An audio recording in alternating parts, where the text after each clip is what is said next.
Chapter 707. Let's not talk about Chuizhua, the county magistrate of Chang'an County. Li Wangyu and the foppish sons were carefully escorted by the Li Zheng of Yongyang Lane. Behind them were several carriages piled with grain sacks, salt, clothes and other supplies. Whether it was in the future or the Tang dynasty, Li Wangyu had never personally done such a thing to help the poor. He had seen a lot of it on television in the future. The general idea was to distribute the food and other supplies to each household and then say a few words of comfort. Actually, Li Wangyu did not agree with this method of giving people fish to feed the poor. Even the poverty alleviation in the future was not so simple. Simply giving the poor people some money and food could only relieve them of their poverty for a while. It could not change their poor lives.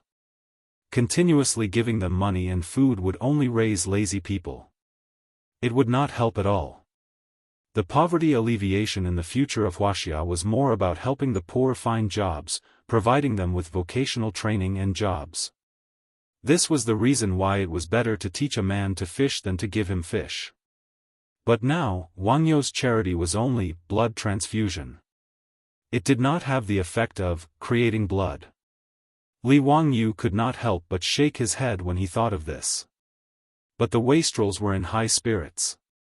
It could be seen that this group of wastrels was sincerely doing good deeds. Even though the clothes of the people in Yongyang Lane were shabby and dirty, Cheng Chumo and this group of wastrels who were used to living like princes did not mind. They even personally carried bags of food from the carriages and sent them to the people's homes. Sun Simiao's disciples also began to treat the illnesses of the people in the homes. Yongyang Lane was very lively at this time. The streets and alleys of the lane were filled with children running around. There were also voices of people bowing and thanking the wastrels. There were even some who were so excited that they directly knelt down in front of the wastrels and knocked their heads against the stone slabs. This scene fell into Li Wangyu's eyes, but he was silent. Fang Yai had just personally delivered the food to the two families and was sweating profusely. However, it could be seen that he was in an extremely good mood at the moment. Not only was Fang Yai like this, but Cheng Chu Mo and the others were also like this. Amidst the constant thanks and gratefulness of the common people in the square, the debauches were all flushed with excitement, their spirits high. Li Wangyu now understood why the silk pants were so concerned about doing good deeds. This group of playboys used to run amok in Chang'an City.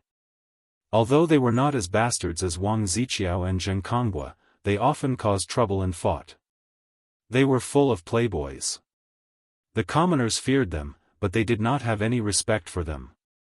Since this group of playboys began to run the Wangyu Charity Hall and learned how to be kind to the young, the elderly, the poor, and the sick in Chang'an City, they naturally won the heartfelt respect and gratitude of the people. To put it bluntly, it was a sense of satisfaction that they had never felt before.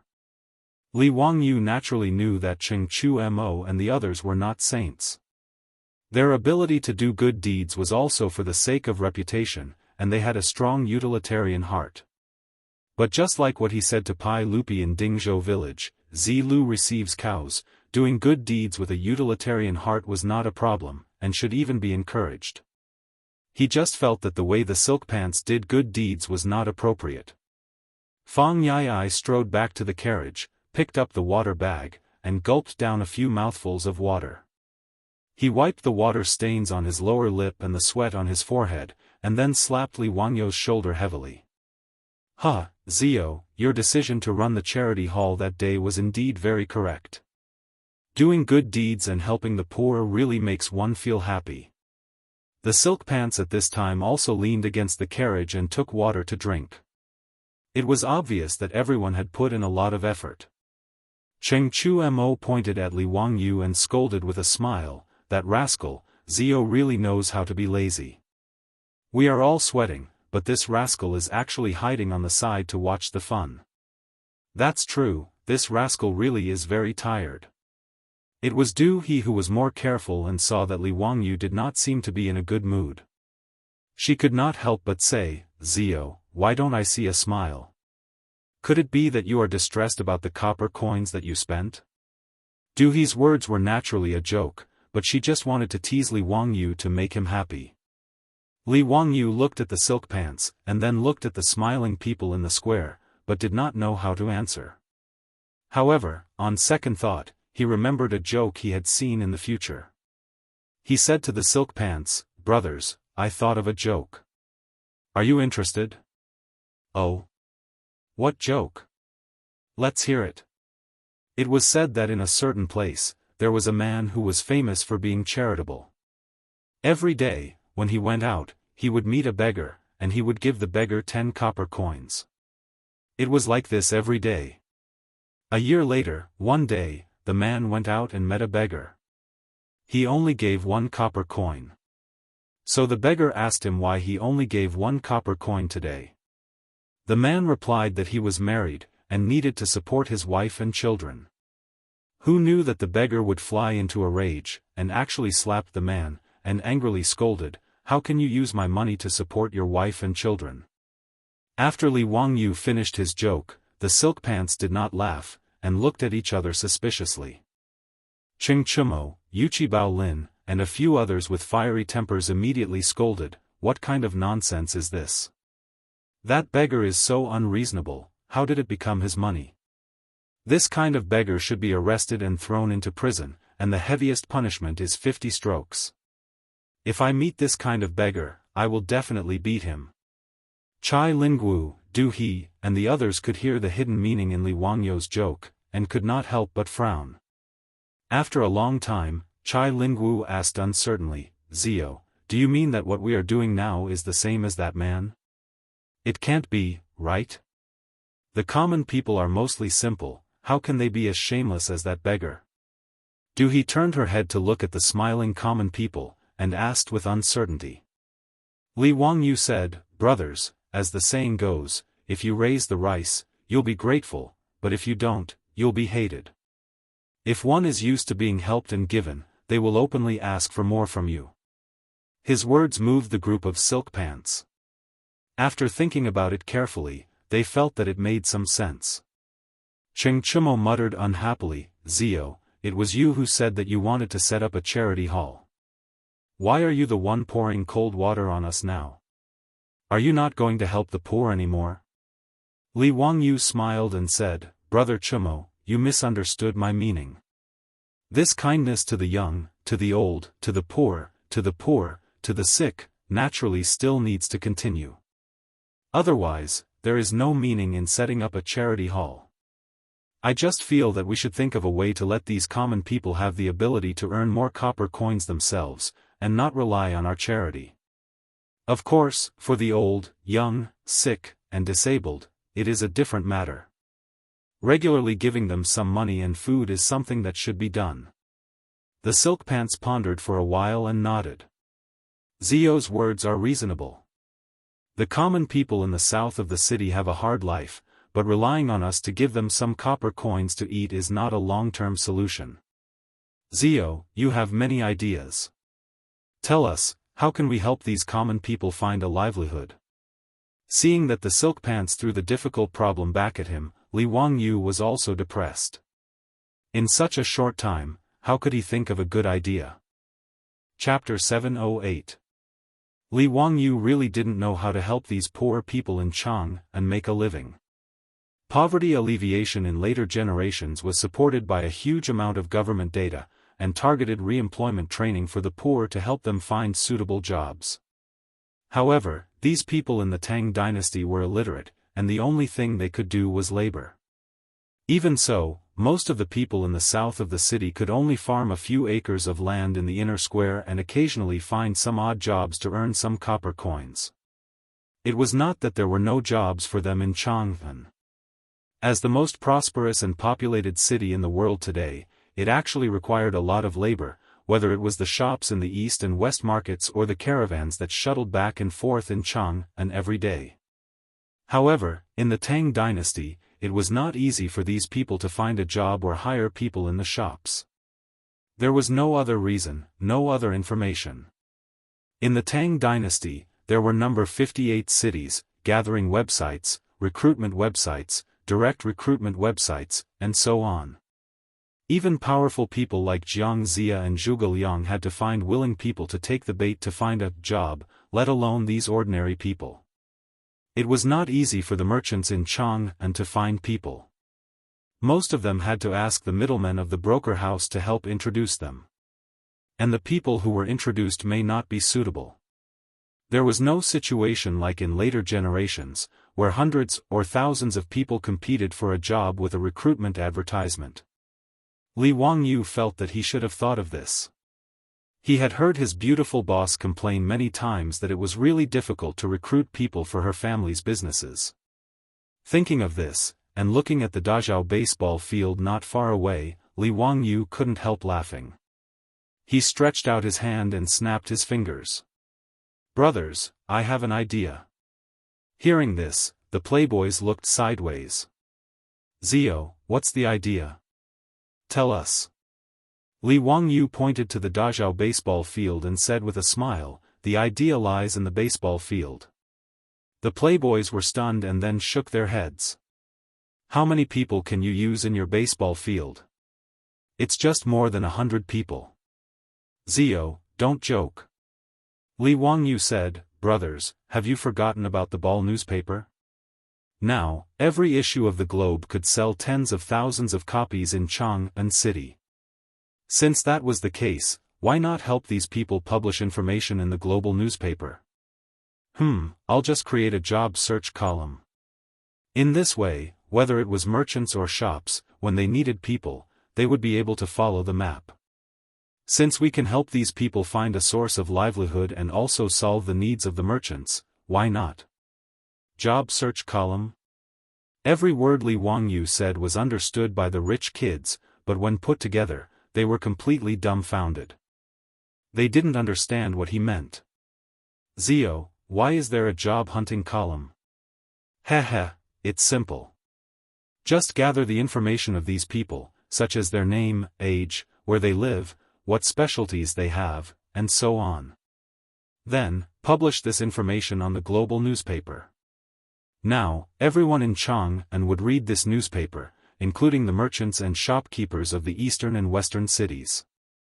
If they need help in their shop, they can choose from among them. Isn't this the best of both worlds?" When the silk pants heard this, they more or less understood what Li Wangyu meant. He pondered for a moment, but shook her head, "No. Zio, do you know that there are tens of thousands of people in the southern part of the city? How can a small globe publish all of them?" Li Wangyu was stunned. This seemed to be a problem. However, looking at the smiling Chang'an County Magistrate Cui Zhuo, Li Wangyu smiled again. "Brothers, this is simple. We'll have to trouble Cui Ming House with this matter. Why don't we ask Cui Ming House and Lu Ming House of Wanyan County to send out their scribes to gather the information of the people in the two counties in detail and compile it into a book? We'll publish the information on the globe and let the merchants who need help go to Chang'an and Wanyan counties to inquire. Then, we'll let the county magistrate bring the people that the merchants have taken a fancy to the county magistrate. Both sides can meet face to face. Isn't that enough?" Li Wangyu's idea came out of his mouth. The fancy pants nodded in agreement with his words, but Cui Zhuo's expression did not look so good. If the county magistrate did as Li Wangyu said, wouldn't it become a middleman? What kind of scandal would that be? Moreover, how many people would the county magistrate need to do such a thing? If Cui Zhuo nodded and agreed, wouldn't he be scolded to death by the scribes and bailiffs in the county magistrate? However, Li Wangyu, the county magistrate who founded the country, said these words, and a group of nobles stared at him. Although Cui Zhuo was unwilling, he couldn't say a word for a long time. Li Wangyu saw Cui Zhuo's constipated expression and immediately understood what he was struggling with. He couldn't help but laugh. "Cui Ming House, don't think it's troublesome. This is actually a good thing." Cui Zhuo's expression was bitter. He cupped his hands toward Li Wangyu and said, "Please advise me, county magistrate who?" Li Wangyu said, "The people under the Ming House's rule have a stable livelihood. I think it's also good for the Ming House, right? Cui Zhuo naturally nodded. These words were not wrong. For a county magistrate like him, the people under his rule could live and work in peace and contentment. Whether it was his political achievements or his reputation, it was a good thing. I naturally understand what county magistrate who is saying. However, if we want to manage this matter, we need a lot of people. I'm afraid that the bailiffs and scribes in the county magistrate will have many complaints. Li Wangyu said, the county magistrate can make a lot of money from this matter. I think it should be enough to dispel the people in the county magistrate's complaints. Cui Zhuo couldn't help but ask curiously, what are the benefits? Please advise me, county magistrate who? Li Wangyu said, simple, collect money. Collect money? Cui Zhuo and the other playboys were all confused. Yes, collect money. Since the middlemen can collect money, why can't the county magistrate take money? The county magistrate has calculated the data. If the merchants want to hire people, they naturally have to pay. The Cui Ming house can collect copper coins from the merchants based on the number of people they hire. For example, for every person the merchants hire through the county magistrate, they will give the county magistrate 500 copper coins. Although this is not a lot, many little drops make a mickle. Under the rule of the Ming house in Chang'an, there are tens of thousands of poor people. Is the Ming house afraid that the county magistrate won't be able to make money? The Ming house can take out a portion of this money and use it to subsidize the bailiffs and scribes. Would they have any complaints after taking the money?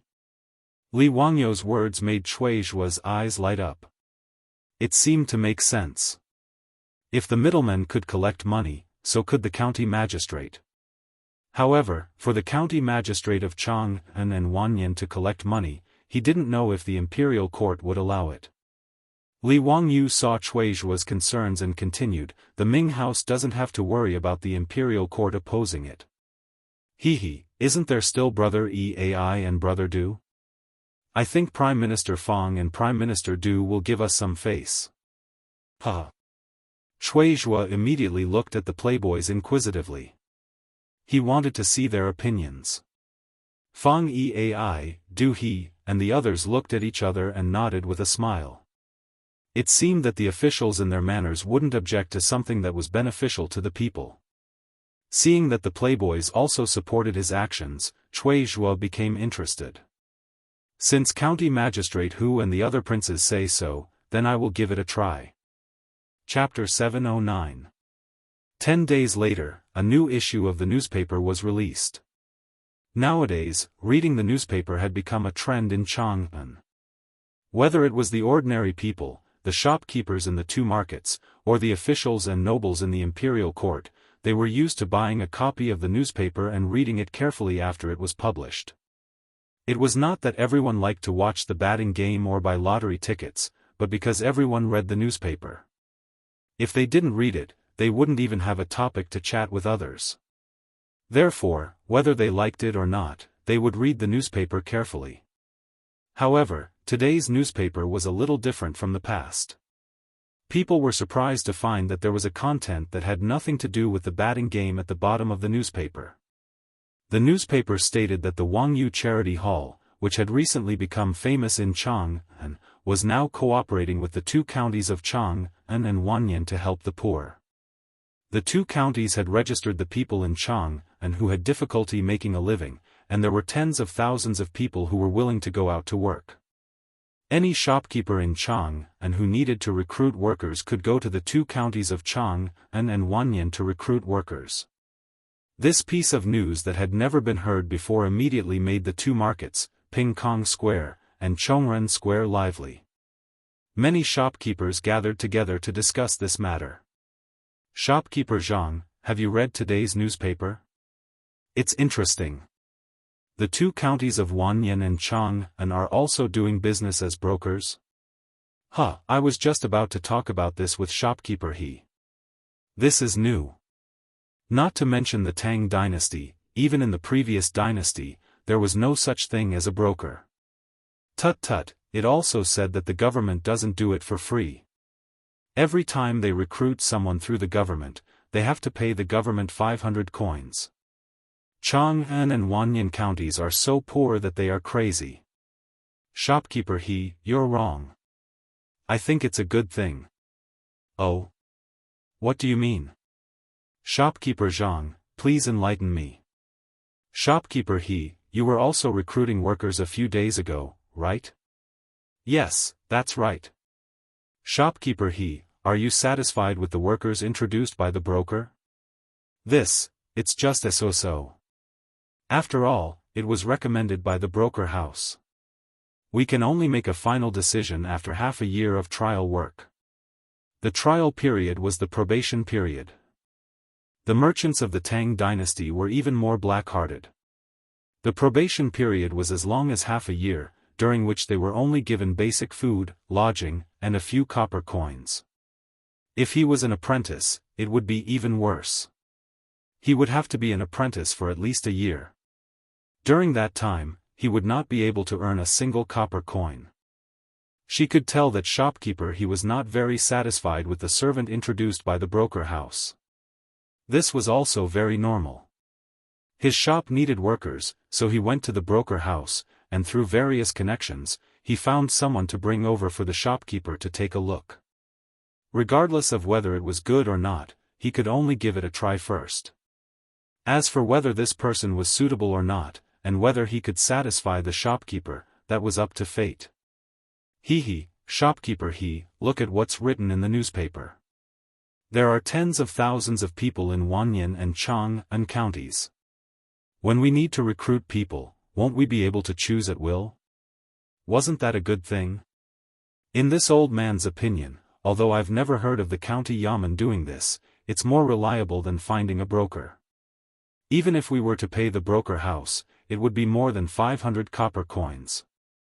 Moreover, this was done by the Wangyu charity hall behind the scenes. What's wrong with that? The broker house in Chang'an city was similar to the headhunting company or employment agency in the modern world. Naturally, they would charge a fee for introducing workers to these shops. Most of the workers in Chang'an city were paid about 1 copper coin a month, and the broker house would charge a month's salary as a reward. In comparison, the fees in Chang'an and Wanyan counties were half of the price of the broker house. Shopkeeper Lu's words make sense.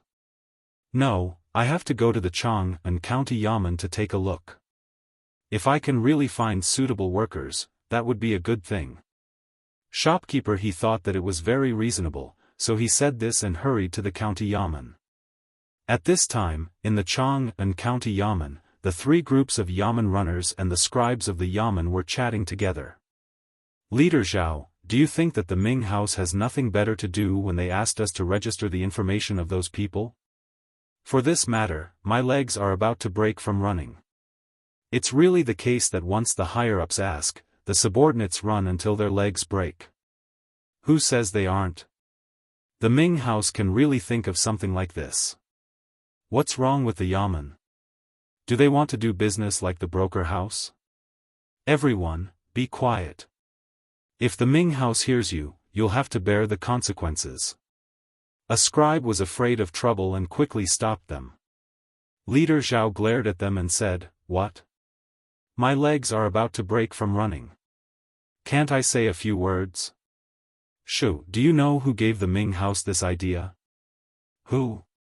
If I find out, I'll beat him up. What kind of idea is that? Leader Zhao glared at them. That was the idea of County Count Hu, Duke Lu, Duke Lai, and Duke Zheng. Leader Zhao, go beat them up. A scribe who knew what was going on made fun of him and said. After he said this, Leader Zhao, who was shouting at the top of his lungs, as well as the yamen runners and scribes who were complaining, immediately shut their mouths. They even looked around with a guilty conscience. After making sure that no one was paying attention to them, Leader Zhao lowered his voice and said, "Even if it's County Count Hu, he can't make fun of us like this." Someone laughed out loud. I say, Leader Zhao, aren't you always very bold?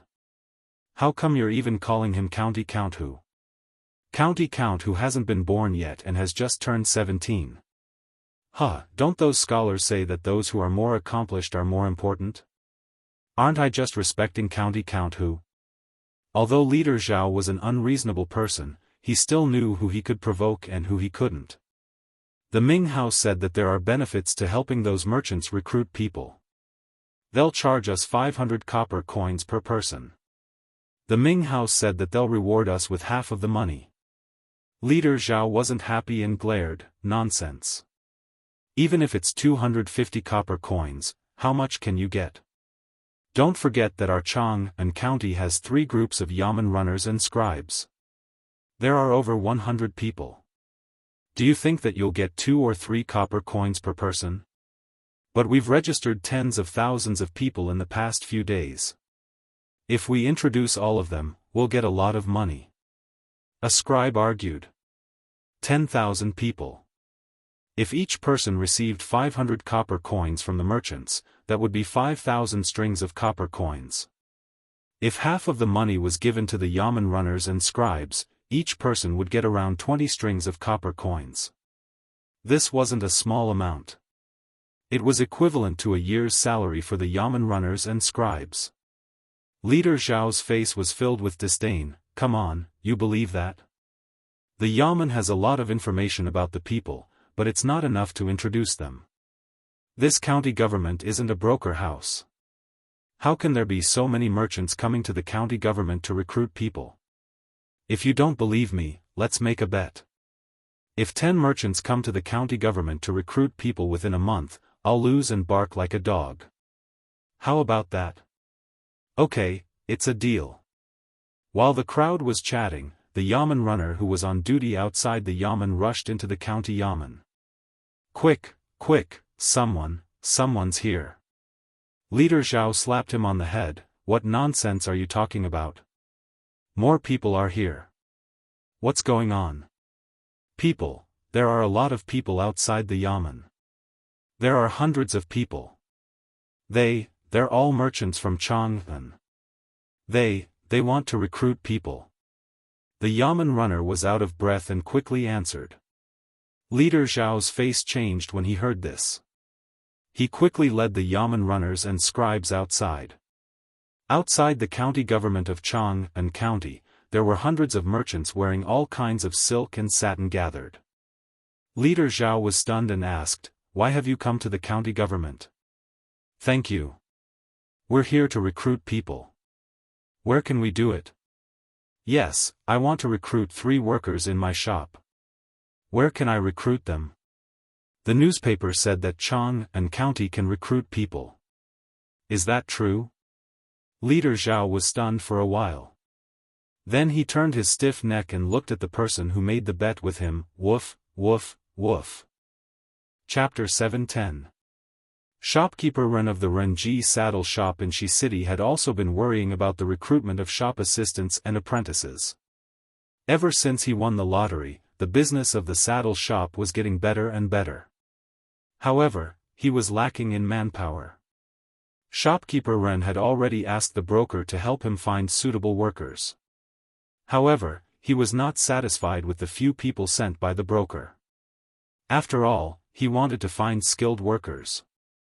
How could he find them in such a short time? Shopkeeper Ren naturally saw the news in the Chiu newspaper. After seeing the news, Shopkeeper Ren was overjoyed. He immediately left the shop and rushed to the Chang'an County Yamen. However, when Shopkeeper Ren arrived at the Chang'an County Yamen, he was shocked to find that the yamen, which was usually quiet, was as busy as a market. Noda's yamen was filled with merchants who came to recruit workers. Some merchants who were familiar with each other greeted each other loudly and asked how many people they were going to recruit today. It was very lively.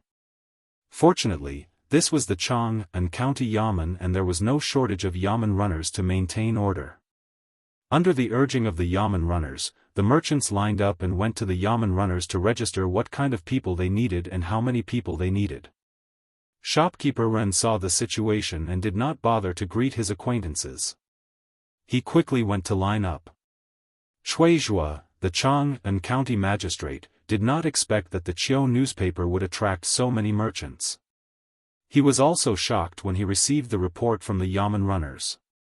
He ordered people to summon all the scribes in the county Yamen to greet the merchants, register them, and inquire about them. He also sent Yamen runners to ride horses to each lane to inform the commoners who met the needs of the merchants to come to the county Yamen to work according to the information given by the scribes. The Yamen runners of Chang and county were like the delivery men in the future. They were constantly going back and forth between the Yamen and each square. However, no one complained now. Even a fool could see that Chang and county was going to make a lot of money. The Yamen runners and the Yamen runners would also get a share of the rewards. After dealing with the matters in the Yamen, Cui Zhuo hurriedly sent someone to deliver a letter to the rich playboys. Cui Zhuo was clear about this matter. Although he and Lu Deheng were the two county magistrates who did the hard work, the Wangyu Charity Hall deserved the credit. However, the benefits that he and Lu Deheng received were real. Not to mention the merits of governing, even if the people had a stable livelihood, it would be of great benefit to him as the county magistrate of Chang and county. Cui Zhuo looked at the bustling scene in the county government office and admired Li Wangyu to the extreme. Cui Zhuo couldn't help but sigh with emotion when a random idea had such an effect. The same thing happened in the county office of Wanyan County. The scene of the two counties in Chang, and that had lasted for 10,000 years, had even spread throughout the city. The Tangs had never seen any job fairs, much less hundreds of merchants running to the county Yamen to recruit workers. As a result, countless people who were bored and wanted to watch the fun also rushed to Chang and Wanyan counties to join in the fun. The Changshu Square and Xianyang Square, where Chang and Wanyan counties were located, were crowded. It was even livelier than during the Lantern Festival. Today's job fairs in the two counties were obviously successful. Many merchants, including shopkeeper Ren, had found suitable workers. In just one day, more than 1,000 people in Chang and Wanyan counties had found jobs. In the eyes of the Tangs, this was simply a legend. For this reason, even the big shots like Fang Xianling and Du Ruhui solemnly submitted a memorial to Pai Lupi the next day in the Chang and imperial court to commend the two county magistrates, Cui Zhuo and Lu Deheng. Wangyu Charity Hall also became famous in the hearts of the people because of this. In addition to the merchants who were stomping their feet and cursing in the streets, nearly 1 million people in Chang and almost praised Li Wangyu and the rich playboys to the skies. In this regard, the rich playboys naturally became more excited and more diligent in managing the affairs of the charity hall. Li Wangyu didn't feel very happy. Since the day he and the rich playboys went to Yongyang and Heping Square to help the poor, he had been thinking about something and frowning every day. Seeing him like this, the beautiful boss couldn't help but be curious. Wangyu, why have you been so worried recently? What are you thinking about? Li Wangyu sighed deeply and pulled the beautiful boss to sit beside him. Chongqing, recently I've been thinking about why God sent us back to the Tang dynasty. The beautiful boss seemed to understand his meaning, but she didn't say anything. She just quietly looked at the little man in front of her and waited for him to continue. In fact, when I first came to the Tang dynasty, I'm not afraid of being laughed at by you. My idea was very simple. I just wanted to be a small landlord. My family had good land, thousands of beautiful concubines. When he said this, he felt a pain in his waist. Li Wangyu knew that he had said something wrong and hurriedly begged for mercy. It hurts, it hurts. I was wrong. I was just thinking about it. Humph, pig trotter, don't even think about it. The beautiful boss said angrily. Li Wangyu quickly grabbed her soft hand and gently stroked it. He continued to say, yes, yes, I don't want to, I don't want to. Listen to me and don't interrupt me. I originally just wanted to live a leisurely life in the Tang dynasty. I didn't have to worry about food and clothing. I really didn't have any ideals or ambitions. You see, I can't be like those pig trotters in time travel novels and usurp the throne. Huh, I can't deal with that old man Li Shimin. He laughed self-deprecatingly. Chongqing, you also know that I'm not an engineering student. I'm just a bad student. I don't even know how to make steel, let alone make a steam engine in the Tang dynasty. So, I can't start an industrial revolution, right? The Tang dynasty is so powerful. You and I both know the following history. The rule of Jianghu, the prosperous Tang dynasty. As for the Lushan rebellion, there's still more than 100 years. I guess no matter how hard I work, I won't be able to live until then. It has nothing to do with us. Li Wangyu stood up and paced back and forth with a slightly irritated mood. Chongqing, you see, we have money and a house now, but I'm confused and don't know what to do next. Do I really have to live like this in the Tang dynasty for the rest of my life? It's ironic. In my previous life, I envied those rich second generations the most. I thought that they didn't have to do anything every day and were happy to indulge in wine and women. But now that my soul has traveled to the Tang dynasty and I've become a rich first generation, I don't seem to be so happy. Originally, I wanted to do something for the Tang dynasty, so I spent money to do good deeds, thinking that at least I could change the fate of some people. But this time, after going to help the poor with Cheng Chumo and the others, I felt that even if I gave the people some money and food and helped them find a job, it didn't seem to change anything. So I feel more and more irritated. The beautiful boss naturally understood Li Wangyu's thoughts. To put it simply, he couldn't find a goal in life. She didn't know how to enlighten Li Wangyu. After all, even she was still confused. The two looked at each other speechlessly. Su Chongqing suddenly burst out laughing. Hey, pig trotter, don't you think we're a bit pretentious? Li Wangyu was stunned, and then he also laughed. It seemed that they were really a bit pretentious. Su Chongqing covered his mouth and laughed for a long time, but suddenly his eyes lit up and he said to Li Wangyu, "It turns out that I have a friend who was heartbroken." She also felt that life was gloomy and there was no meaning in living. Li Wangyu couldn't help but interrupt, Hey, I didn't feel like I was dying, and I didn't feel that life was gloomy. I didn't fall out of love, Listen to me, don't interrupt me. Su Chongqing glared at him and continued. Later, she went to the Tibetan area to teach. Chapter 7:11. Later, she went to the Tibetan area to teach. The beautiful boss continued. A year later, when she appeared in front of me again, I almost couldn't recognize her. Although her appearance has darkened a lot, what's more important is her spirit. Wangyu, do you understand that feeling? It's like she's a completely different person, full of confidence and happiness. I asked her why she had such a big change.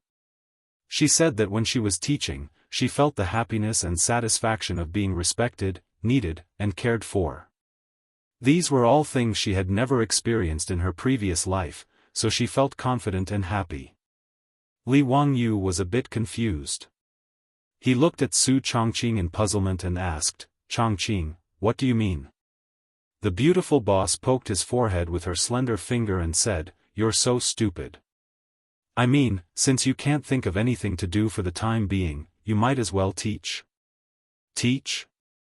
Yes, since you want to do something for the Tang dynasty, you might as well teach and educate people. You can't change this era, but you might as well change a person's fate. Isn't that meaningful? Have you forgotten that sentence? Knowledge can change fate. Although you're a bad student, in the Tang dynasty, well, you can barely be a teacher. Ma Zhou and Yan Liben were fooled by you, weren't they? The beautiful boss laughed. Li Wangyu said, Don't you know how to chat? What do you mean by fooling? They were the ones who begged me to be their teacher. By the way, do you mean that I should take in a few more disciples? The beautiful boss was speechless. She directly rolled her eyes and said, You're so stupid. Why take in disciples? What I mean is that you should run a school. Speaking of which, Dingzhou village doesn't even have a private school now. Aren't you embarrassed to watch those naughty kids run around the village all day long? In the future, at this age, they've already gone to school. Li Wangyu couldn't help but feel embarrassed after hearing the beautiful boss's words.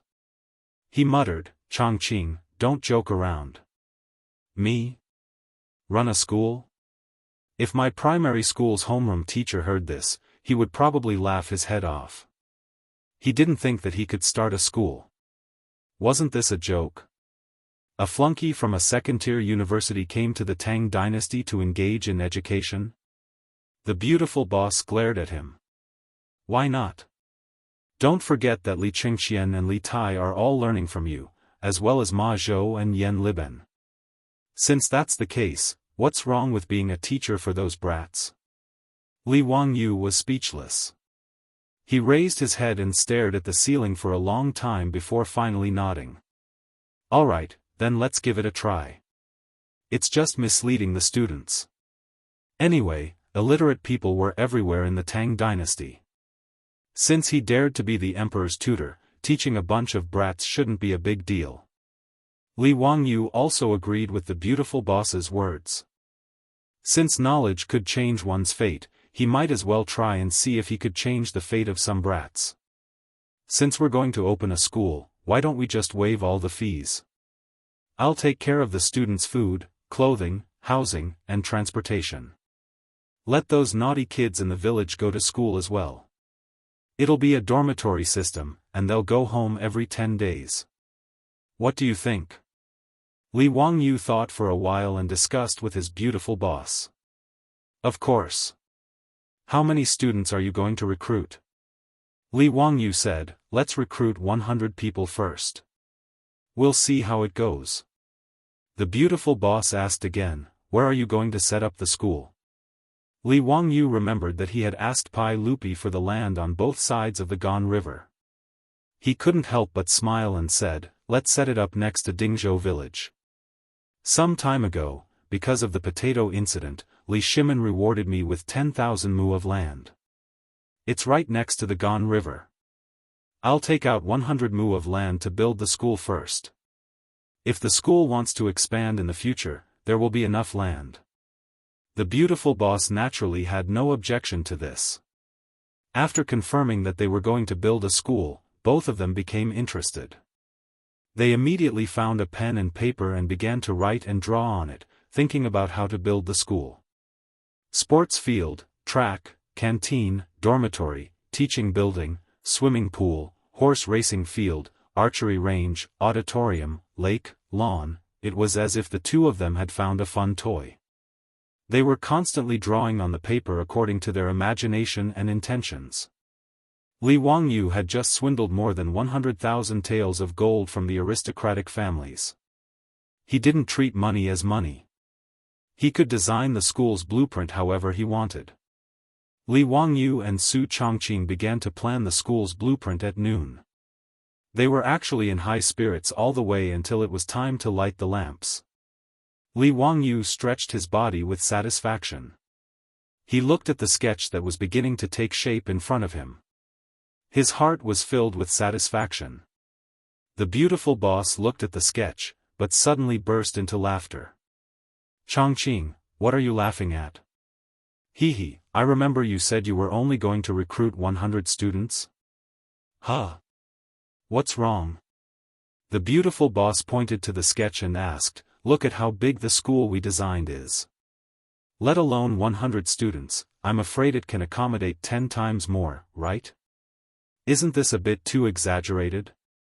Li Wangyu was also stunned. It seemed to be true.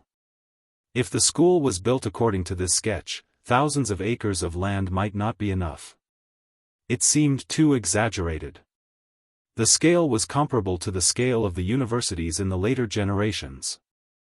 But looking at the sketch, he was reluctant to modify it because it was his and the beautiful boss's painstaking efforts. Li Wangyu touched his nose and couldn't help but laugh. Let it be big. Anyway, we have plenty of land and money. Maybe we can recruit more students in the future. The beautiful boss asked, what about the teachers? How are you going to solve it? Li Wangyu didn't think about the teachers. He was stunned for a while before he replied with uncertainty, recruit from Chang'an City. Pay more. You can recruit some people, right? The beautiful boss glanced at him. Are you going to find some old masters to teach those students? What's the difference between that and a private school? Why spend so much money to build this school? Li Wangyu couldn't help but be speechless. What the beautiful boss said was right. But there was no solution. He couldn't go back to the later generations and recruit a group of teachers to work in the Tang dynasty, could he? It was even more impossible for him to teach so many students alone. He couldn't do it even if he died of exhaustion. Li Wangyu couldn't think of a solution even if he scratched his head. He simply acted shamelessly and spread his hands. Chongqing, what do you say? I'll listen to you. You're so stupid. You see, the spring imperial examination is just around the corner. There are so many scholars in Jianghu city. These people can't all pass the examination, right? Li Wangyu nodded. Of course. Although the Tang dynasty's imperial examination wasn't as crazy as the Ming and Qing dynasties, only 30 to 40% could pass the examination. You mean, I should recruit those students who failed to pass the examination to be teachers? But aren't they the same? Do you expect these scholars to teach the students we imagined? The beautiful boss laughed. Have you forgotten what was the first thing you did when you just graduated from university? Huh? What was it? Li Wangyu was at a loss. Then he realized. You mean the vocational training before the job? Bingo, congratulations. You got it right. Chapter 712. Before Li Wangyu could complete his plan for the construction of the school, he was summoned to Jianghu city by the palace eunuch sent by Pai Lupi. The reason was that the imperial examination in the third year of Zhengguan had begun. Originally, the imperial examination in spring had nothing to do with Li Wangyu. However, he had been rude and had shown off the imperial examination system in front of Pai Lupi, Fang Xianling, and Du Ruhui. What he had said, such as copying the names, sealing the examination room, searching for smugglers, and forbidding the examiners and assistants from contacting the outside world during the examination, made Pai Lupi and Fang Xianling take his words as the golden rule. It couldn't be helped. Who asked the imperial examination to not be a very strict thing during the early Tang dynasty? Because the examination was not copied and the names were not covered, the examinees could even write their names on the examination paper. The fairness of the examination could be imagined. As for the internal ranking of the examination paper, there were countless cases. The most famous one in history was Wang Wei, a poet in the early Tang dynasty.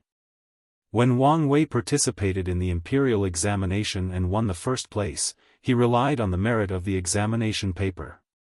Therefore, in the early Tang dynasty, the imperial examination was actually a test of connections and connections.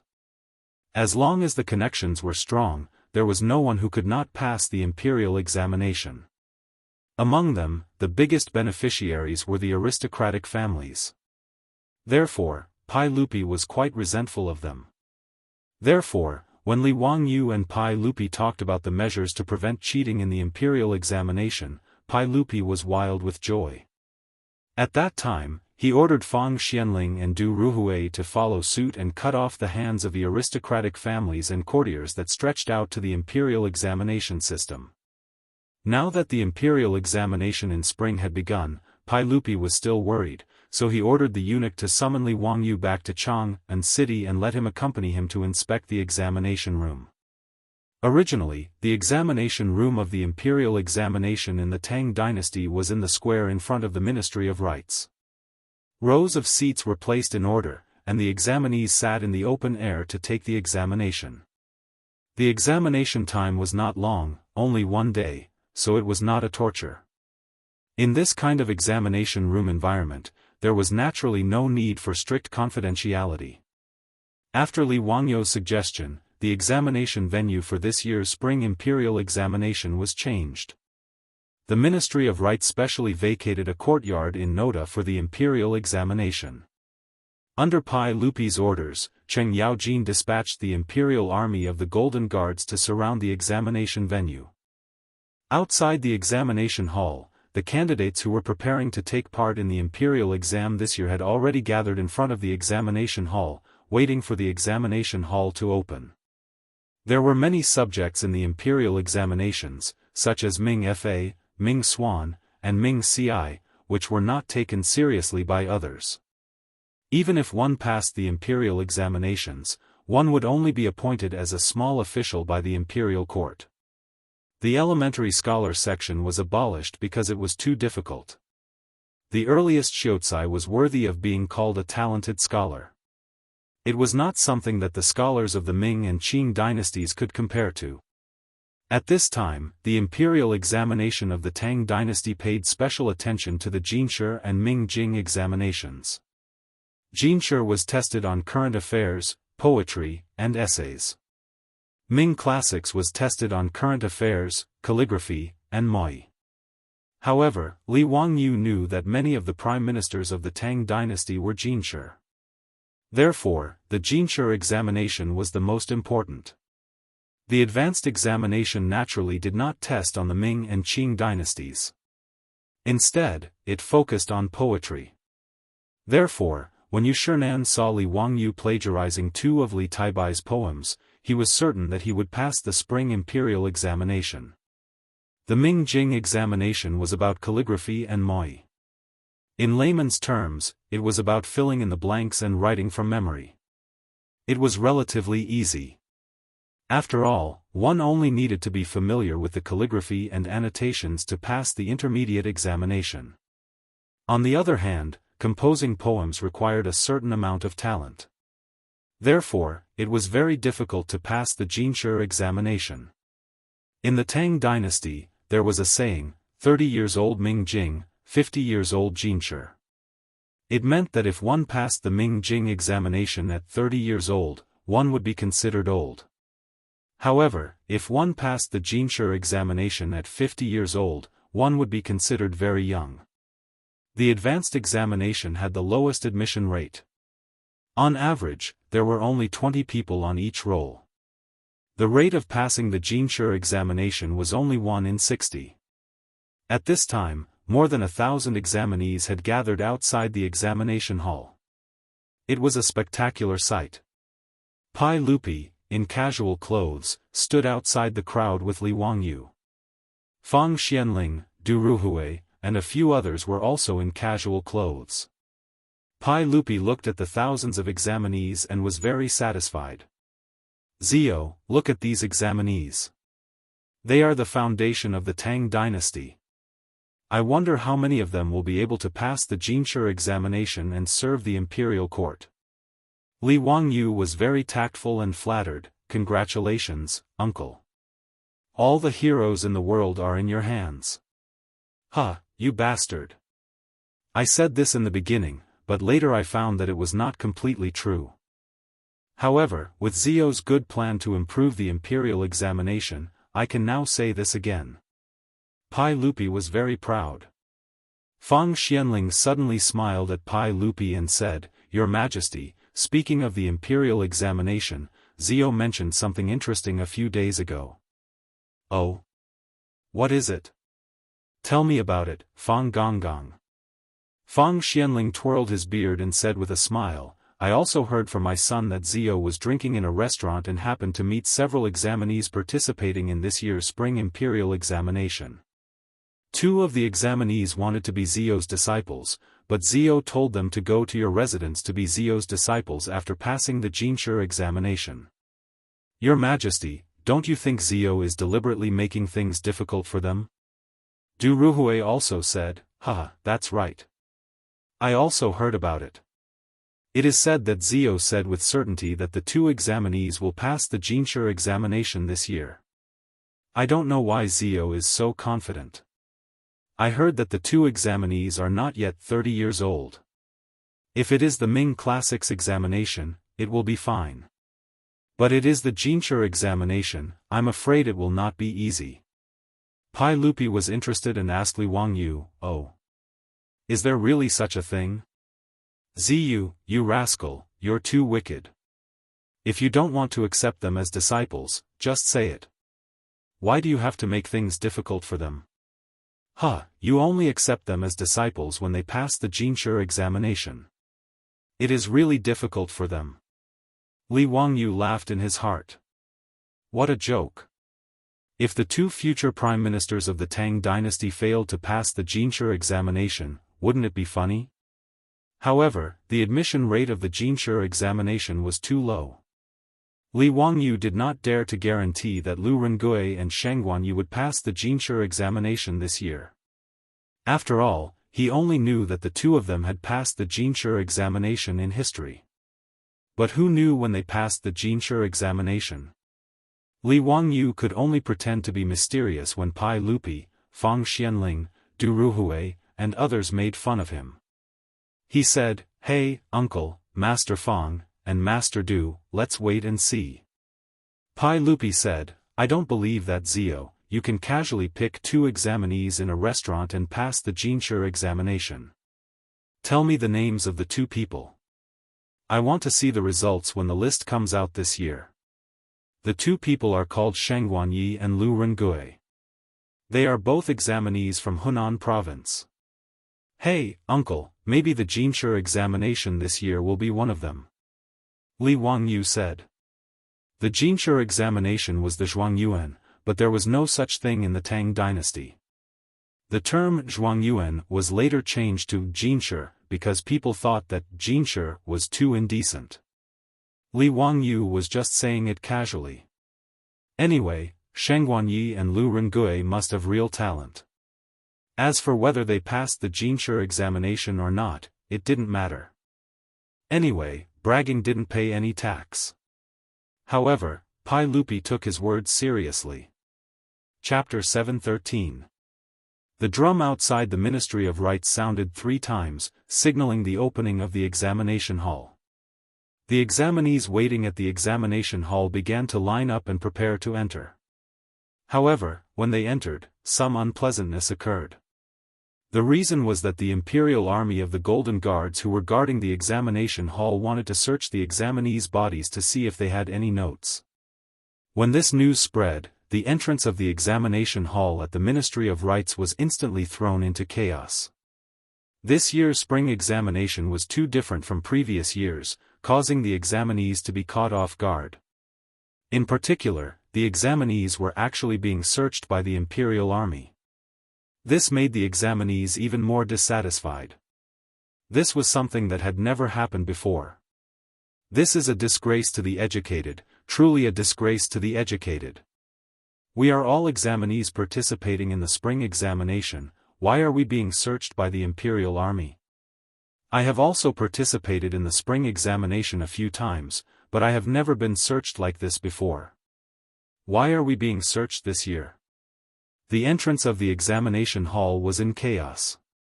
There were even people who shouted to charge in. Such provocative words made the scene even more chaotic. Seeing this situation, Pai Lupi couldn't help but frown.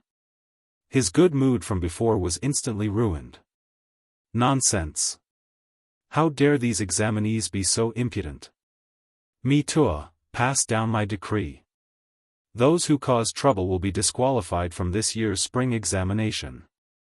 Pai Lupi ordered Me Tua, who was serving behind him. Yes. Me Tua replied. He turned around and prepared to pass down the decree to the Imperial Army, but he was stopped by Li Wangyu. Uncle, let's give them a chance. These rules have just been implemented this year. These examinees don't have it easy, so let them off, Li Wangyu persuaded. Speaking of which, he also held some responsibility for the commotion in front of the examination hall at the Ministry of Rites. After all, he was the one who suggested the rules for the spring examination to Pai Lupi. If many examinees couldn't participate in this year's spring examination and wasted a year's worth of time, Li Wangyu would feel apologetic. Although Pai Lupi was displeased, he didn't continue to insist on Li Wangyu's words. Since you are pleading for the examinees, I will let them off this time. But now that things have turned out like this, what kind of scandal is this? Li Wangyu could only brace himself and say, "Let me persuade them." Pai Lupi nodded slightly in agreement. With Pai Lupi's permission, Li Wangyu quickly walked towards the entrance of the Ministry of Rites. Niu Wu was afraid that the examinees would bump into him, so he wanted to lead his troops forward to protect him, but he was stopped by Li Wangyu. At this time, it was better not to add fuel to the fire. If he led a group of troops to appear, it would be easy to make the examinees feel disgusted. Anyway, they were just some weak scholars. There was nothing to worry about. Li Wangyu squeezed through the crowd and walked to the entrance of the examination hall in 2 or 3 steps. Leading a group of golden guards to guard the entrance of the examination hall, the one who was currently arguing with the impulsive examinees was a lieutenant of the golden guards. Li Wangyu stepped forward and was about to reveal his identity to the captain and show him his goldfish talisman when he saw the captain bow to him. "Greetings, County Earl of Huizhou." Li Wangyu curiously asked, "Oh, you know me?" The captain smiled and said, "When County Earl of Huizhou and the young dukes were practicing at the Golden Guards, it was this lowly official who led them to practice with County Earl of Huizhou." Only after he said this did Li Wangyu realize that this captain was very familiar. It turned out that when he and Cheng Chumo were practicing at the Golden Guards barracks, Cheng Yaojin had called him over to be their practice partner. Since he was an acquaintance, this matter was easy to handle. Li Wangyu smiled and whispered into his ear, "The sage is watching, so don't let these examinees continue to cause trouble. Have them quiet down, I want to say a few words to them." Hearing that Pai Lupi was also here, the captain did not dare to hesitate and immediately nodded in agreement. "Yes." He called over several golden guards and gave them a few orders. Then, he stood on the stone steps in front of the Ministry of Rites and loudly shouted at the crowd below, "Silence! Everyone be silent. If there is any more noise, you will be severely punished." The soldiers of the Golden Guards also shouted in unison.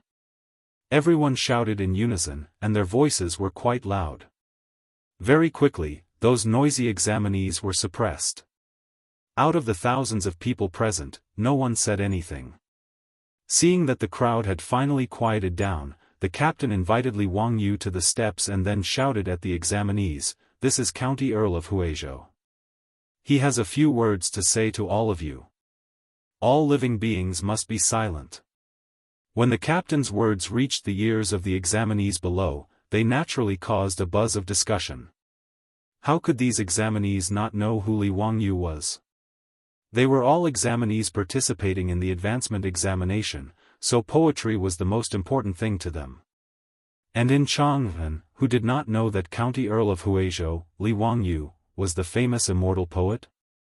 These examinees had carefully analyzed the poems that Li Wangyu had spread out countless times. The name Li Wangyu was a celestial figure in their hearts, an idol among idols. When they heard that the young man standing on the steps of the Ministry of Rites was County Earl of Huizhou, Li Wangyu, all of the examinees were extremely excited. "Greetings, teacher." "Greetings, County Earl of Huizhou." "Greetings, immortal poet." The 1,000 examinees on the field all bowed to Li Wangyu in unison, and all sorts of names came out of their mouths.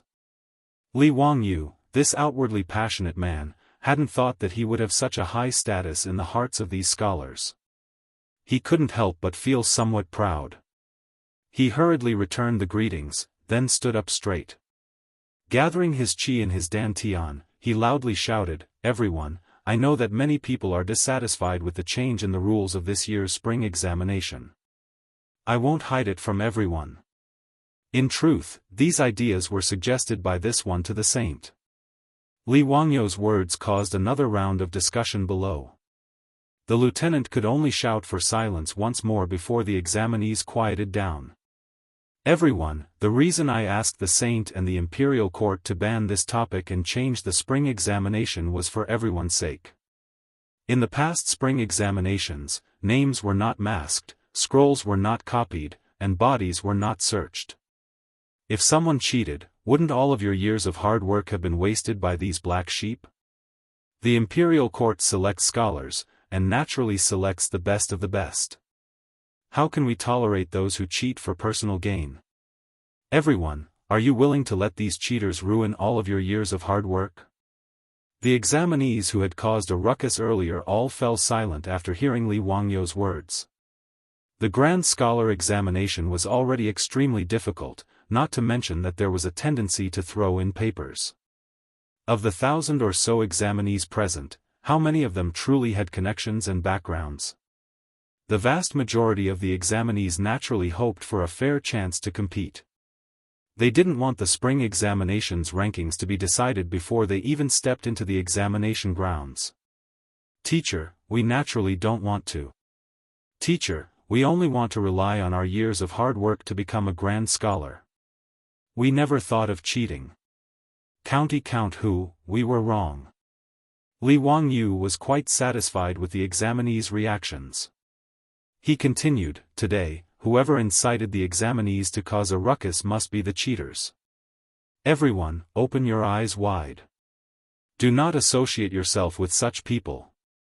After he finished speaking, the examinees who had been shouting insults all shut their mouths.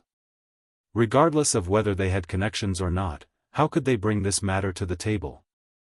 As a result, the entrance of the Board of Rights examination hall became much more orderly. Chapter 7:14. Pai Lupi, Fang Xianling, Du Ruhui, and the other officials nodded in satisfaction when they saw that Li Wangyu was able to subdue the thousands of troublemakers with just a few words. Fang Xianling smiled at Pai Lupi and said, Your Majesty, although Zio is young, he is very methodical in his actions. He is so steady that he doesn't seem like a 17-year-old boy. In the future, this boy will definitely be the right-hand man of the Tang dynasty and Your Majesty's right-hand man. Pai Lupi was naturally happy when he heard this, but he still pretended to be angry and said with a straight face, This boy has always liked to cause trouble. He still needs to be taught more. Since ancient times, Wuxia was particular about the country and the world. Li Wangyu and Pai Lupi were uncle and nephew, so they were naturally close. Moreover, someone as excellent as Li Wangyu was, Pai Lupi, as the head of the Li Tang clan, was naturally proud that the Li clan could produce such a talent like Li Wangyu. Fang Xianling and Du Ruhui were both shrewd people. How could they not see the pride in Pai Lupi's heart, but they didn't point it out. They just smiled and didn't say anything. In front of the examination hall of the Ministry of Rights, Li Wangyu ordered the captain of the Jianghu guards to find a black curtain and encircle a passage in front of the examination hall. Everyone was confused and looked at Li Wangyu, wanting to know what he meant. Li Wangyu stood on the stone steps of the examination hall and shouted to the crowd, Everyone will enter the examination hall after passing through this curtain.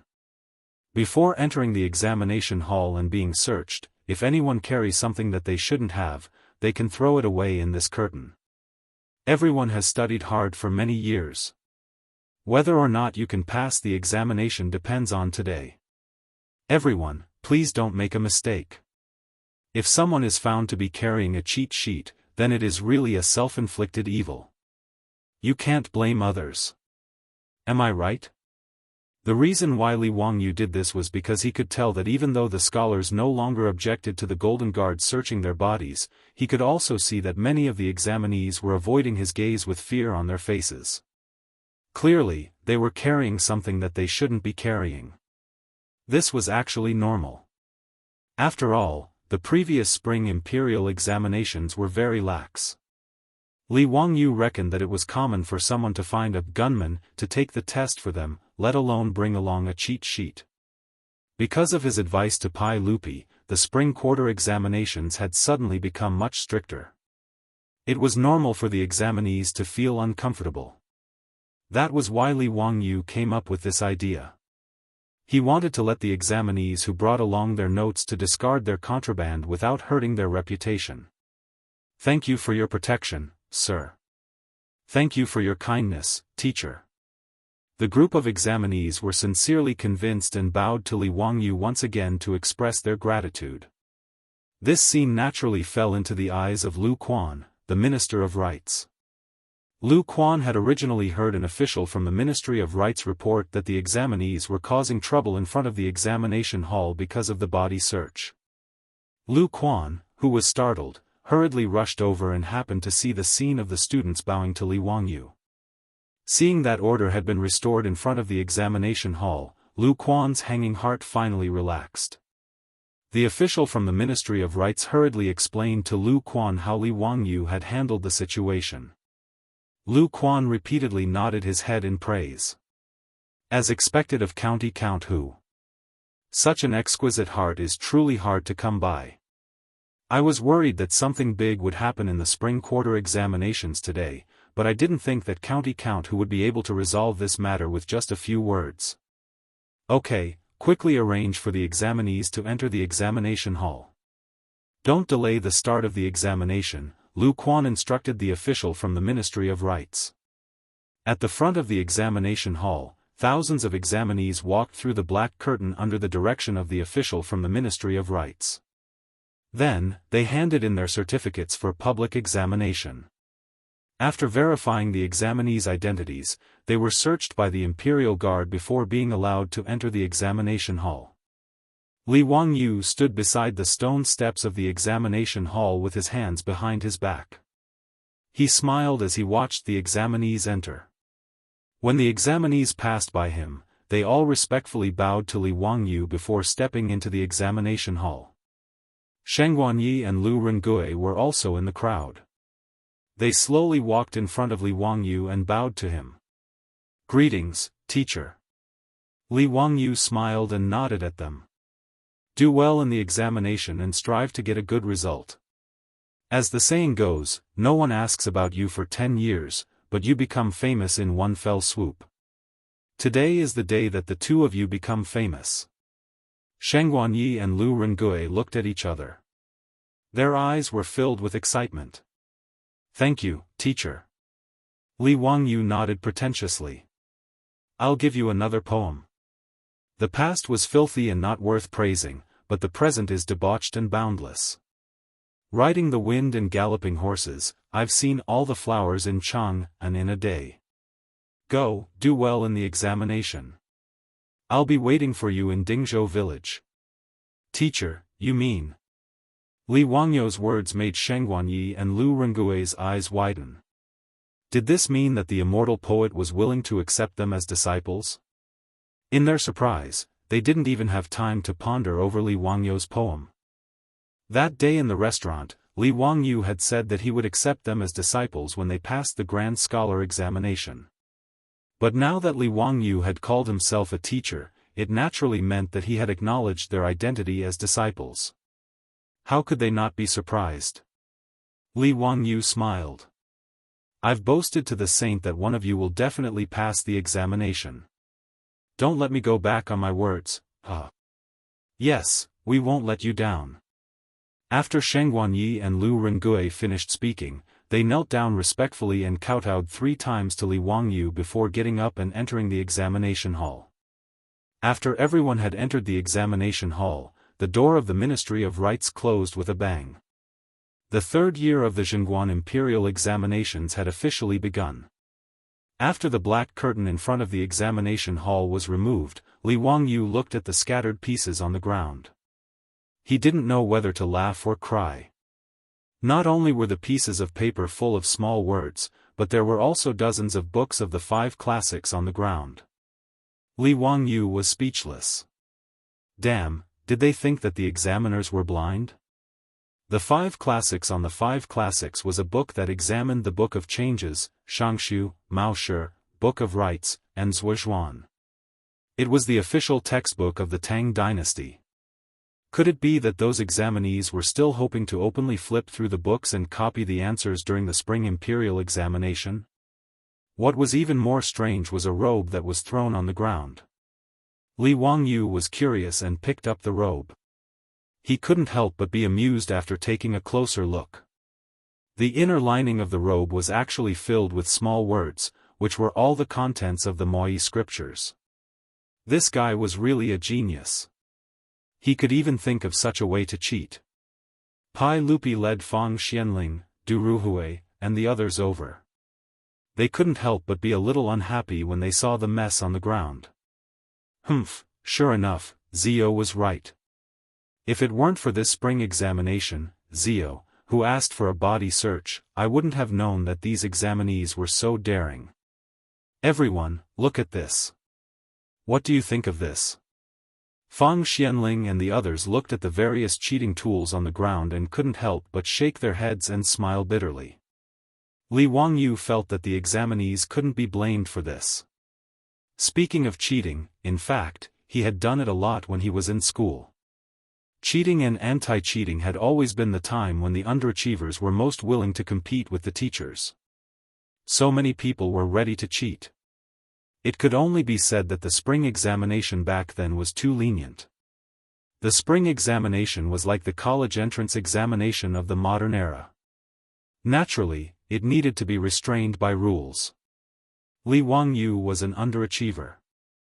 He dared to cheat in the school exams on weekdays, but how many people dared to cheat in the college entrance examination? Therefore, to prevent cheating, it should rely on the system, not the self-awareness of the examinees. However, he couldn't refute Pai Lupi's words. He could only change the topic. Speaking of the spring examination, I thought of a joke. Uncle, are you interested in hearing it? Chapter 7:15. Pai Lupi asked, what joke? Tell me about it. Hey, uncle, there are 4 joys and 4 sorrows in life. Do you know what they are? I don't know. Tell me about it. Li Wangyu smiled and said, the 4 joys of life are the sweet dew after a long sweat, meeting an old friend in a foreign land, the wedding night, and the nomination for the imperial examination. These 4 sentences came from the Southern Song Dynasty's poem of joy and disappointment. It was a very appropriate summary. Pai Lupi and Fang Xianling thought about it and nodded with a smile. Yes, these are indeed the 4 joys. What are the 4 sorrows? Du Ruhui said, is it a widow crying with her son, a general being captured by the enemy, losing the face of the Lord, and losing the support of the imperial examination? Li Wangyu shook his head. What Mr. Du said is sad, but it is not the 4 sorrows of life.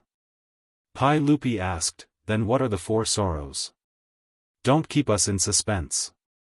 Li Wangyu coughed softly and said, there are 4 sorrows in life, a drop of sweet dew after a long drought, meeting an old friend in a foreign land, a creditor, on the wedding night, next door, on the imperial examination, the same name. After he finished speaking, Pai Lupi, Fang Xianling, and Du Ruhui were all stunned. Then, everyone burst into laughter. Sure enough, these were the 4 sorrows of life. After a long drought, it finally rained, but it only rained a drop. Meeting an old friend in a foreign land, but meeting the creditor that you don't want to see the most. On the wedding night, it was the neighbor's family. The worst was when you got the imperial examination, you were happy for nothing. It was just the same name. Wasn't the most tragic thing in life to be happy for nothing? After Pai Lupi and the others figured it out, they laughed until tears came out. Zio, you bastard, you are too mischievous. Interesting, interesting. Pai Lupi laughed. After being interrupted by Li Wangyu's words, Pai Lupi forgot about his unhappiness. Everyone chatted for a while before heading back to the examination hall of the Ministry of Rites. Pai Lupi planned to personally inspect today's examination. The entrance exam was divided into 3 subjects. First was the most basic, which was the scriptures. In other words, he had to fill in the blanks from memory. The standard answer was the fixed text of the 5 classics. Li Wangyu felt that the examinees who cheated in the scriptures exam and even tried to smuggle in scriptures were most likely the same as him in his previous life. After the basic examination, it was time for the essay examination, which was also the poetry examination. Composing an essay or a poem was the most difficult and important part of the advanced placement examination. Finally, there were 5 questions on current affairs policy. This was very similar to the civil service examination in the future. It was aimed at practical matters and required the examinees to come up with policy theories.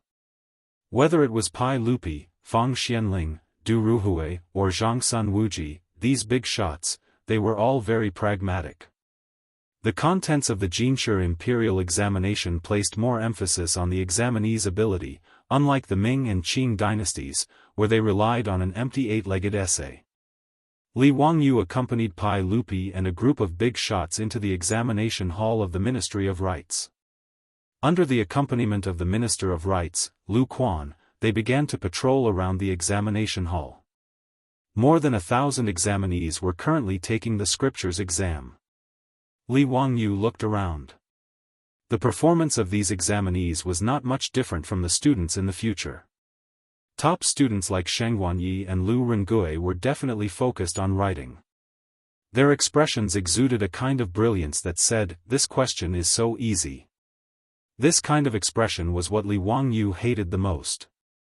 On the other hand, those who were biting their pencils and pondering hard with a conflicted expression on their faces were obviously bad students. Some of them had even begun to daydream. They were undoubtedly bad students. Li Wangyu was also like this in the past, so he was very clear about the meaning of this expression. Thinking of the scene of being tortured by exams when he was in school, and then looking at the examinees of the Tang dynasty in front of him, Li Wangyu couldn't help but laugh out loud. Pai Lupi glanced at him. "Zio, why are you laughing?" Li Wangyu couldn't help but feel embarrassed. He could only vaguely answer, "Hee, nothing. It's just that some of the examinees seem to be a little interesting." "Oh? What's so interesting about them? Tell me about it." Pai Lupi still asked, making Li Wangyu speechless for a while. He couldn't say that looking at those examinees reminded him that he was also a bad student in the past, right?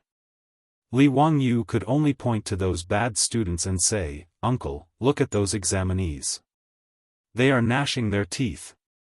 You know that they are thinking hard, but if you don't know, you will think that they have a grudge against this exam paper." I found it interesting, so I laughed. Pai Lupi looked in the direction of his finger. Sure enough, there were a few examinees with abnormally ferocious expressions on their faces. Pai Lupi couldn't help but smile. "Hee, what do you mean by thinking hard? It seems to me that you have been studying in the past and haven't been paying attention. Now you are scratching your ears and cheeks, thinking about how to answer." Li Wangyu said, "Hee, this is what it means to regret not having enough knowledge when you need it. You don't know how difficult it is until you experience it." He said this casually, but it made Pai Lupi, Fang Xianling, and the others nod their heads. Zio's words are wonderful. Endless charm. It's true that you only regret not having enough knowledge when you need it. Pai Lupi looked at those examinees and said to Li Wangyu, "Zio, as a teacher, you must seriously supervise Qingqian and Qingxue's studies.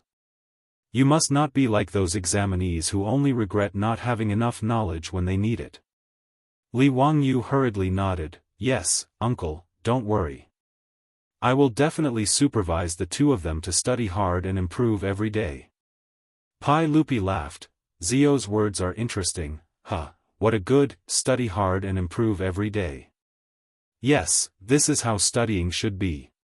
Fang Xianling also laughed, looking at what Zio said today. "Your words are concise and profound, and every sentence is a gem. Zio, have you been writing again recently? Why don't you read it to me?" Li Wangyu's head was full of sweat. He had just said it casually. Especially studying hard and improving every day, this was the catchphrase of the teachers and parents of the later generations. How could Pai Lupi and Fang Xianling see so many profound meanings? However, Li Wangyu remembered after Fang Xuanling's words that the two sentences he had just said seemed to have come from Han Yu's ancient and modern literature, encouraging study. In the later generations, the phrase, "studying hard and improving every day," was famous in China because the chairman wrote the inscription for a primary school student. However, the original source was Han Yu's article in the Tang dynasty. When Li Wangyu was studying Han Yu's encouraging study, every time he read the phrase, "studying hard and improving every day," he always felt a sense of disharmony. It felt like the modern slogan had been transmigrated to the Tang dynasty. It seemed that after taking advantage of Han Yu's teachings of teachers, it was inevitable that he would steal the ancient and modern virtuous literature, encouraging learning as well. After Li Wangyu silently apologized to Han Yu in his heart, he calmly nodded at Fang Xianling and said, "Fang Gonggong, I recently wrote an article called Persuasion." Fang Yai clapped his hands and applauded. As expected, I guessed correctly. I haven't heard Zio's article in a long time. Zio's Love Lotus, Epigraph of My Shack, Teachings of Teachers, and The Oil Cellar, I can't put them down and study them every day. It seems that I have another masterpiece to go with wine today. Du Ruhui and Lu Quan also looked expectant. Yes, that's right. Zio, quickly read it. If it's the same as your previous articles, I'll invite you to a restaurant to drink. Chapter 7:16. Li Wangyu coughed pretentiously, once again apologizing to Han Yu in his heart.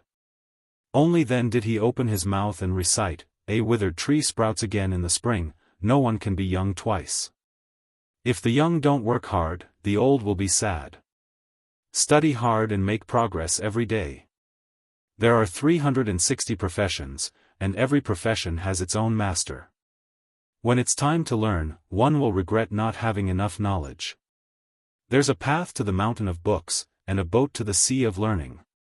The teacher leads the way, but one's own cultivation depends on oneself. Practice makes perfect, and hard work makes perfect." Li Er, Fang Xianling, and the others began to ponder the meaning of the 200 words, ancient and modern literature, persuasion to learn. Han Yu's article couldn't be said to be very beautiful, but as Fang Xianling had said before, it was concise and profound, and every sentence was a gem. Li Wangyu only learned many of the famous sayings in the future after learning this article. It turned out that they all came from this 200-word article. Something like, "If the young don't work hard, the old will be sad. The new generation excels the old. There's a path to the mountain of books, and a boat to the sea of learning." Almost every sentence was familiar to the later generations. An article that could be passed down for thousands of years was extraordinary. Pai Lupi couldn't help but nod and clap his hands in praise of this article. Fang Xianling and Du Ruhui immediately said, "Ziyu's article is really thought-provoking, and every word is a gem. When it comes to persuasion, there's no other article that can compare. Your Majesty, I ask your Majesty to issue an imperial edict to publish Ziyu's article to the world so that everyone can read and recite it." Lu Quan was even more excited. He bowed to Pai Lupi and said, "Your Majesty, I have a presumptuous request. Could your Majesty please write down this article in your own handwriting? I want to ask the craftsman to carve it into a stone tablet and place it outside the examination hall of the Ministry of Rites, so that all students can remember this article in their hearts and remind themselves at all times." Pai Lupi naturally smiled and nodded in agreement. Lu Quan immediately motioned for an official from the Ministry of Rites to bring over a brush, ink, paper, and inkstone. He then asked Pai Lupi to paint. Li Wangyu did not feel the slightest bit ashamed of being praised by the crowd. After plagiarizing so many times, his face was already as thick as the wall of Chang'an City. Today, coincidentally, Li Wangyu took advantage of Pai Lupi's good mood and said, "Uncle, I'm planning to build a school next to Dingzhou village. I'm preparing to recruit students to teach and dispel doubts. I wonder if Uncle will allow this nephew to ask the craftsman from the Ministry of Works to help this nephew with the construction?" "Oh. Ziyu, why do you want to build this school? Imparting the Tao and dispelling doubts? But a private school? It's just a private school, and you have the nerve to ask the Ministry of Works for help?" Pai Lupi asked, puzzled. In his opinion, how big could a private school be? It was just a small courtyard. It was making a mountain out of a molehill to ask the Ministry of Works for this. Li Wangyu scratched his head and did not know how to explain the word school to Pai Lupi. In ancient times, educational institutions were called xiang, su, shui, shu, and so on. However, the word school only appeared in the Republic of China. In the late Qing dynasty, modern educational institutions were called schools. In the Republic of China, they were called schools. Pai Lupi and Fang Xianling naturally did not understand, but they could roughly guess the meaning of the two words, school and study. Li Wangyu touched his nose and said with a smile, "Hey, uncle, it's not a private school. The school I'm planning to build is actually an academy." In the history of Wuxia, the earliest academy was the Lijiang Academy, founded by Pai Lupi's great-grandson, Li Longji of Tang Xuanzong. However, Pai Lupi and the others understood the word academy. Even if it's an academy, Zio, you don't need to ask the Ministry of Works to help you build it, right? Li Wangyu shook his head and said, "No, uncle. My academy covers a large area. Hey, to tell you the truth, in my plan, the academy covers an area of nearly 1,000 acres. There are dozens of buildings, lakes, pavilions, and so on. The amount of work required is huge. That's why I want to ask the officials and craftsmen of the Ministry of Works to help me build it. Uncle, don't worry. I'll pay for all the expenses myself." His words shocked Pai Lupi, Fang Xianling, Du Ruhui, and the others. An academy covering an area of more than 1,000 acres? Was this an international joke? The Imperial College, the Hongwen School, and the Chongwen School together covered an area of less than 100 acres. Li Wangyu actually wanted to build an academy covering an area of more than 1,000 acres. Pai Lupi thought he had misheard. He stared at Li Wangyu and asked, "Zio, say it again. How big is the academy?" 1,000 acres. After confirming that he didn't mishear, Pai Lupi couldn't help but take a deep breath. "You scoundrel, what's wrong with you? Do you know how much gold it will cost to build such a big academy? Your Dingzhou village only has a few dozen children. Why do you need to build such a big academy?" Fang Xianling also tried to persuade him, "Zio, it's good that you're willing to build an academy, but you don't need to build it so big, right?" Li Wangyu smiled indifferently and said, "Hey, uncle, Fang Gonggang, didn't I just make a fortune? No problem, this cost is nothing." In front of Lu Quan, Li Wangyu naturally couldn't say it out loud. However, Pai Lupi, Fang Xianling, and Du Ruhui naturally understood what he meant. They couldn't help but be speechless. This time, the 5 families and 7 kings lost their pants and each of them earned more than 100,000 taels of gold. Since Li Wangyu was willing to use part of it to build an academy, it really didn't matter. Pai Lupi still shook his head and said, "Zio, tell me clearly, why does it need to be so big to build an academy?" Li Wangyu knew that he was going to meet Pai Lupi today, so he was prepared to bring up this matter. Therefore, he always carried the sketch of the academy with him. When faced with Pai Lupi's question, he immediately took out the sketch. "Uncle, everyone, please look, this is the sketch of the academy that I'm going to build." Li Wangyu pointed at the sketch and introduced it to Pai Lupi and the others. "The academy that I'm going to build is unprecedented. It includes all kinds of libraries, classrooms, dormitories, cafeterias, sports fields, horse racing fields, kuju courts, and baseball fields. Hey, so it's going to take up a lot of space." Pai Lupi and the others carefully looked at the sketch of the academy and shook their heads. Li Wangyu's generosity was unheard of. Fang Xianling asked curiously, "Zio, how many students do you plan to enroll? It's such a big academy, are you going to compete with the Directorate for Students?"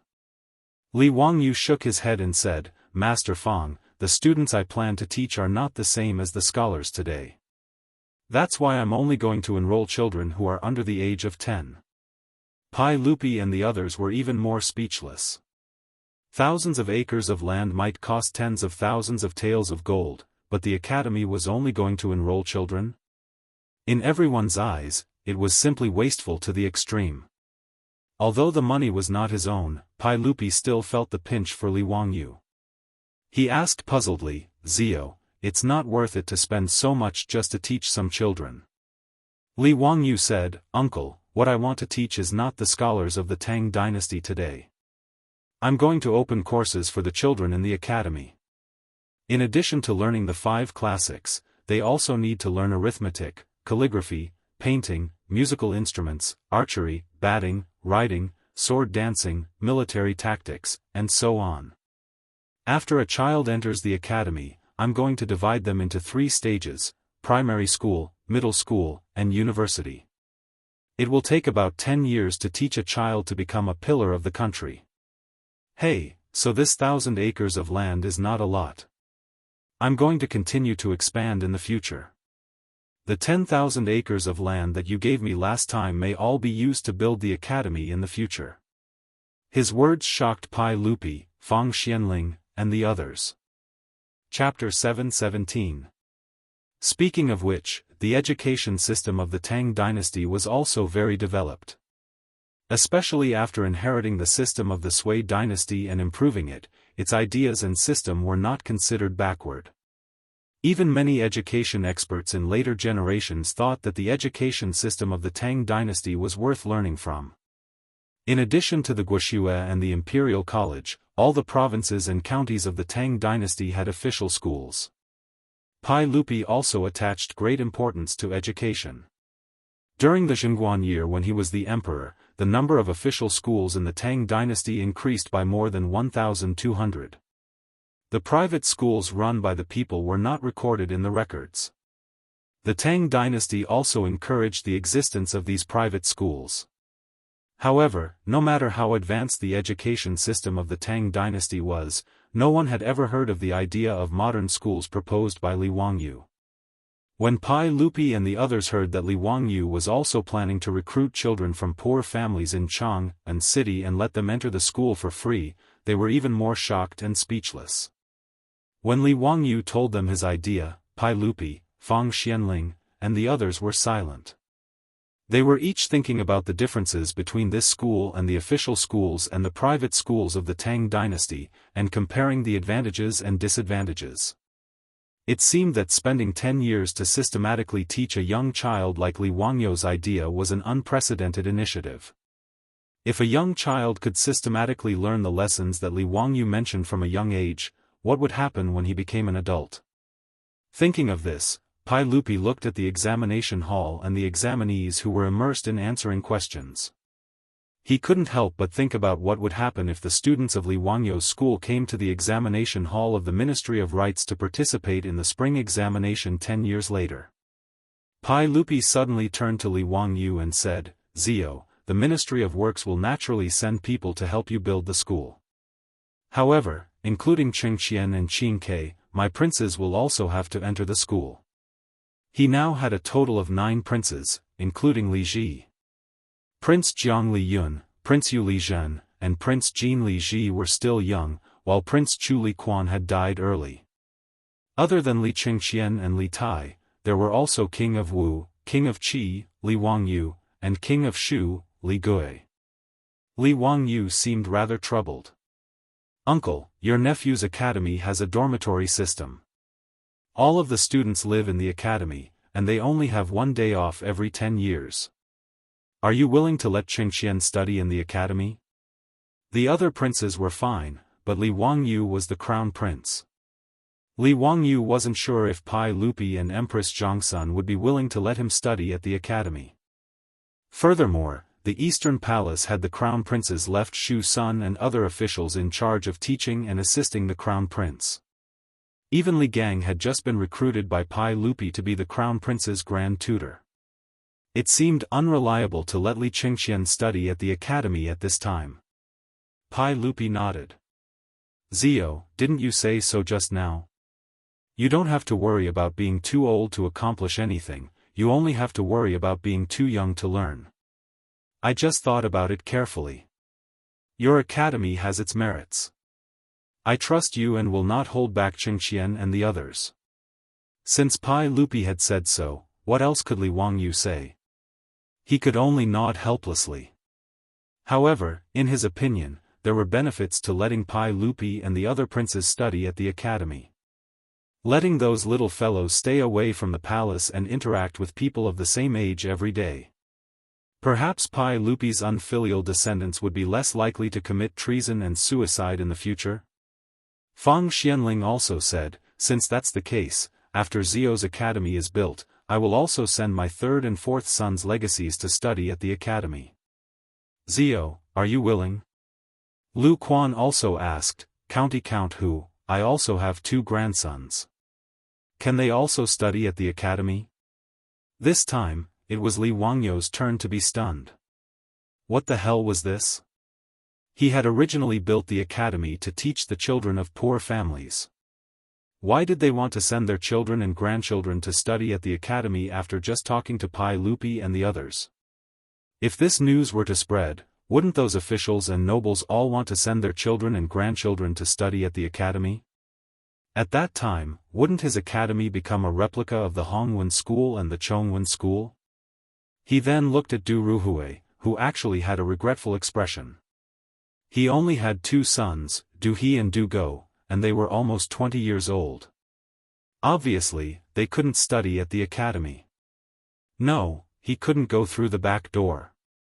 Li Wangyu smiled at Fang Xianling and Lu Quan. He, Lord Fang, Lord Lu, it's not that I'm pretentious. It's just that there are rules for entering the academy. You have to take an exam. Only after passing the exam can you enter the academy. If I rashly agree to let the children and grandchildren of Lord Fang and Lord Lu enter the academy, there are so many officials and nobles in Chang'an City. Please forgive me, Lord Fang and Lord Lu. Why don't you let them take the entrance exam after the academy is built? With your family's education, wouldn't it be easy for you to pass the entrance exam? Fang Xianling and Lu Quan looked at each other. They understood and nodded with a smile. Li Wangyu then said, however, the academy also plans to recruit girls. If Lord Fang and Lord Lu have girls of the right age, they can directly send them to study at the academy without the exam. His words stunned Pai Lupi and Fang Xianling. Li Wangyu also planned to recruit girls? Although the Tang dynasty was open-minded and didn't have the Ming and Qing dynasties, there were very few girls who went to study at the academy. Zio, I'm afraid this is inappropriate. Your academy also plans to recruit girls? If men and women study at the academy together, it will cause a lot of trouble. Zio, I advise you not to do this. Lu Quan couldn't help but persuade. Li Wangyu scratched his head helplessly. He also knew that recruiting girls would cause a lot of trouble. In Chang'an City, building a female toilet caused a lot of trouble, let alone a girls' school. Fortunately, he and his beautiful boss had already expected this. Lord Lu, it's not a girls' and boys' school. Instead, it's a girls' school on the side of the academy. Men are not allowed to enter and only female teachers are invited to teach. Li Wangyu pointed to a corner of the sketch and said. In fact, his girls' school was just skirting the boundaries. That area was just the girls' dormitory area. After these girls entered the academy, they would still be in the same academy. Lu Quan didn't know his plan. He sighed and said, Zio, what's the use of girls entering the academy? Even if you teach them to be extremely knowledgeable, could it be that they would still be able to become officials? It's enough if they can read and understand the principles. Why do they have to study at the academy? As the saying goes, a wise woman can topple a city. What's the use of girls studying? Li Wangyu smiled and said, Lord Lu, you're wrong. It's always good for girls to study. Even if they marry a husband in the future, they can at least write and calculate. They can also manage the family business. What's more, they have to help their husband and teach their children. If they can't read and write, how can they teach their children well? If the Empress is not talented, how can she write the book, Women's Principles, and teach all the women in the world? Lord Lu, don't you think so? He even mentioned Empress Zhongsun, so Lu Quan naturally couldn't say anything. He just shook his head, obviously not agreeing with Li Wangyu. Chapter 718. Even Pai Lupi did not comment on Li Wangyou's intention to recruit girls. Although he did not care much about etiquette, he still felt that it was troublesome. If he nodded his head and allowed his princesses to study at the academy, those old officials in the imperial court would probably start nagging again and be very annoying. Therefore, Pai Lupi did not comment on Li Wangyou's suggestion. He neither supported nor opposed it. Li Wangyou saw that no one wanted to talk about it, so he did not say anything. Anyway, recruiting girls was not something he had to do. He was not a feminist. If it was not for the strong request of his beautiful superior, he would not have bothered. After chatting about the academy for a while, they turned their attention back to the ongoing imperial examination. It was time for the examination. The officials from the Ministry of Rites came forward to collect the examination papers. The examination papers were held by the Imperial Army and immediately sent to a side room. The Ministry of Rites had prepared hundreds of scribes to copy the examination papers and hand them over to the examiners for marking. After the examination, there were officials from the Ministry of Rites who read out the questions for this year's spring imperial examinations to the candidates. The 3 examinations of the advanced examination would be finished in 1 day. After that, it would take about 3 days to mark the papers and determine the rankings. Pai Lupi remembered that Li Wangyou mentioned 2 people called Sheng Guanyi and Lu Rengui outside the examination hall of the Ministry of Rites. He could not help but be interested. Zio, just now outside the examination hall of the Ministry of Rites, I saw 2 students kowtowing to you. Were they the Sheng Guanyi and Lu Rengui you mentioned? Li Wangyou said, yes, it was them. I have decided to take them as my disciples.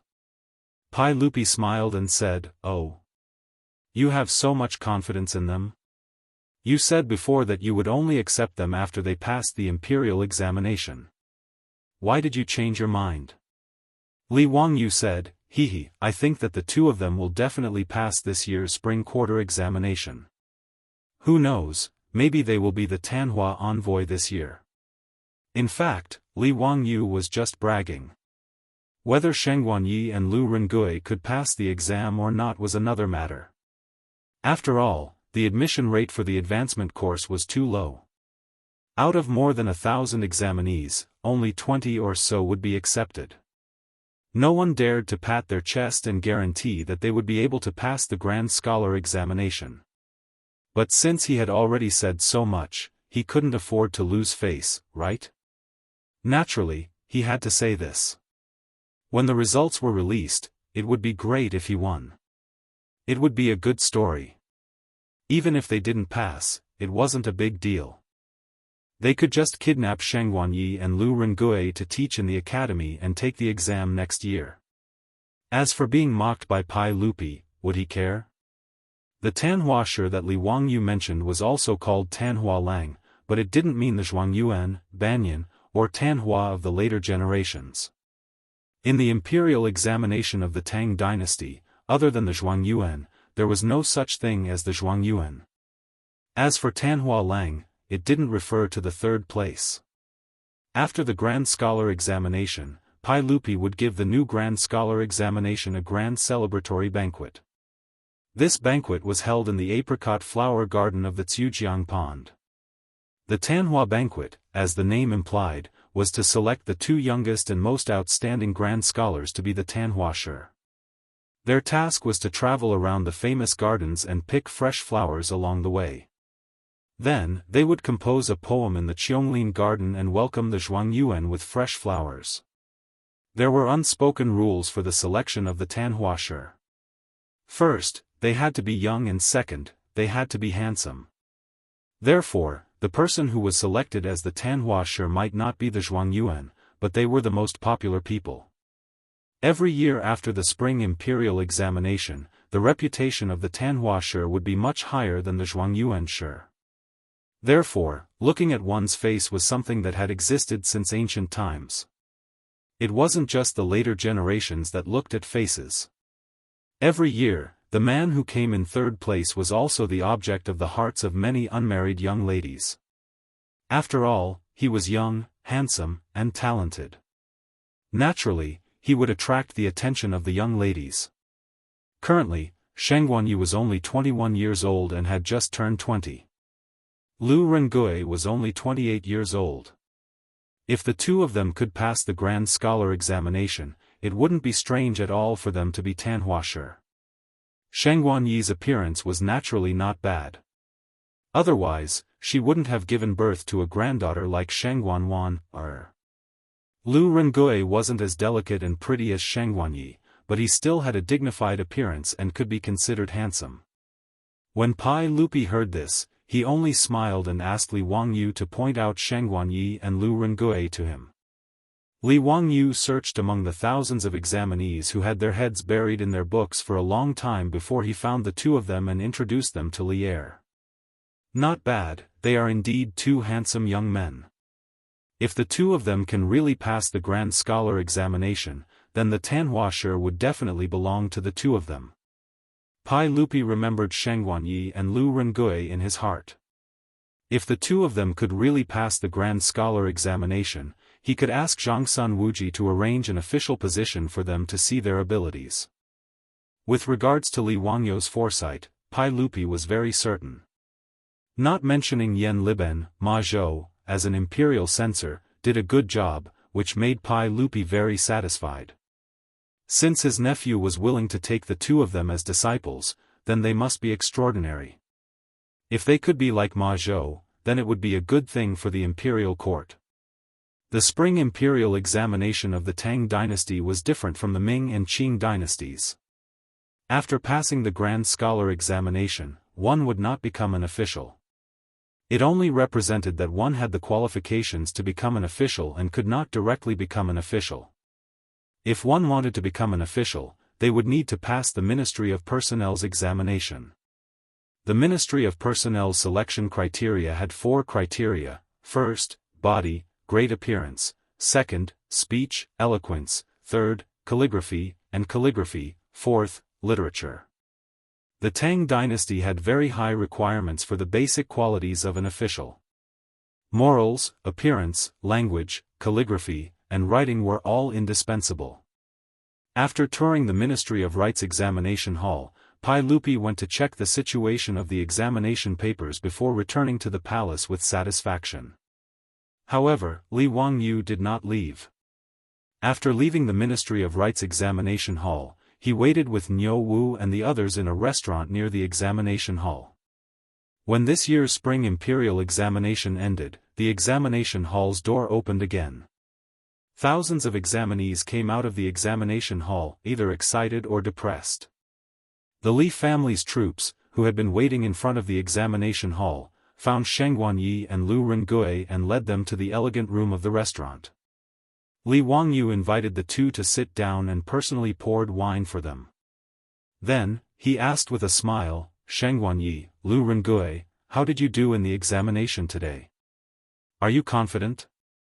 Sheng Guanyi and Lu Rengui were obviously the type of top students who were excited. The two of them looked at each other and nodded. "Teacher, today's examination was not bad. However, whether or not I can pass the Grand Scholar examination will depend on the results released in 3 days." That's good. I have confidence in you. In fact, even if you don't pass the examination this year, it's not a big deal. You can continue to take the examination next year. You two are still young. Didn't you say that you will pass the Grand Scholar examination in your 50s? Don't worry, don't worry. I've been waiting for you here today because I need your help with something. Li Wangyu's words stunned Sheng Guanyi and Lu Rengui at first. Then, they immediately bowed down and said, "Teacher, please instruct us. We won't dare to disobey.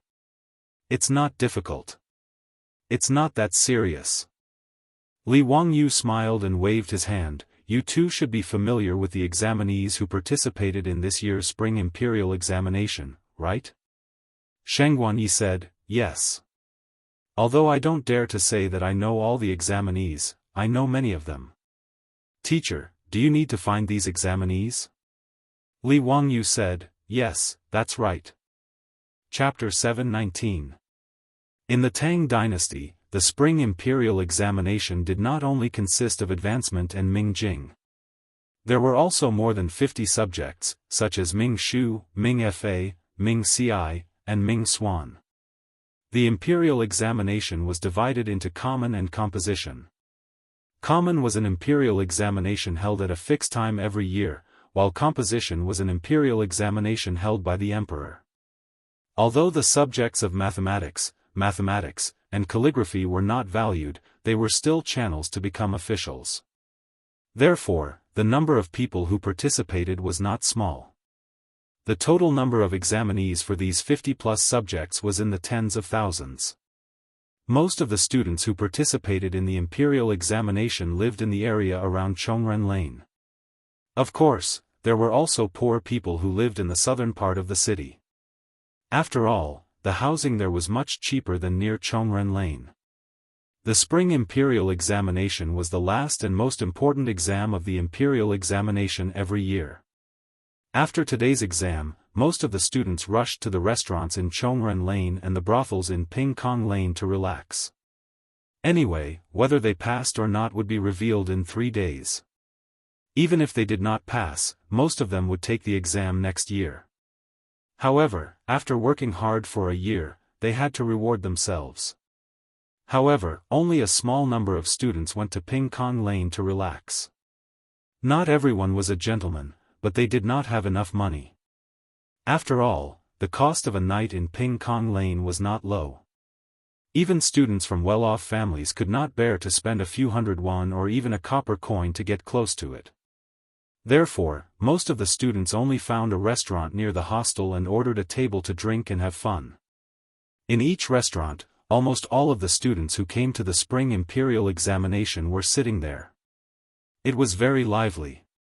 In the restaurant, a student suddenly said loudly, "Everyone, I wonder if you have heard?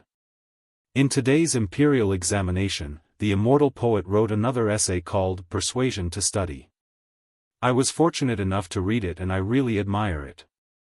The immortal poet is really a learned person. She is not an ordinary person." His words immediately attracted the attention of all the students in the restaurant. Someone immediately stood up and asked, "I wonder if this brother can recite it for us? Let us listen to the teacher's teachings." That's right. I'll have to trouble you to recite it for us." The surrounding students chimed in one after another. "That's no problem at all. Everyone, listen carefully, a withered tree sprouts again in the spring, no one can be young twice."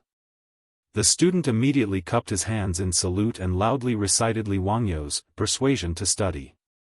After the 200-word essay was recited, the originally noisy restaurant suddenly became quiet. All the students began to recite the essay in their mouths.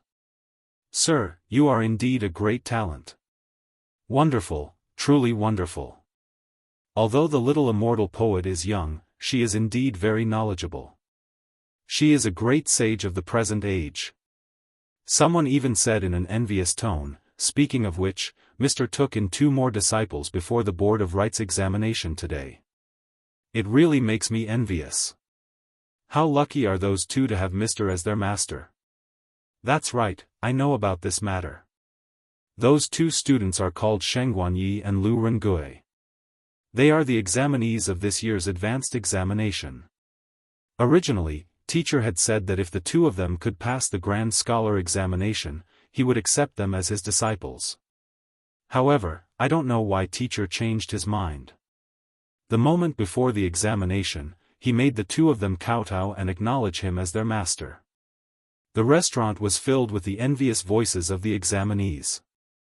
If they can acknowledge teacher as their master, what does it matter if they pass the spring examination or not? Yes, teacher's disciple, Imperial Censor Ma, didn't participate in the spring examination. However, he was directly appointed as an imperial censor by the saint. How glorious is that? It's a pity that we can't enter teacher's eyes. It's a pity that we can't be his disciples. Every time I read Mr.'s essays and poems, it makes my respect for Mr. grow even stronger. Let's not talk about teacher's essays and poems. Just talk about the novel, Romance of the 3 Kingdoms. How magnificent is that? Only someone like teacher can write something like that. Sigh, even if I can't acknowledge teacher as my master, it would be good if I could follow teacher and serve him. Someone couldn't help but laugh out loud when he heard this. Stop dreaming. You're not that beautiful young lady. Why would sir need you to serve him? Huh, that's the reason. The restaurant was filled with laughter again. At this time, someone loudly said, actually, it's not impossible. Do you know? Teacher plans to build an academy in Hu County. He plans to recruit people from the Confucian scholars.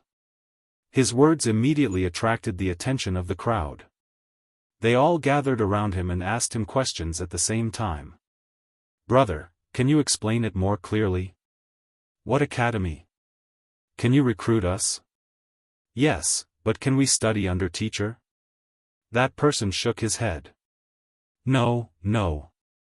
The academy that teacher wants to build will only recruit children around 10 years old. What? Only recruit children? This is too much of a waste of teacher's talent. How can teacher teach children? Could it be that there's a mistake? How is this possible? The man who spoke shook his head again. The academy that teacher wants to build will not only recruit children, but it will also teach these children for 10 years until they turn 20. It's said that children from poor families won't have to pay a single copper coin for tuition. Teacher will also provide them with food and lodging for 10 years until they graduate. These words immediately stunned everyone. For a moment, no one said anything. They just looked at each other in dismay. After a long time, someone finally muttered, "Teacher is so generous. Why didn't I be born a few years later?" Hiss, those children will have to study under teacher for 10 years, this is too inconceivable. The man continued, moreover, from what I know, Teacher's Academy will not only teach children the Confucian classics, but also mathematics, calligraphy, painting, musical instruments, archery, ball shooting, horse riding, sword dancing, the art of war, and many other subjects. Therefore, they will need to study in the academy for 10 years. Another round of gasps could be heard in the restaurant's lobby. After a while, someone asked, "Brother, what did you mean when you said that teacher plans to recruit people from the Confucian scholars?" Teacher wants to recruit hundreds, if not thousands, of children to study in the academy. With so many people, he naturally can't teach them himself. Therefore, teacher plans to recruit people from the Confucian scholars to teach in the academy. These words caused the Confucian scholars to fall silent. Count who wanted to recruit them to teach in the academy? Teach those children? Everyone began to make all kinds of plans. After all, they were all scholars. Even if they didn't pass the imperial examination this year, they could still take the examination next year and obtain the qualifications to become an official. But if they went to teach in the academy, how could they become an official in the future? Although Li Wangyou's reputation was very attractive, it wasn't enough for these Confucian scholars to give up their aspirations for fame and turn around to devote themselves to the great cause of education. The old teachers in the private schools of the Tang dynasty were all scholars with no hopes of becoming an official. How many people as young as them would be willing to give up on fame? Chapter 720. In the eyes of these students, if Li Wangyou's purpose of building the academy was to recruit them, they would find a way to study in the academy even if they had to sell everything they had. But he just wanted to recruit them to teach a group of naughty children in the academy, which made them hesitate. No matter how famous Li Wangyou was, it was not enough to make them abandon their future to follow him. For a moment, there was an awkward silence in the restaurant. The middle-aged student who spoke before suddenly laughed and said, "Do you think that teaching in the academy will delay your future? Isn't that the case? Of course not. Not only is there no harm, but there are also great benefits." "Oh? Please explain it to us in detail." The middle-aged student who spoke coughed softly and said, "Most of you are not from Jianghu, right?" Everyone nodded and said, "Of course. If we are from Jianghu, why would we live in a hostel?" Then do you know that the students from Chang and have a big advantage in the imperial examination every spring? Everyone was speechless. They looked at each other and nodded again. Of course. The imperial examination of the Tang dynasty was not very fair. At least the students from Chang and the surrounding provinces had a big advantage compared with the students from other provinces. The reason was simple. It was far away. The imperial examination of the Tang dynasty was held once a year. For the students from Chang, they had to pass the preliminary examination in their original provinces and then go to Chang and to take the imperial examination in spring. If they did not pass, they had to return to their original provinces to prepare for the examination next year. The Tang dynasty was not like the modern era, where there were many means of transportation such as planes and high-speed trains. A round trip, which was far away, might take half a year. Most of the time would be wasted on the road. Therefore, many students who were far away could only take the imperial examination in spring every 2 years. It was not impossible to stay in Chang'an, but they had to be recommended by high officials to skip the preliminary examination and take the imperial examination in spring directly. That was one of the reasons why the examination was popular. But even if only the students who entered the imperial examination were counted, how many of the thousands of students could be recommended? Most students still had to spend a lot of time and money to travel back and forth. Therefore, the students from Chang'an were far superior to the students from other provinces and counties in terms of study time and convenience. Everyone naturally understood this point, but there was nothing they could do. The middle-aged student continued in a loud voice, "Do you all know that the teacher has already said that anyone who is willing to teach at the academy will not only be provided with food and accommodation, but will also receive a monthly salary of 3 strings of copper coins. Most importantly, every year before the spring quarter examinations, Mr. is willing to recommend candidates to participate in the spring quarter examinations." His words immediately caused a commotion among the students in the restaurant. Instantly, the sound of everyone's discussion almost overturned the roof of the restaurant. This brother, are you serious? Will Sir really recommend it to us? As long as we teach at the academy, you will recommend us? A monthly salary of 3 strings of copper coins? This is equivalent to a 5th or 6th rank official. The middle-aged student laughed and said, "Of course." Not only that, the teacher also said that he would invite the great scholars of the imperial court to teach law and official document writing in the academy. Even if ordinary commoners were lucky enough to pass the Grand Scholar examination, they still had to go through the selection process of the Ministry of Personnel. On the other hand, the Ministry of Personnel's selection was very practical. It depended on whether the new Jinsher had a good understanding of legal documents and whether they knew how to write laws and official documents. How would those commoners have the opportunity to come into contact with these? Therefore, the imperial examination of the Tang dynasty was not easy for commoners. It was full of difficulties. The middle-aged student's words caused the discussion in the restaurant to become louder. At that moment, many people were already tempted. However, they could not help but ask curiously, "This brother, how did you know all this?" To tell you the truth, I also plan to go to Mr.'s academy to teach those students. The 2 disciples that Mr. accepted in front of the entrance of the Ministry of Rights today, Sheng Guanyi and Lu Rengui, are my good friends. It was Sheng Guanyi and Lu Rengui who told me about this.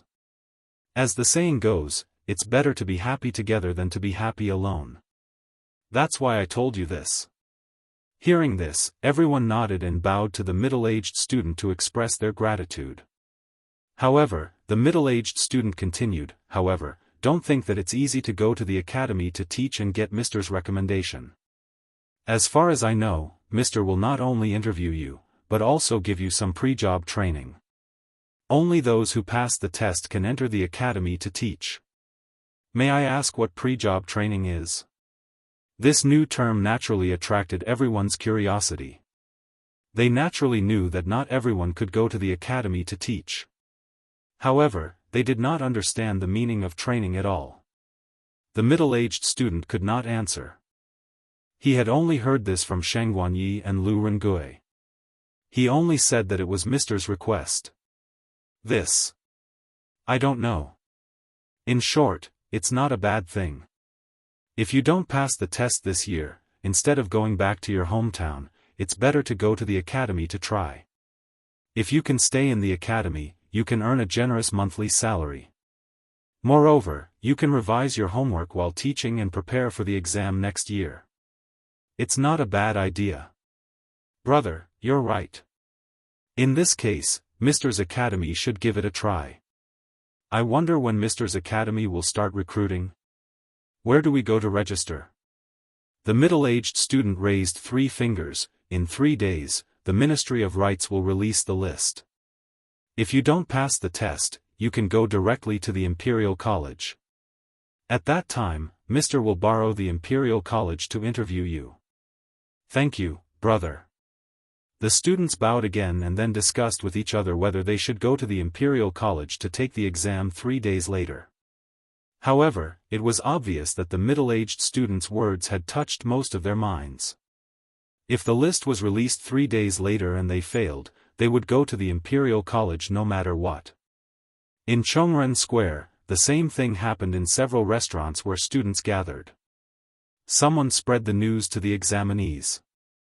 This was naturally arranged by Li Wangyu. The reason why he waited for Sheng Guanyi and Lu Rengui in front of the entrance of the Ministry of Rights was precisely for this matter. Through Sheng Guanyi and Lu Rengui, he gathered the examinees who failed the exam and selected the teachers to teach in the academy. This was the idea of his beautiful superior. Originally, Li Wangyu only planned to recruit 100 students. However, looking at the attitude of Pai Lupi and Fang Xianling today, Li Wangyu realized that his academy would need to recruit at least a few hundred students. Would those officials and aristocratic families be indifferent when they learned that the crown prince and the prince were going to study in the academy? They would definitely break their heads to send their children of the right age to the academy. With so many children of the officials and aristocratic families going to the academy, would those commoners and merchants not be tempted? As the saying goes, parents in the world love each other dearly. Who would be indifferent? Not to mention recruiting a few hundred students, if the academy was open to enrollment, it was possible to recruit thousands or even tens of thousands of students. Thinking of this, Li Wangyu's forehead was sweating. Why did it seem that he was tricked by his beautiful superior?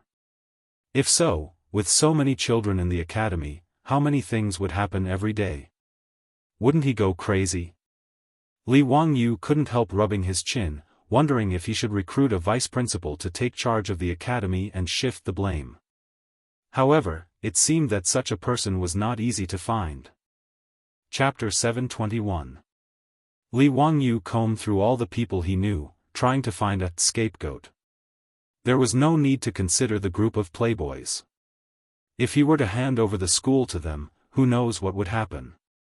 He did not want the reputation that he had painstakingly accumulated to be ruined by that group of playboys. Merchants like Chou Kun and Chou Yuanliang were also not suitable. Although merchants had management skills, if they were to manage those scholars, it would be strange if they did not cause a scene. This era was like this, even Li Wangyu could not do anything about it. Great scholars like Yu Shinan were the most suitable, but whether it was Yu Shinan or Kong Yingda, Pai Lupi would not let them go. Moreover, he did not have the qualifications to let these big shots give up being third-grade officials and go to the school to be some vice principal. More importantly, this group of old men were too old. To let them work so hard to manage an academy, Li Wangyu could not bear it. After thinking about it, Li Wangyu tragically found that he could not find a suitable candidate. Not only must he have literary talent, he must be able to suppress those scholars who went to the academy to teach, he must also have management skills, and most importantly, he must be young and strong. Where could he find such a person in such a short period of time? In fact, Ma Zhou or Yan Liben were suitable candidates, but Li Wangyu could not bear to drag Ma Zhou and the others back to take the blame for him. Since Ma Zhou and Yan Liben had kowtowed to him to be their teacher, as their teacher, would he want to delay their future? As for Shengguanyi and Lu Rengui, they were too young and inexperienced. Thinking of this, Li Wangyu painfully scratched his head, extremely distressed. Why couldn't he find a suitable scapegoat to help him manage the school? If he really had to manage such a big school, he might as well not do it. Because of this, he had been worried for a few days, but there was no solution. While he was depressed, Li Wangyu's mind suddenly jumped out a name, making him stunned at first, then ecstatic. Yes, this person was absolutely suitable. Li Wangyu immediately became excited. He got up and paced back and forth, thinking about what he had just thought. The more he thought about it, the more he felt it was feasible. Niu Wu, prepare a horse. Let's go to Chang'an City. I want to enter the palace. Li Wangyu thought it through and punched his own palm. He raised his head and laughed. Niu Wu did not know what was going on. He rushed over and said, Lang Jun, it's already past midnight. The drum of dusk in Chang'an will sound in 2 hours. Are you sure you want to go to Chang'an now? The beautiful boss also walked out and asked curiously, Wangyu, why are you in such a hurry to go to Chang'an? Li Wangyu laughed and said, hee, it's about the school. I just thought of who I can find to be the vice principal of the school. Wahahaha, I'm really a genius. The beautiful boss gave him an angry look. She also knew that Li Wangyu had been thinking about this matter these days. In the end, this guy was just lazy and wanted to find someone to help him deal with those tedious matters. Who do you want to find? Ma Zhou and Yan Liben can't do it. Don't worry, of course I won't. Chongqing, you know this person too. Li Wangyu moved closer to his beautiful superior's ear and whispered a few words. Su Chongqing couldn't help but cover her laughter. This guy is suitable, but are you sure he wants to be the vice principal of the school? Although I don't know him well, I know that this guy is obsessed with official positions. What makes you think you can get him to go to the school? The beautiful boss suddenly asked curiously with her big eyes. Hee, I have my own plan. Anyway, I'll go to Chang'an first. This matter should not be delayed. After Li Wangyu finished speaking, he led Niu Wu out of the castle in a hurry. He mounted a horse and led a group of troops towards Chang'an City. When they arrived at Taiji Palace, the palace gate was about to be locked. Hearing that Li Wangyu wanted to see him, Pai Lupi could not help but be surprised. He did not know why he came to Chang'an City at this time. Zio, why are you in such a hurry? Why did you come to see me so late? In the Yin and Yang Hall, Pai Lupi asked curiously. Li Wangyu said, hee, uncle, I came here today because I have 2 things to ask of you. Let me hear it. Li Wangyu said, the first thing is about the academy. I want to give the 6 components of the academy to you, uncle, just like the carriage company and the wine workshop. This academy, well, it should be called the Royal Academy of the Tang dynasty. Uncle, you will be the dean of the academy. What do you think? Pai Lupi was not happy to hear this. Instead, he was so angry that his nose was almost crooked. The reason was very simple.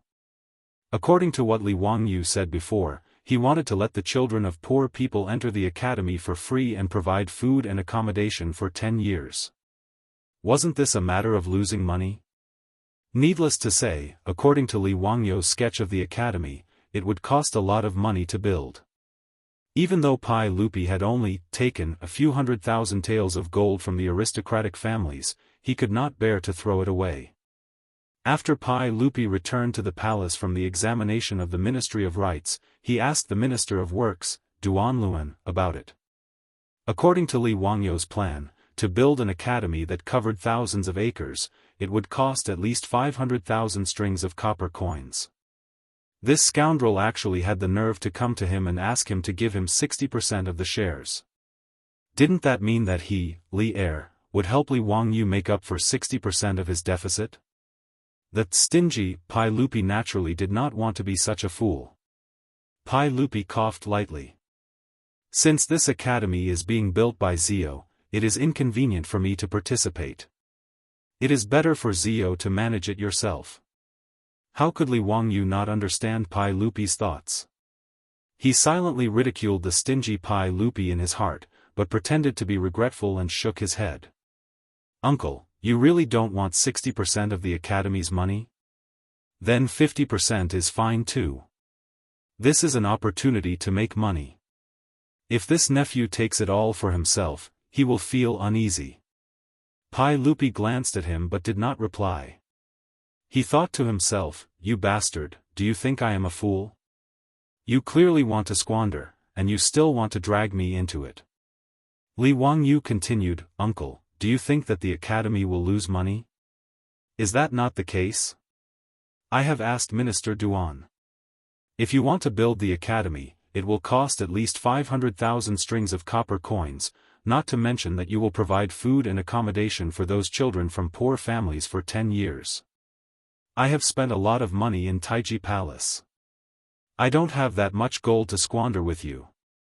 Pai Lupi's words made Li Wangyu laugh even more happily. He shook his head like a rattledrum. No, uncle, you are wrong. Not only will the academy not lose money, but it will also make a lot of money. Pai Lupi naturally did not believe him. Zio, don't try to trick me into subsidizing you. Uncle, Li Wangyu said, I'll do some calculations for you. This academy can only recruit 500 children a year. That is not a lot, right? Of course not. If you are willing to accept, there will be at least a few thousand. Pai Lupi nodded. He naturally understood how attractive Li Wangyu's academy was to the officials, nobles, and merchants. I said that I will let the children from poor families enter the academy for free, but I did not say that the children of nobles and merchants will also enter the academy for free. The children of these people will study in the academy. I will charge them 100 strings of copper coins for a year's tuition, books, uniforms, and accommodation. That is not a lot, right? Li Wangyu's words made Pai Lupi stunned. He did not react for a long time. 100 strings of copper coins a year, and he dared to say that it was not a lot? Did he have any shame? Chapter 722. Pai Lupi did not know how to complain about Li Wangyu's unscrupulous pricing. In the Tang dynasty, ordinary private schools only charged a few pieces of dried meat. As for the official schools of the Tang dynasty, all tuition fees were free. However, Li Wangyu actually told him that he wanted to charge 100 strings of coins for a year's tuition. This was simply robbery. 100 strings of coins, if converted to RMB in the future, would be 400,000 yuan a year. Even the aristocratic schools of the future were not that expensive. Ordinary people in Chang'an only had an annual income of around 10 strings of coins. 100 strings of coins was almost equivalent to the income of a family without eating or drinking for 7 or 8 years. Li Wangyu did not think much of it. Was 100 strings of coins a lot? Although 100 strings of coins was equivalent to a year and a half of the salary of a first-rank boss, how many of these bosses relied on the monthly salary from the imperial court to live? The officials and merchants of the Tang dynasty were not poor. Who would dare to say that 100 strings of coins was expensive to be classmates with the crown prince and the prince? Li Wangyu began to count with his fingers for Pai Lupi. Uncle, look, if the academy recruits 500 people in one term, 200 of them will be free of tuition fees and 300 of them will be charged. This will be 30,000 strings of coins a year. It may not seem much, but if we recruit 500 people in the second year, 600 people will pay the tuition fees. That will be 60,000 strings of coins a year. In 10 years, the academy will have 3,000 people paying the tuition fees every year. Then this year's income will be 300,000 strings of coins. Uncle, are you sure you don't want to be a part of the academy? Pai Lupi heard this and was stunned for a while. Then he gritted his teeth and said, Zio, you are too ruthless. 300,000 strings of coins was not a small amount. The amount of coins in the Tang dynasty was not much more than that. Thinking of this, Pai Lupi could not help but curse in his heart. Building an academy could make money like this? He did not care about what he had said before. He coughed lightly and said, "Since Zio has such intentions, then I will take 60% of the academy. Building the academy will cost a lot of money, and I can't let Zio bear it alone. Yes, I will pay for 60% of the expenses." Li Wangyu once again despised Pai Lupi, who was not willing to act until he saw the rabbit.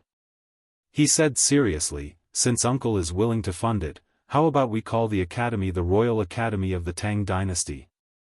What do you think?" "Good, of course."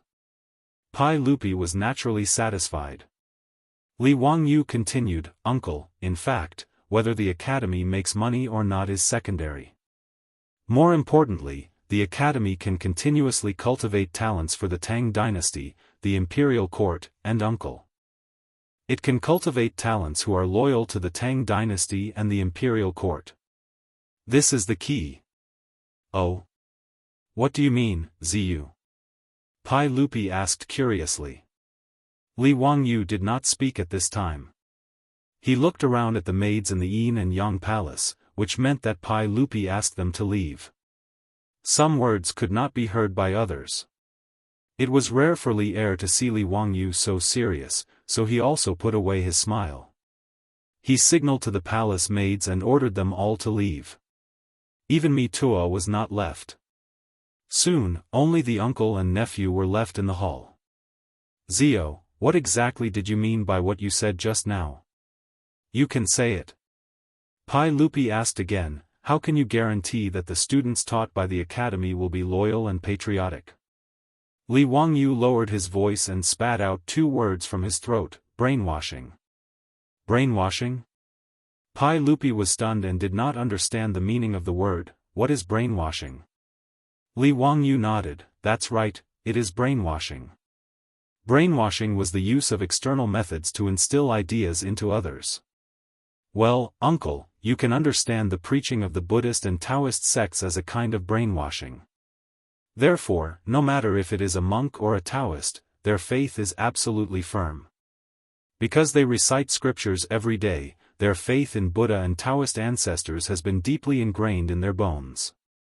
And the more they shave their heads when they are young, the more they are like this." Pai Lupi frowned and thought for a while. "Zio, why do you only recruit children? Is it because of this reason? To brainwash them?" Li Wangyu said, "That's right, it is because of this. I think that when teaching these children from young, not only should they be taught knowledge, but they should also be instilled with the idea of loyalty and patriotism. Uncle, what do you think will happen after 10 years?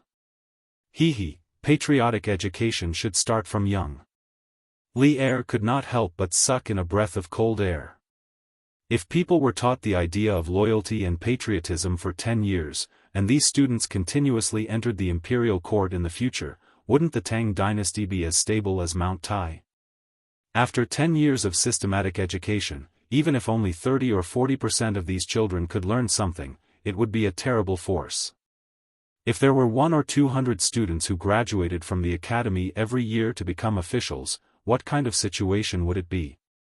More importantly, as Li Wangyu said, these people had been taught the idea of loyalty and patriotism since young, and this was their belief. Thinking of this, Pai Lupi could no longer sit still.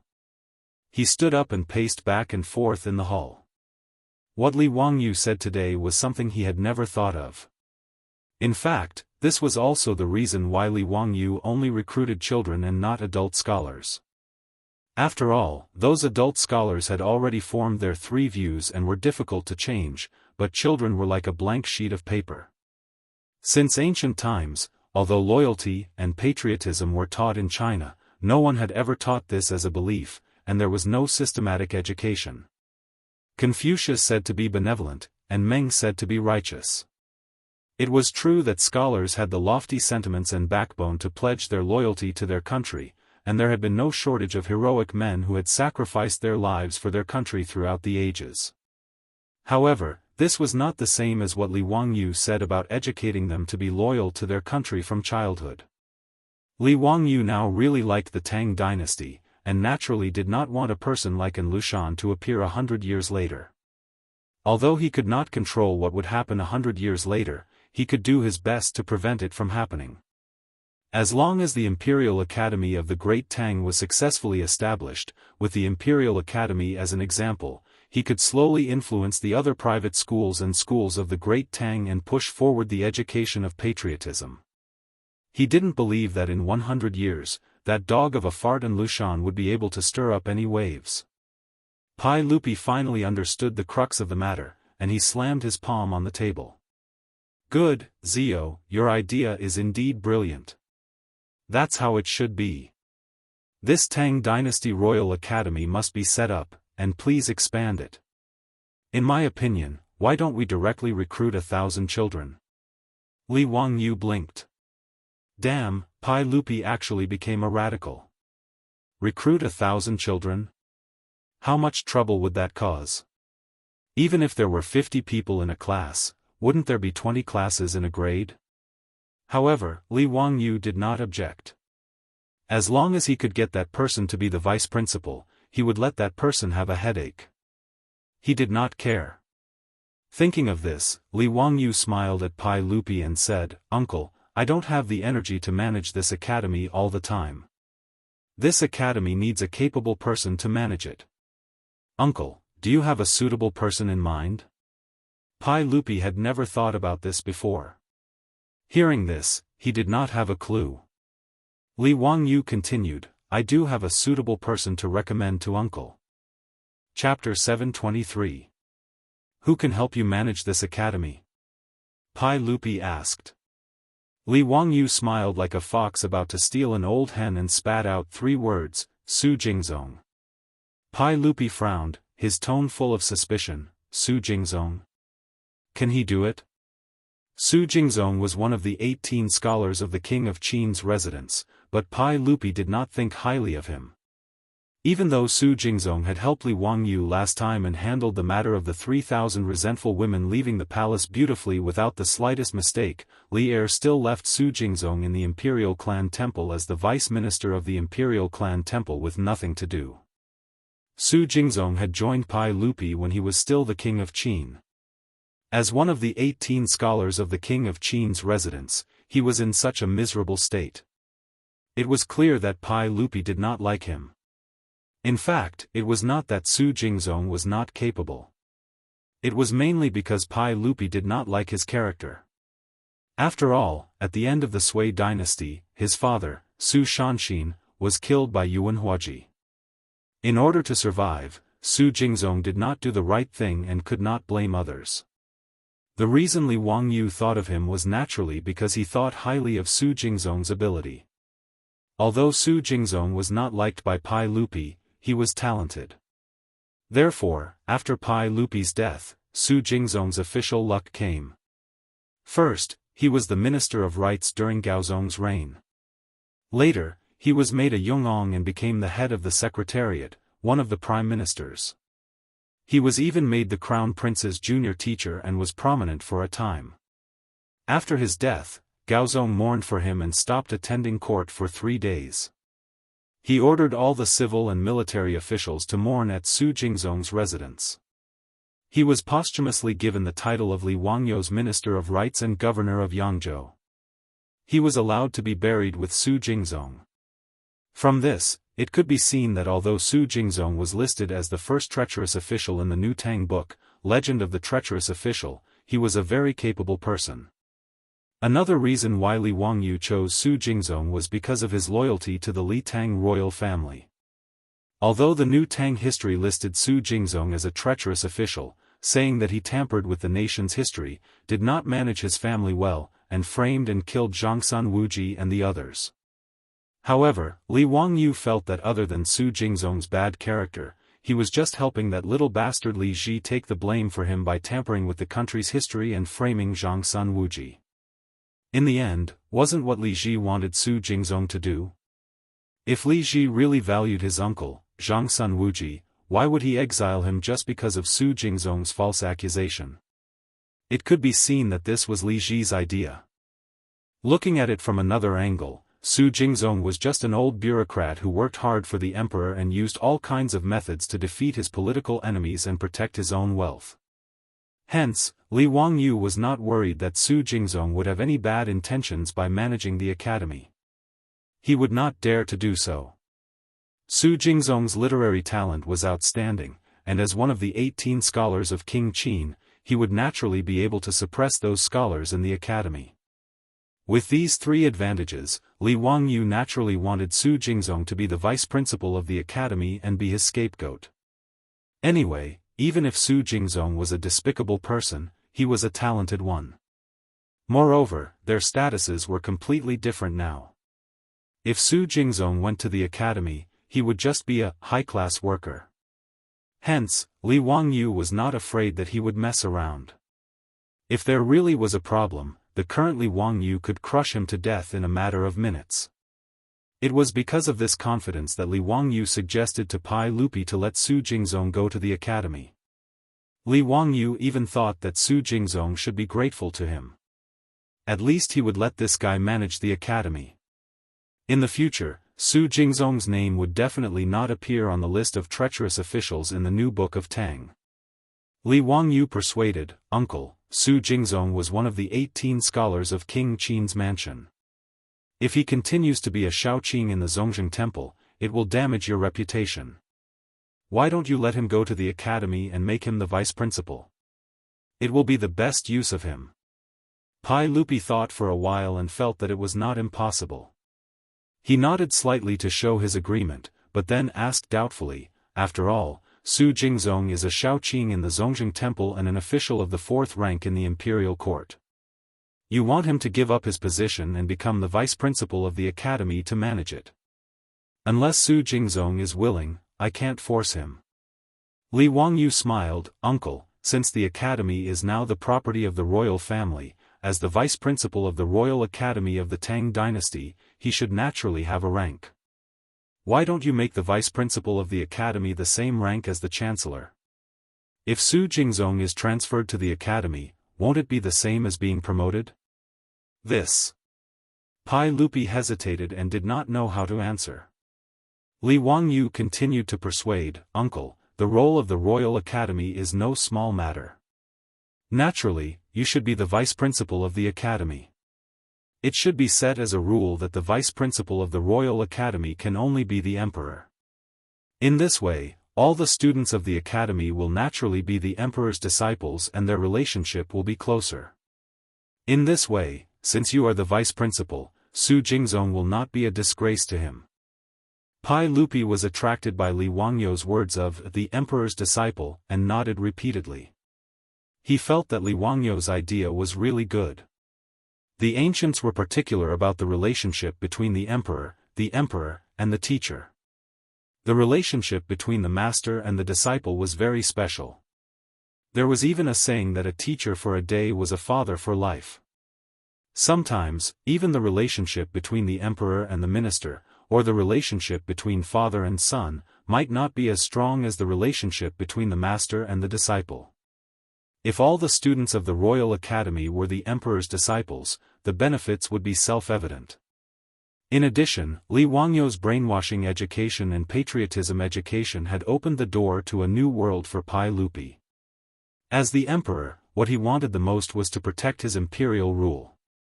And Li Wangyu's words just happened to scratch at his itch. Pai Lupi understood this and was immediately overjoyed. Good. Good.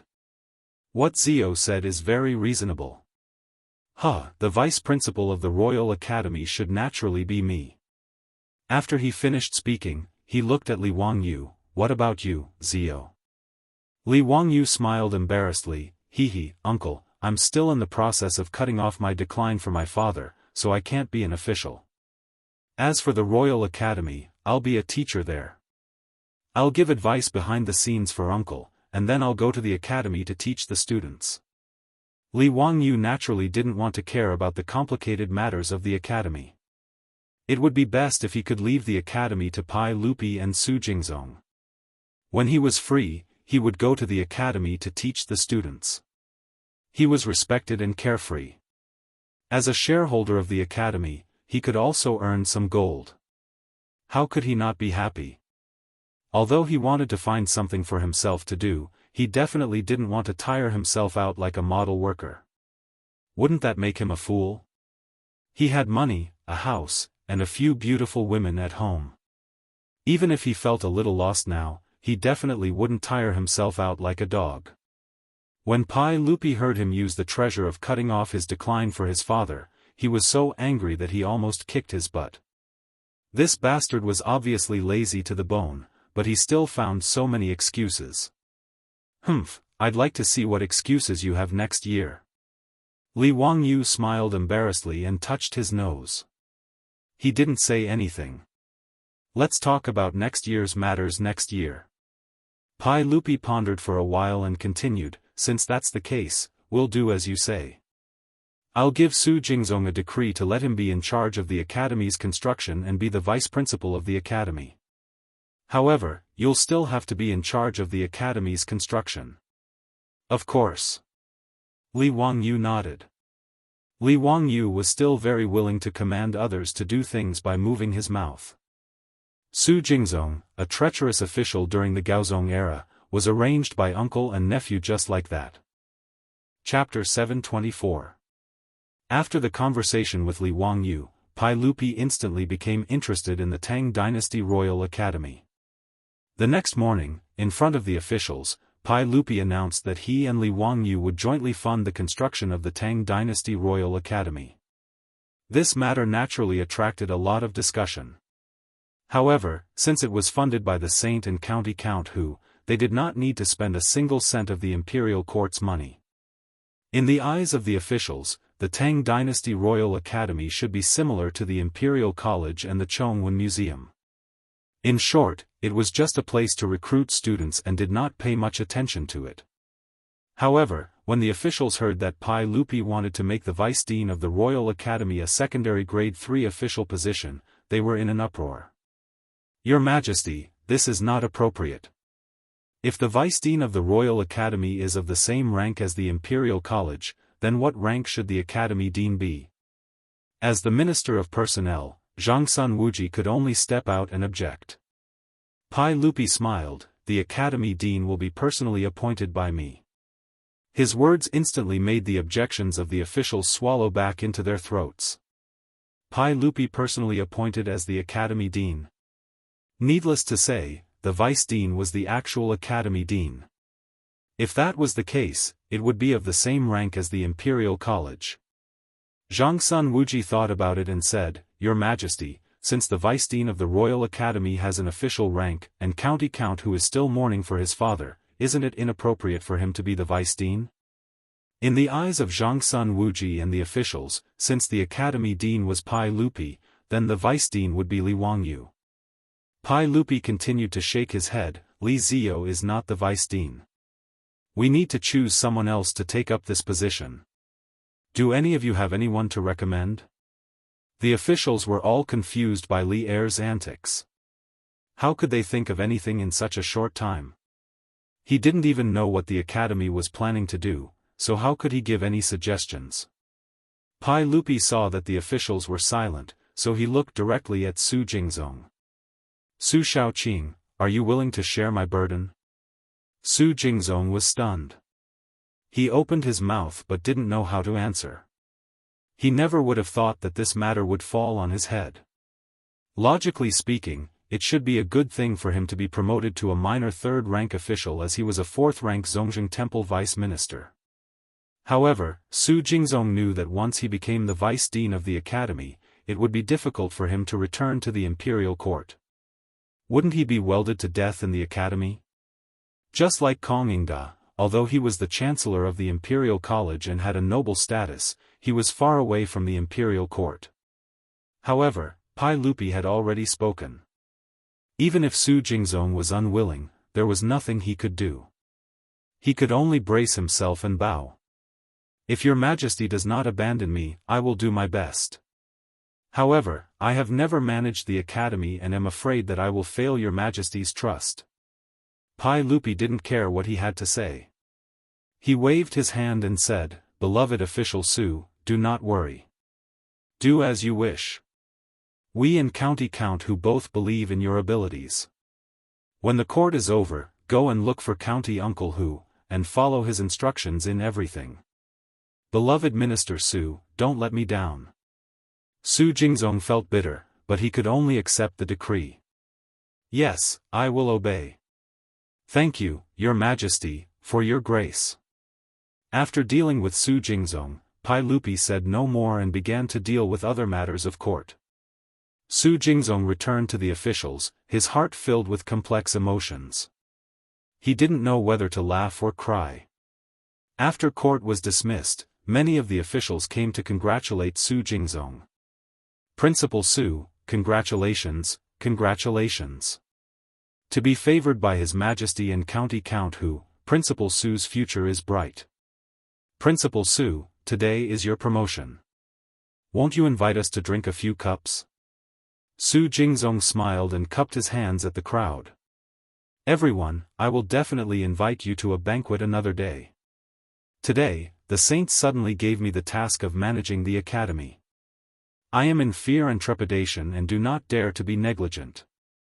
I have to go to the County Count Hu's estate and listen to his arrangements. My apologies, everyone, I am truly sorry. The officials naturally understood this, so they didn't keep him. They smiled and congratulated him before letting him go. Su Jingzong's mind was a mess. He didn't even know what the academy was, yet Pai Lupi had given him this task. It would be strange if he didn't feel nervous. He first rushed to Li Wangyou's estate in Kaihua Square. After knocking on the door, the steward reported that his Langjun had returned to Dingzhou village in County Count Hu early in the morning. Su Jingzong gritted his teeth. He could only get on his horse and leave the city for Dingzhou village. By the time he arrived at Dingzhou village, it was already noon. The tired, thirsty, and hungry Su Jingzong didn't have time to rest. He hurriedly knocked on the door of Lai Hot. Li Wangyu and his beautiful boss were preparing to eat lunch when they heard the old steward, Li Heng, report that Su Jingzong had come. They couldn't help but look at each other and smile. Principal Su, how come you have time to come to my estate? Sit, eat first. If you have anything to say, we can talk after lunch. When Li Wangyu saw Su Jingzong, he didn't give him a chance to speak. He directly invited him to the dining table and ordered a servant to bring a hot towel to wipe Su Jingzong's sweat. He also ordered tea, bowls, and chopsticks. Su Jingzong wasn't in the mood to eat. He cupped his hands at Li Wangyu and said, County Count Hu, I. Before he could finish, Li Wangyu interrupted him. Principal Su, eat first. No matter how important the matter is, we can talk after lunch. Su Jingzong had no choice but to thank him and pick up his bowl and chopsticks to eat. Lai Hot's food was famous throughout Chang'an. Even the imperial chefs couldn't compare to the Lai Hot's cooking maids. However, Su Jingzong ate this meal as if he was chewing wax. His heart was in a mess. How could he have the appetite to try any food? Li Wangyu naturally saw Su Jingzong's behavior, but he didn't point it out. He slowly finished his lunch and asked a servant to bring a towel and a basin to wash his hands. Finally, he picked up his teacup and said to Su Jingzong, Principal Su, did the saint give an edict today? Su Jingzong hurriedly bowed. Yes. Today, the saint ordered me to be the vice president of the Royal Academy of the Tang dynasty. I am in fear and trepidation. I really don't know how to handle this matter. Please teach me, County Count Hu. Li Wangyu naturally wanted to give Su Jingzong a cold shoulder. He didn't want Su Jingzong to quit in a fit of anger after hearing that the academy was only recruiting a group of ignorant children. Although it was unlikely that Su Jingzong, who was a fan of politics, would quit, since Li Wangyu wanted to use him, he naturally had to endure it. Principal Su, don't worry. I will explain this matter clearly to you. Please follow me. Li Wangyu stood up and led Su Jingzong directly to the top of the castle. He pointed at the Gan River not far away and said, Principal Su, look. That river is the Gan River. The Royal Academy of the Tang dynasty is going to be built on the other side of the Gan River. He then took out the draft of the academy and showed it to Su Jingzong. Principal Su, this is the blueprint of the Royal Academy. The academy will cover at least 1,000 acres. There will be dozens of different buildings, including a baseball field, a cubicle court, an archery range, and all kinds of facilities. This will be the library that will collect all kinds of books in the world. This is the lake in the academy. When lotus flowers are planted here, the willow trees on the banks of the lake will provide shade on a hot summer day. The lotus flowers in the lake will be so beautiful that even Xiujiang Lake will pale in comparison. After the Royal Academy is built, it will recruit tens of thousands of students. Have you ever seen an academy of this scale? It's not that I, Li Wangyu, am bragging, but the Royal Academy of the Tang dynasty will definitely be an unprecedented feat in the Tang dynasty. Principal Su, for the saint to entrust such an academy to you means that he has absolute trust in you. Principal Su, you must live up to the saint's trust. Li Wangyu was like a real estate saleswoman in the modern world. With his words, Su Jingzong was almost fooled. Chapter 725. No matter how hard Li Wangyu tried to bluff him, when he personally said that the academy would only accept students who were ignorant, Su Jingzong's vision went dark and he almost fainted. He never would have thought that he would become a principal of an elementary school after studying scriptures his whole life, passing the Xiuzai exam in the Sui dynasty, and entering the No Doubt state this year. The term elementary school had existed since the Han dynasty. Ancient people entered elementary school at the age of 8. Su Jingzong thought about how he had ended up like this after spending his whole life in the imperial court. He even wanted to die. Count who, I have never offended you, right? Why do you have to humiliate me like this? Su Jingzong's tears were about to fall. Li Wangyu laughed when he saw Su Jingzong's grief-stricken appearance. Su Jingzong, do you think the sage would joke with you like this? If it was only an elementary school, would the sage and I spend tens of thousands of gold to build such a large academy? As the vice dean of the academy, would he be the same as the Imperial College's chancellor, a secondary-class third-class official? Don't forget, the principal of the academy is personally held by the sage. Hearing him say this, Su Jingzong paused. It did seem to make sense. Even if the emperor and Count Huxian did not like Su Jingzong and wanted to punish him, they did not need to spend so much effort. Count Hu, forgive me for being slow, but what is the trick of this academy? Please teach me, Uncle Huxian. Li Wangyu then explained his and Pai Lupi's plan. Other than the brainwashing, he explained everything else to Su Jingzong. Su Jingzong was dumbfounded when he heard that the Royal Academy of the Tang dynasty was prepared to spend 10 years to cultivate a child into a talent. This was a terrifying amount of money. Su Jingzong was a sophisticated person. After listening to Li Wangyu's explanation, he could roughly guess why Pai Lupi valued the Royal Academy so much. This was the place where Pai Lupi was cultivating the emperor's disciples for the imperial family of Li Wangyu. Understanding this, Su Jingzong suddenly felt a surge of hot blood. Such an important academy was actually given to him to manage by the saint.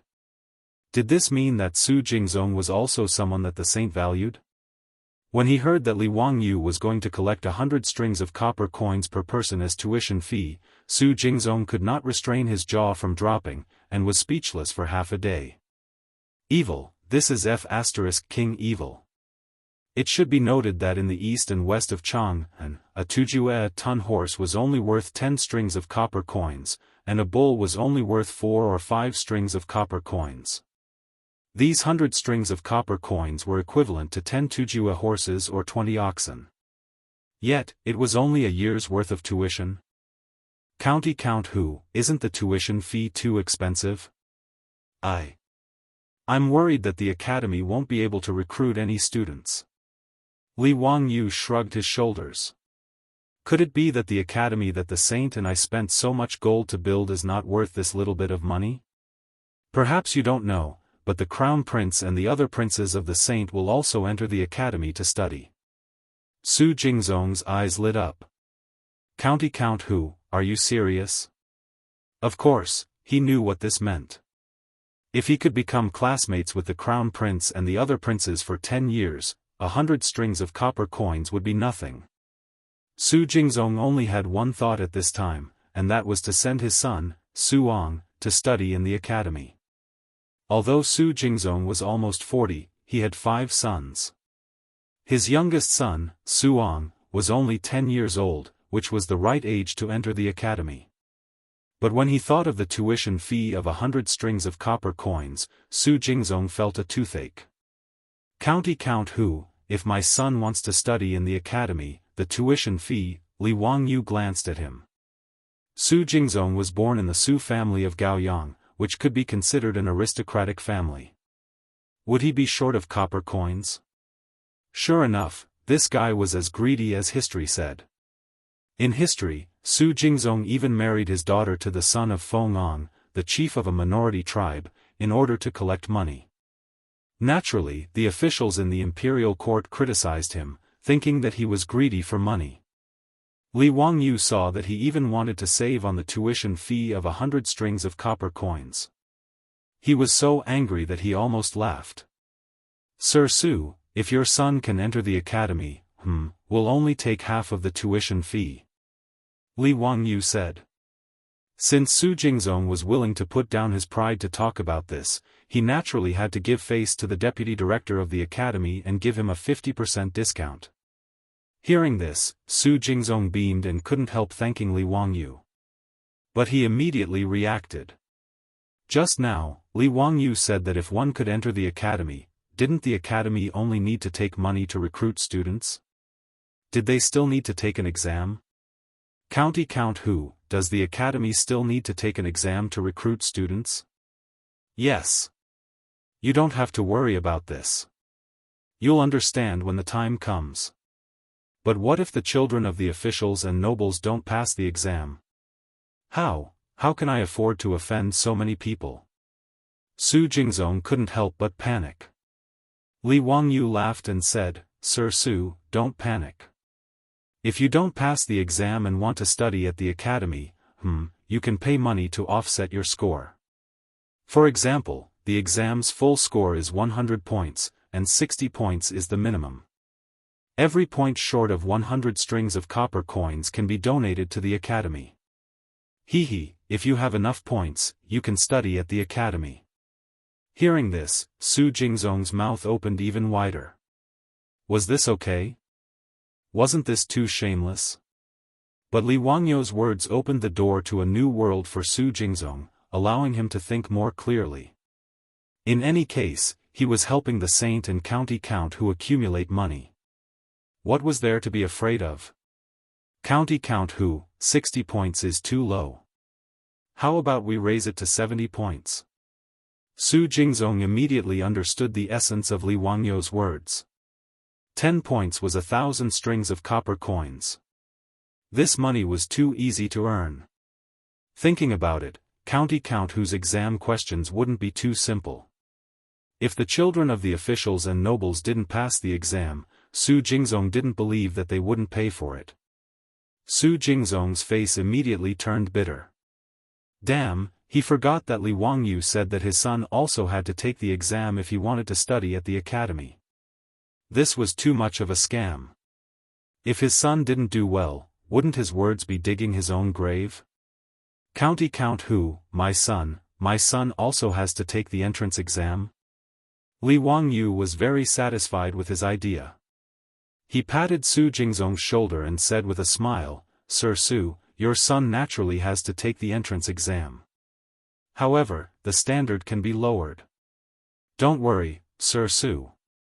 From now on, the academy will be under your care. Are you afraid that the saint and I will treat you badly? Su Jingzong naturally understood what he meant and nodded his head in thanks. At the same time, he made up his mind to urge his son to study hard when he returned. He couldn't afford any delays. This was related to hundreds of strings of copper coins. He couldn't be careless. County Count Hu, how long will it take for the academy to start construction? Su Jingzong looked at the land not far away. Li Wangyu showed him the sketch of the academy, but there was nothing on the land now. His position as the vice dean of the academy was just an empty shell. Su Jingzong was naturally anxious.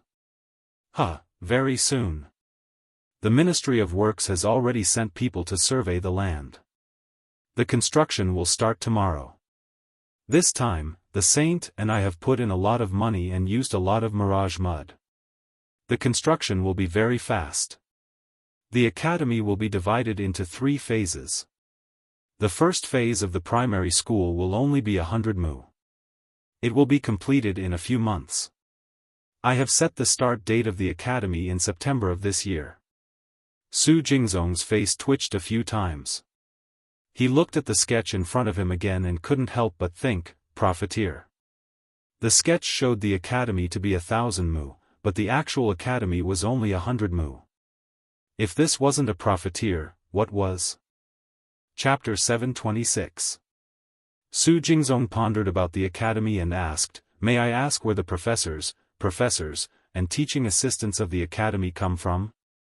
Are they from the Imperial College and the Chongwen Library?" Li Wangyu shook his head. The academy's teaching method is different from the Imperial College's. I plan to recruit people from this year's spring examinations to teach the students. I'm afraid it's not appropriate. Do the students who failed the examinations have the ability to teach the students? I'm worried that they will lead the students astray. Li Wangyu said, "Don't worry. After recruiting those scholars, I will arrange for them to be trained for a few months to learn how to become qualified professors, and teaching assistants."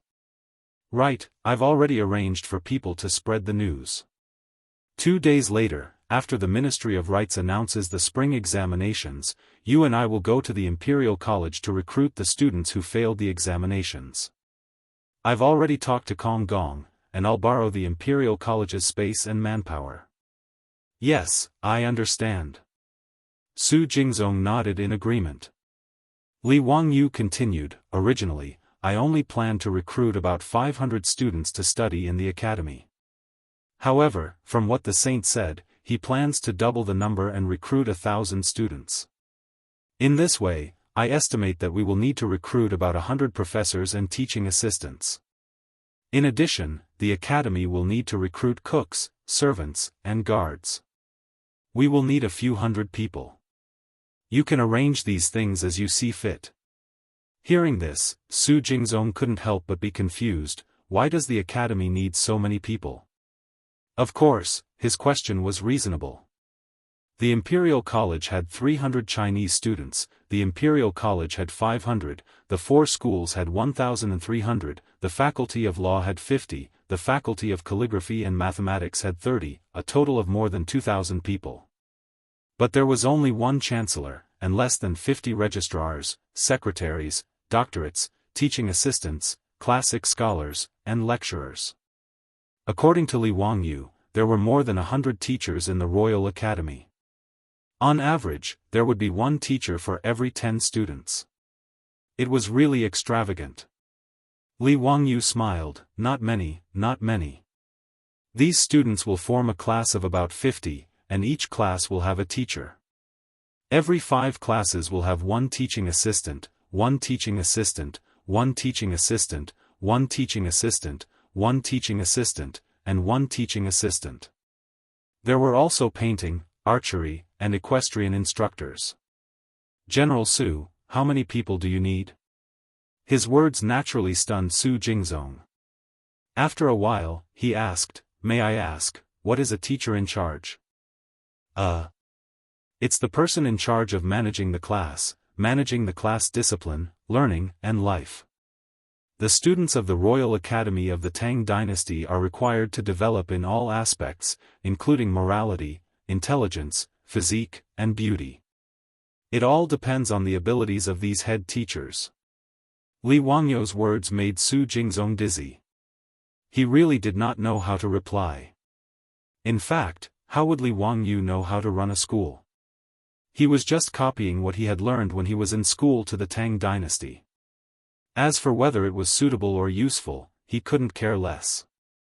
If a half-baked person like him dared to run a school in the future and charge such a sky-high tuition fee, he would definitely be reported in minutes and sent to prison to eat free meals. Fortunately, this was the Tang dynasty. Not only did no one come to arrest him, but Li Wangyu even persuaded Pai Lupi to send Crown Prince Li Qingxian and Li Tai to the academy to study. It had to be said that Li Wangyu's luck was extremely good. Su Jingzong still had a bitter face and frowned. He kept asking about various things in the academy and how to run it. He talked until Li Wangyu's mouth was dry, and he finally sent him away. Looking at Su Jingzong's figure riding away on horseback, Li Wangyu also let out a long breath. Fortunately, he had found such a qualified scapegoat. Otherwise, this school could really torture him to death. 2 days passed in the blink of an eye. On the day of the release of the results by the Ministry of Rites, Chang'an became lively again.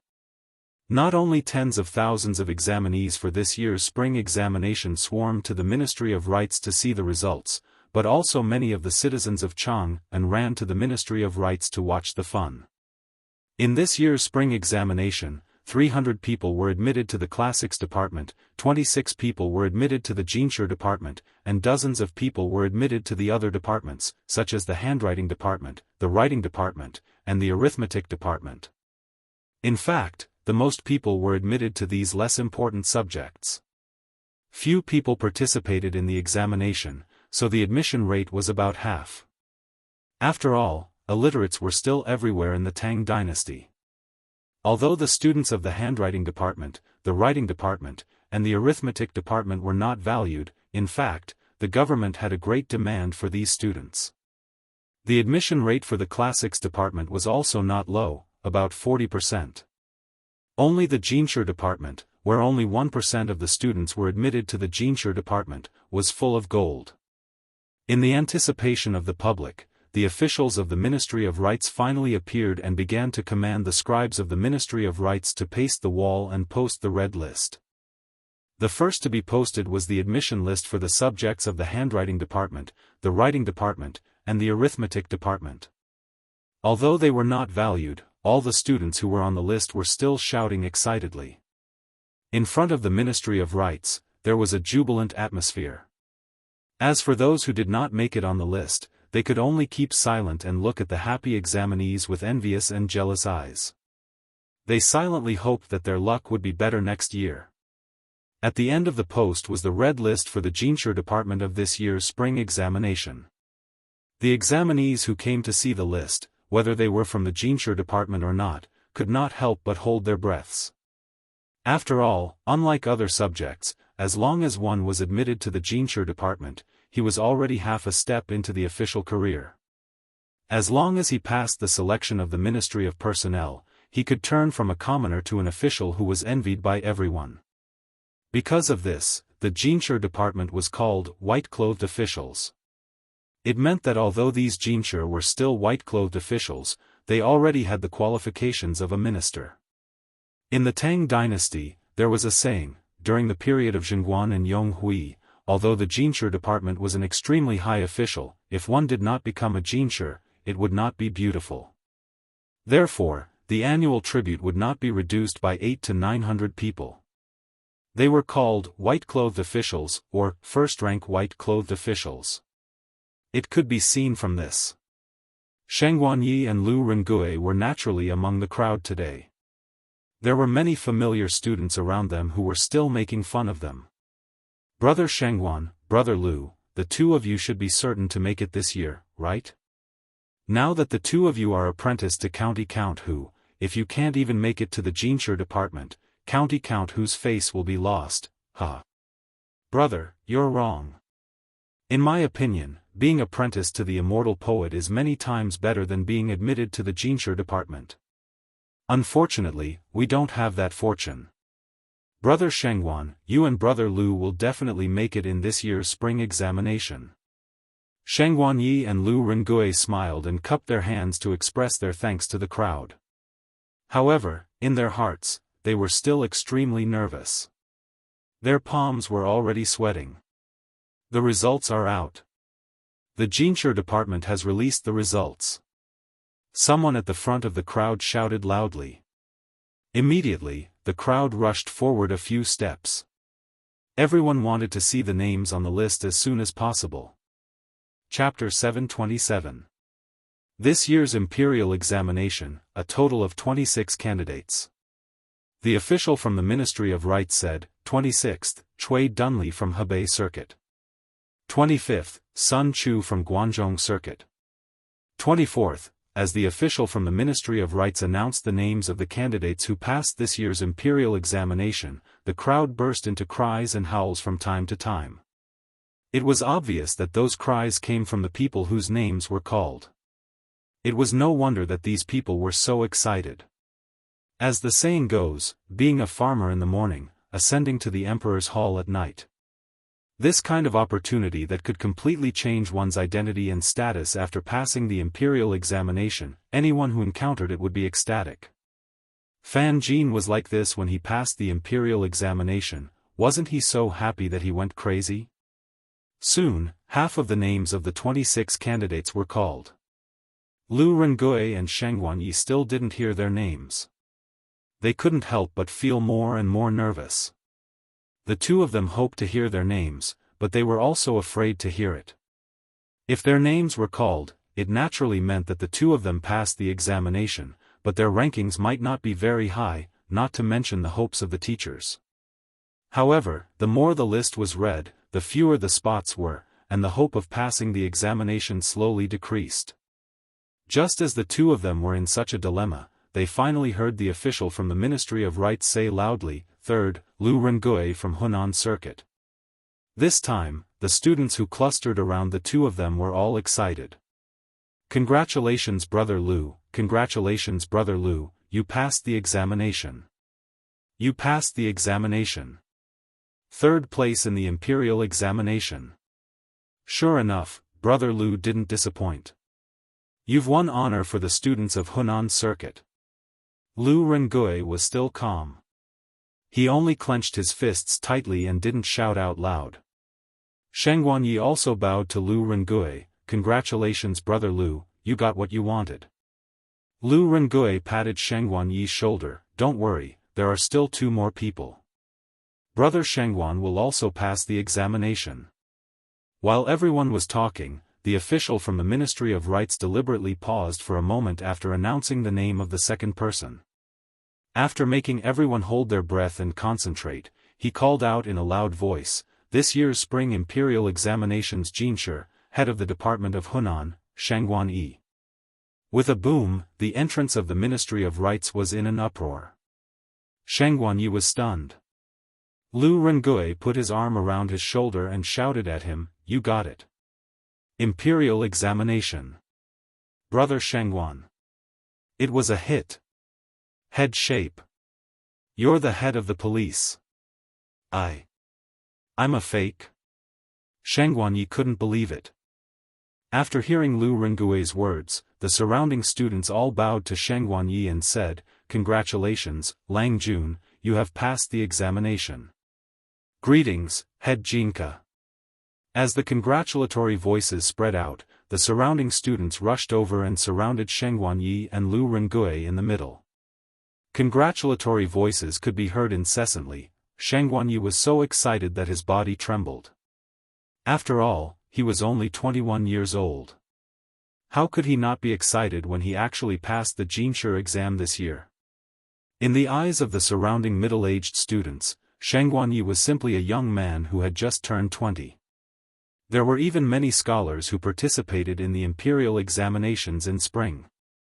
Those who had children early had sons who were older than Sheng Guanyi.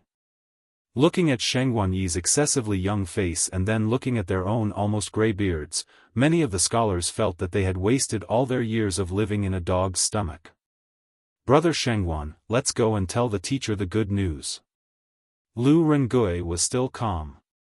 He grabbed Sheng Guanyi's sleeve and pulled him out of the crowd. After taking a few steps, Lu Rengui remembered Li Wangyou's instructions and quickly stopped. He turned his head and shouted to the students, "Everyone, today my teacher, County Count Hu, is recruiting professors and teaching assistants at the Imperial College. If you are interested, why don't you come with me to the Imperial College?"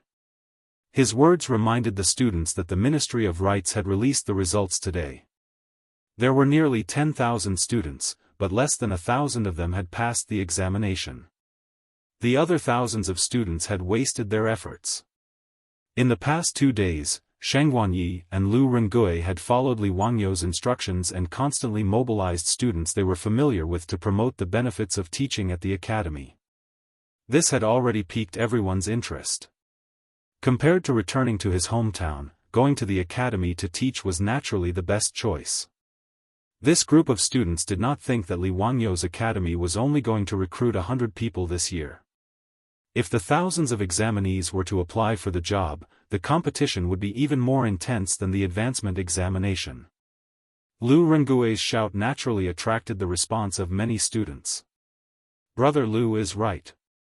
Since we have failed this year, why don't we go to the Imperial College and see if we can catch the teacher's eye? If we can catch the teacher's eye and go to the academy to teach, that would be great. I'm just afraid that it won't be easy. No matter what, we have to go and try first." The students discussed among themselves for a while before crowding around Sheng Guanyi and Lu Rengui and making their way to the Imperial College. At this moment, Li Wangyou and Su Jingzong were already waiting in the Imperial College. The Chancellor of the Imperial College, Kong Yingda, was also accompanying them. Everyone was chatting as they waited for news of the results from the Ministry of Rites. Kong Yingda twirled his beard and smiled. "Zio, I heard that a few days ago, you took in 2 more disciples. Did they also participate in the spring examination this year?" Li Wangyou nodded and said, "Kong Yingda is right. Their names are Sheng Guanyi and Lu Rengui. They are candidates for the imperial examinations this year." Su Jingzong smiled and said, "Kong Yingda might not know, but these 2 disciples of County Count who were picked up from a restaurant in your residence." "Oh? There's such a thing?" Li Wangyou said, It was a coincidence. I was drinking in Kong Yingda's restaurant when I ran into these 2. Out of love for talent, I agreed to take them in as my disciples." Then you should be thanking me," Kong Yingda said. "Zio, do you have confidence in these 2? Speaking of which, this year's spring examination should be the fairest of the spring examination."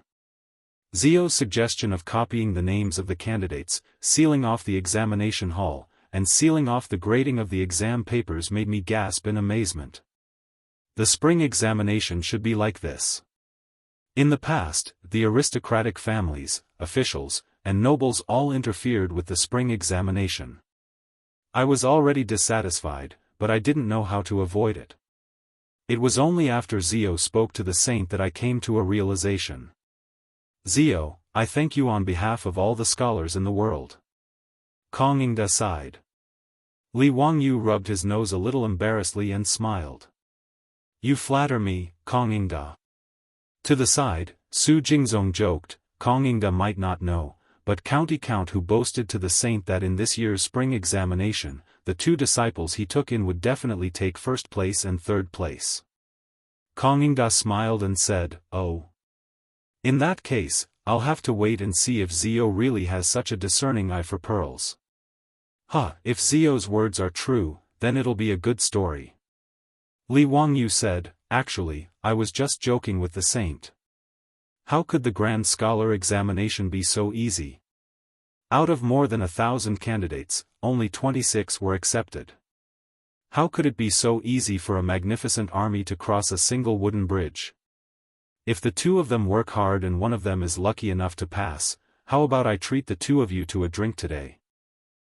That's how it should be. It's settled then." While everyone was joking, Niu Wu rushed in from outside and said while panting, Lang Jun, the Board of Rites released the results, passed. That Sheng Guanyi and Lu Rengui both passed. Lu Rengui is in 3rd place, and Sheng Guanyi is in 1st place." When Niu Wu said this, the three people who were joking just now were stunned. They looked at each other and couldn't believe what they heard. "Niu Wu, what did you say? Shangguanyi is in first place? Lu Rengui is in third place?" Li Wangyu said in shock. He didn't expect that his casual words would become true. Kong Yingda and Su Jingzong, who were at the side, felt their hearts churning. This was King amazing. Two random disciples from a restaurant were actually in first place. Kong Yingda couldn't help but raise his head and look at Li Wangyu's head. He wanted to see if there was a golden light coming out of his head. Chapter 728. Kong Yingda didn't know what to say other than feeling envious and jealous that Li Wangyu had casually picked up two disciples from his own restaurant, who were the first and the third place of this year's section. The old man only regretted that he hadn't been in the restaurant that day. Otherwise, the two pearls would have been picked up by Li Wangyu so casually. In fact, even if Kong Yingda had been in the restaurant that day, would he have taken the initiative to accept Shangguanyi and Lu Rengui as his disciples? Obviously, it was impossible. If Li Wangyu hadn't known that these two people would be the prime ministers of the Tang dynasty in the future, he wouldn't have cheated to accept them as his disciples. However, Shangguanyi and Lu Rengui's results in the imperial examination were beyond Li Wangyu's expectations. He didn't expect that his casual remark would actually make Shangguanyi the winner of the imperial examination. Kong Yingda glared at Li Wangyu with great resentment. "Zio, shouldn't you thank me for accepting these two excellent disciples in my restaurant?" Li Wangyu was speechless. He rolled his eyes silently in his heart. "What do you want, Mr. Kong?" "Zio, you're in charge of the accounts in Ping Kong Square today." Kong Yingda shamelessly winked at Li Wangyu, which made Li Wangyu so angry that he almost vomited blood. Damn, this old man is so shameless. An old man in his 50s actually wants to go to Ping Kong Square to drink wine with prostitutes and defile those young ladies who are about the same age as his granddaughter. Moreover, he wants to pay the bill himself. How abominable. Li Wangyu felt that this was the bad thing about the Tang dynasty. In the future, if a university president like Kong Yingda dared to openly go to a nightclub to look for princesses and prostitutes, he would definitely be on the hot search and headlines the next day. However, in the Tang dynasty, going to a brothel in Ping Kong Square to look for young ladies was called elegant, and all literati loved to do this. Li Wangyu also knew that although this old man Kong Yingda was quite old, he had just taken in a beautiful concubine not too long ago. He was indeed a romantic. Thinking of this, Li Wangyu became even more envious and jealous. This old thing, to be so merry every night, wasn't he afraid that the wind would take his life? He was too lazy to pay attention to Kong Yingda, this old hooligan. Just as he was about to turn his head and talk to Niu Wu, he heard a commotion outside. It was Shangguanyi and Lu Rengui, leading a group of students who had failed to pass the imperial exams, to the imperial college. As soon as Shangguanyi and Lu Rengui saw Li Wangyu, they immediately knelt down and said, "Greetings, teacher. We did not disappoint you and passed this year's spring quarter examination." "Good, good. Get up quickly." Master said that day that the position of chief of the imperial censorate would belong to none other than the two of you, and I hit the nail on the head. Li Wangyu was in a good mood, and quickly helped the two of them up. At that time, Li Wangyu only knew that Shangguanyi and Lu Rengui had passed the imperial exams, but as for which year they passed and what rank they got, it was not recorded in the history books. That day, he was just bragging to Pai Lupi. He did not expect that Shangguanyi and Lu Rengui would really give him such a surprise. However, Kong Yingda, Su Jingzong, and the others did not know about this. They really thought that Li Wangyu had a discerning eye. That day in the Kong family's restaurant, he saw Lu Rengui and Shangguanyi's talents at a glance. His admiration for Li Wangyu's eye for talent was unparalleled. As for the group of examinees who had failed to pass the imperial exams, they also greeted Li Wangyu and the others noisily. When they looked at Shangguanyi and Lu Rengui, they were so envious that their eyes were about to spit fire. In the eyes of everyone, these two people were simply winners in life. Not only did they pass the imperial exams in spring at a young age, but they also took Li Wangyu, a famous teacher in Chang'an, as their teacher. Their future was limitless. How could they not be envious? While they were talking, Ma Zhou and Yan Liben also came together. After greeting Li Wangyu, Kong Yingda, and the others, they smiled at Sheng Guanyi and Lu Rengui. "Teacher, these two are our new classmates, right?" Li Wangyu nodded and introduced them. "Yes, this is Sheng Guanyi, the head of the imperial exams. This is Lu Rengui, the third in the imperial exams. Sheng Guanyi, Lu Rengui, these two are your senior brothers, Yan Liben and Ma Zhou. In the future, the four of you should get closer." Sheng Guanyi and Lu Rengui greet the two senior brothers. "Hello, junior brothers. The two of you are really talented. It is not easy for you to pass the imperial exams and get third in the imperial exams in spring. I am ashamed to say that the two of you did not participate in the imperial exams in spring. It is a pity." Yan Liben laughed. Although he and Ma Zhou were officials now, they did not enter the official career through the imperial exams. This was a small pity for Yan Liben and Ma Zhou. At the beginning of the Tang dynasty, the imperial exams were still in the early stages. The 9-rank system was still popular.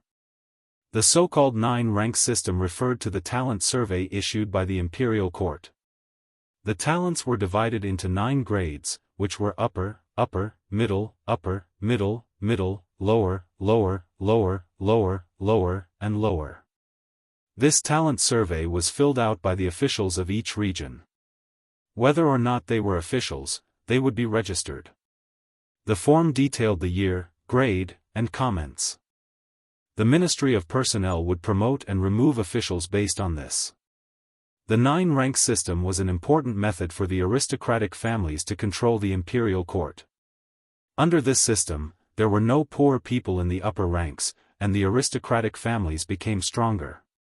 Therefore, when the Sui and Tang dynasties started the imperial exams, it was to suppress the power of the aristocratic families, strengthen the centralization of power, and give the poor students a chance to advance. However, the imperial exams at the beginning of the Tang dynasty were still in the early stages, and the system was not perfect. Therefore, people like Ma Zhou, who were chosen by Pai Lupi, were able to reach the sky in one step. They did not need to go through the imperial exams, and became an imperial censor. Sheng Guanyi and Lu Rengui bowed to Ma Zhou and Yan Liben's praise. Although they had taken Li Wangyu as their teacher, and had passed the imperial exams in spring, they were still nobodies. Facing Yan Liben, the imperial grandee, the junior supervisor, Ma Zhou, the imperial censor, still appeared somewhat uneasy. Ma Zhou smiled and said to Li Wangyu, "Teacher, you have taken in 2 more junior brothers. We have 6 classmates now. Shouldn't we change the way we address them?" Li Wangyu was stunned. He did not understand what Ma Zhou meant. Ma Zhou continued to wink and said, "Teacher, it seems that I am the first one to take in a teacher. Shouldn't I be the eldest senior brother?" His words immediately made Yan Liben so angry that he almost fought with him. This guy was simply taking advantage of him. It was different from martial arts novels, where people were called the eldest senior brother or second senior brother according to the time they entered the school. When a scholar took in a teacher, his classmates were all peers. The title of the eldest senior brother was a respectful title for the older and more talented people. Generally speaking, the status of the eldest senior brother was second only to the teacher. Ma Zhou shamelessly said that he was the eldest senior brother. Wasn't that taking advantage of them by saying that he was older and more talented? Of course, Ma Zhou's words were purely a joke. He and Yan Liben had studied with Li Wangyu for nearly a year, and their relationship was quite close. Yan Liben did not show any weakness. He immediately pointed at Ma Zhou and said to Sheng Guanyi and Lu Rengui, 2 students, "Do you know that Ma Zhou is the best among all the disciples of the master? Do you know who he is? Sheng Guanyi and Lu Rengui looked at each other. They did not know what was going on, so they could only shake their heads. Yan Liben laughed and said, "The thickness of this person's face is unparalleled in the world. It can be called the best." When Li Wangyu and the others heard this, they all laughed. Sheng Guanyi and Lu Rengui's faces were also twitching. They could not help laughing, but they cared about Ma Zhou's face. Today was the first time they met, so they did not dare to be presumptuous and laugh out loud. Yan Liben. I swear that I can't exist under the same sky as you. Today's drinks will be on you. Ma Zhou jumped and scolded with a smile, causing everyone to burst into laughter again. Chapter 729. After they finished talking and laughing, Li Wangyu looked at the students who had failed the exam in the Imperial College and said with a smile, "Ladies and gentlemen, are you here to teach in the Imperial College of the Tang dynasty?" Everyone hurriedly bowed and said, "Yes. We heard that you are recruiting doctors and teaching assistants, so we are here to apply." Li Wangyu nodded and said, "Good. I believe you have heard that I will recommend all the doctors and teaching assistants who want to teach in the Imperial College in the coming spring. In addition, the Imperial College will provide food and accommodation. I will also invite the great scholars in the Imperial Court to teach you in the Imperial College. Are you satisfied with this?" Hearing Li Wangyu's promise, the students who had been doubtful before no longer had any doubts and bowed again. "We understand. Thank you, sir. Yes, we are very satisfied. Thank you for your kindness." Li Wangyu waited for the crowd to quiet down and said again, "However, the Imperial College will only recruit about 100 doctors and teaching assistants this year, so we need to do a small test to select the most suitable people. I have prepared a test paper for you. You can now follow the arrangement of the Imperial College and go to the school to answer the questions. The Imperial College will select the best according to your answers." "Yes, sir." All the students knew that they needed to take a test to enter the Imperial College. After the release of the results today, there were thousands of students who had failed the exam.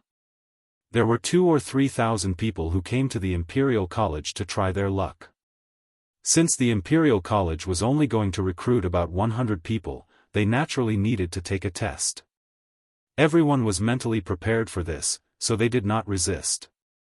After Li Wangyu gave the order, the servants of the Imperial College immediately came forward and led the students to their seats in the halls of the Imperial College.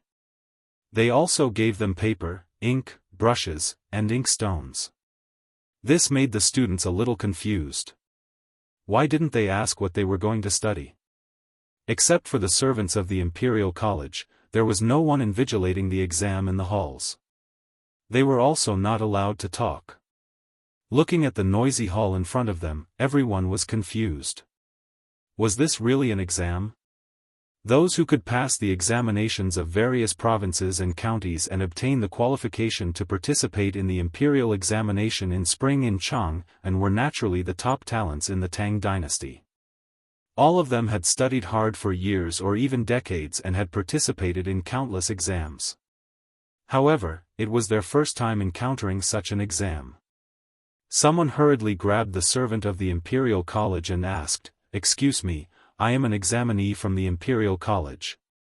Why am I taking the exam in the same college as the examinees from the Imperial College? Could there be a mistake?" Someone at the side immediately echoed, "That's right. Why didn't anyone ask us what we were tested for? Could it be that everyone took the same test paper?" The servant who had been stopped immediately smiled and said, "Gentlemen, do not panic. Count Huxian ordered us to do so, and we are just following orders. However, the test papers seem to be the same. The Count of Huxian ordered people to send over only one set of test papers. There is no difference." The servant's reply caused an uproar in the classroom. All the students were in an uproar. How is this possible? I'm from the mathematics course. Am I supposed to take the same exam paper as the advancement course? Then is the test for mathematics or the Imperial College? That's right. I'm from the Imperial College. Am I not taking the exam for calligraphy? I'm from the Medical College. I don't know anything about mathematics, calligraphy, or the Imperial College. Someone was so angry that he put down his brush and prepared to leave. Ridiculous, this is ridiculous. Isn't the teacher playing with us like this? I don't want to take this exam. Someone at the side quickly pulled him back and advised, "Brother, don't be in such a rush. Let's take a look at the test papers first.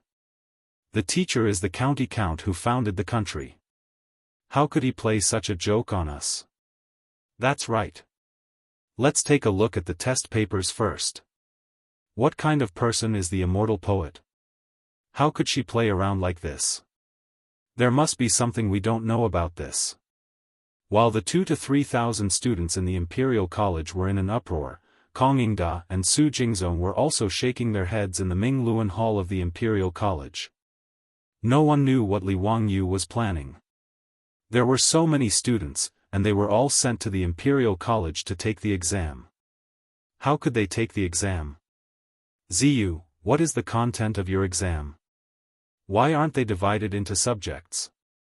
How are they going to pick the students? Kong Yingda couldn't help but ask. Su Jingzong, who was standing at the side, also nodded repeatedly.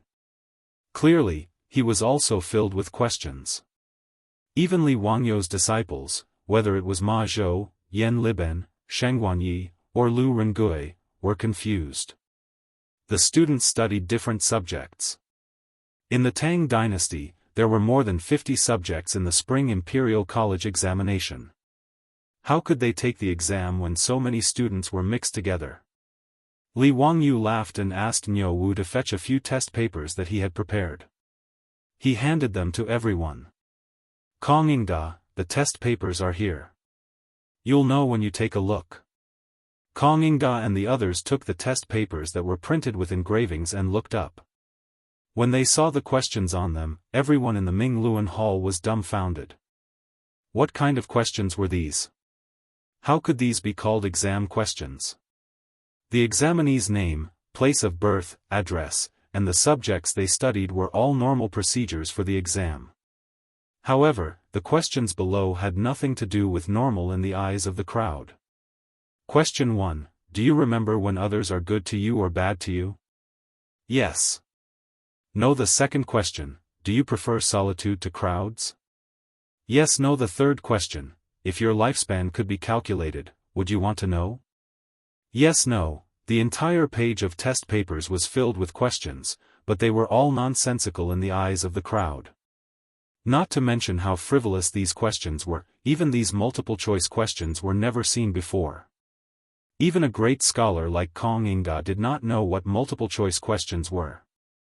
Multiple-choice questions only appeared in the 1950s. Of course, Kong Yingda and the others did not know. However, looking at the meaning of the questions, everyone could roughly guess that they had to choose their answers according to the questions on the paper. But what was the point of these questions? Could they tell the examinee's level of knowledge? Could it be that the examinee's preference for solitude or crowds could also decide whether to teach in the academy? After reading the test paper, Kong Yingda was so angry that he blew his beard and glared. He had kindly lent the Imperial College to Li Wangyu so that he could choose the professors and teaching assistants of the Tang dynasty's Imperial College. However, who would have thought that Li Wangyu would be so mischievous and create such a test paper? Wasn't he just toying with him and those students? As the Chancellor of the Imperial College, Kong Yingda placed great importance on these scholars. When he saw that Li Wangyu was toying with them, he was instantly enraged. County Count who? You, how could you toy with those students like this? They came because of your reputation as the immortal poet, Li Wangyu. Even if they are ignorant, you cannot toy with them like this. No, you are not allowed to take this bullshit test again today. This old man will not allow you to trample on the dignity of scholars like this. They're not entertainers. Kong Yingda's sudden outburst of anger left Su Jingzong gaping, but he did not know what to say. After all, his thoughts were basically the same as Kong Yingda's. However, because Li Wangyu was his boss, he did not dare to say anything. Ma Zhou, Yan Liben, and the others also had awkward expressions. Even though they had been studying under Li Wangyu for almost a year, and were used to Li Wangyu's messy thoughts, they still found it hard to understand what their teacher meant by giving them this test paper. Just as Kong Yingda was about to explode in anger, the door to Ming Luan Hall was pushed open. "Duke Kong, why are you so angry? Is Zio messing around again?" Chapter 730. Master Kong, don't be angry.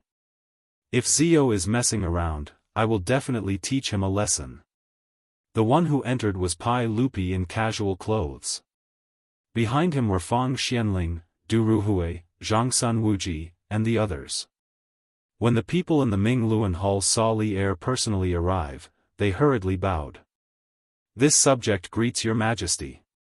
When Sheng Guanyi and Lu Rengui found out that the person who came was the emperor of the Tang dynasty, they were so excited that their bodies almost trembled. They followed the others and bowed. Pai Lupi smiled and waved his hand, indicating that everyone was excused.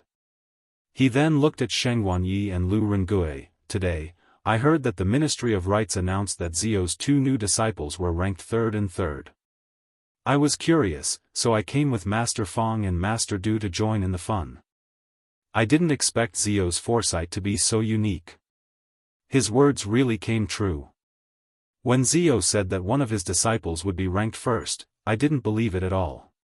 Fang Xianling also nodded and smiled. "Not only did your majesty not believe it, but when have we ever believed it?" Li Wangyu cursed in his heart. "Damn, not only did you not believe it, even I didn't believe it. When did I have the talent to jinx it?" Pai Lupi then said to Zhangsun Wuji, Assistant General, "When Sheng Guanyi and Lu Rengui go to the Ministry of Appointments, you have to make arrangements for them." Zhangsun Wuji twirled his beard and smiled. "Your Majesty, you don't have to worry. Those who are ranked first in the imperial examinations should all become scholars in the Hongwen Hall." The Hongwen Hall's predecessor was the Literature Hall, that Pai Lupi set up for the Emperor of Qin to recruit scholars from all over the world. Fang Xianling, Du Ruhui, Yu Shinan, and Su Jingzong, these 18 scholars of the Emperor of Qin were famous people in the Literature Hall. After Pai Lupi ascended the throne, he ordered to gather 200,000 books in the Hongwen Hall and set up the Hongwen Hall. It was the country's library and also the place where the emperor recruited scholars.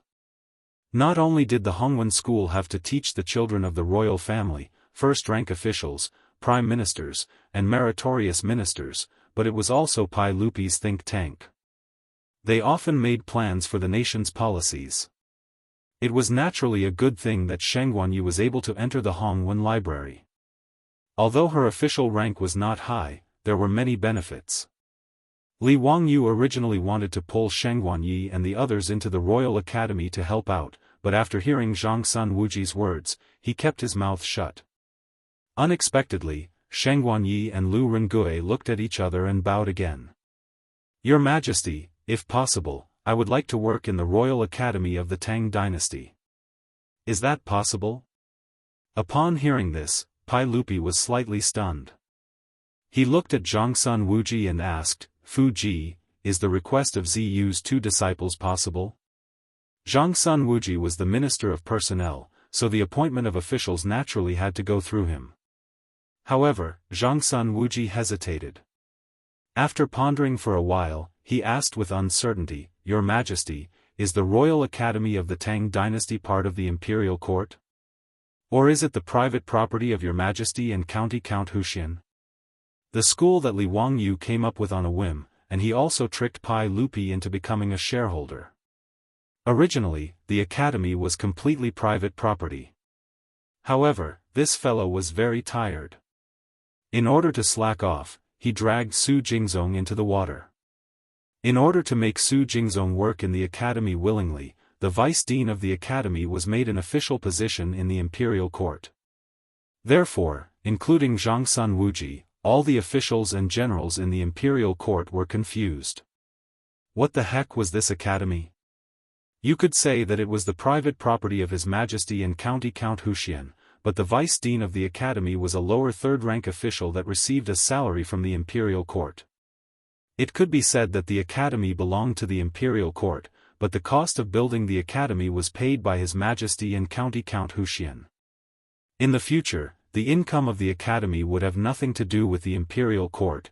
This gave Zhang Sun Wuji, the big boss of the Ministry of Personnel, a headache. He did not know how to arrange the affairs of the academy.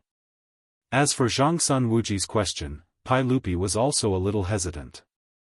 He did not know how to answer. The Royal Academy of the Tang dynasty was indeed his and Li Wangyou's private property. However, it was not appropriate for it to be managed by an official from the imperial court. Pai Lupi simply looked at Li Wangyou. Zio, what do you think about this? Li Wangyou scratched his head. This issue of status was indeed a little troublesome. After thinking for a while, Li Wangyou suddenly thought of the public-private partnership system that Wuxia had in the past. He felt that it was better to do the same. Li Wangyou said, "Uncle, why don't we turn this academy into a public-private partnership?" Pai Lupi and the other big bosses could not help but frown. What public-private partnership? They had never heard of it. Zio, what's a public-private partnership? Pai Lupi did not understand. Li Wangyou said, a public-private partnership is to add shares from the imperial court into the private property. Both parties will manage it together. His words were naturally new to everyone, but they also felt that it was a feasible idea. Li Wangyou continued, in the academy, the imperial court can have another share. Uncle will take 40% of the shares of the academy, I will take 30%, and the remaining 30% will belong to the imperial court.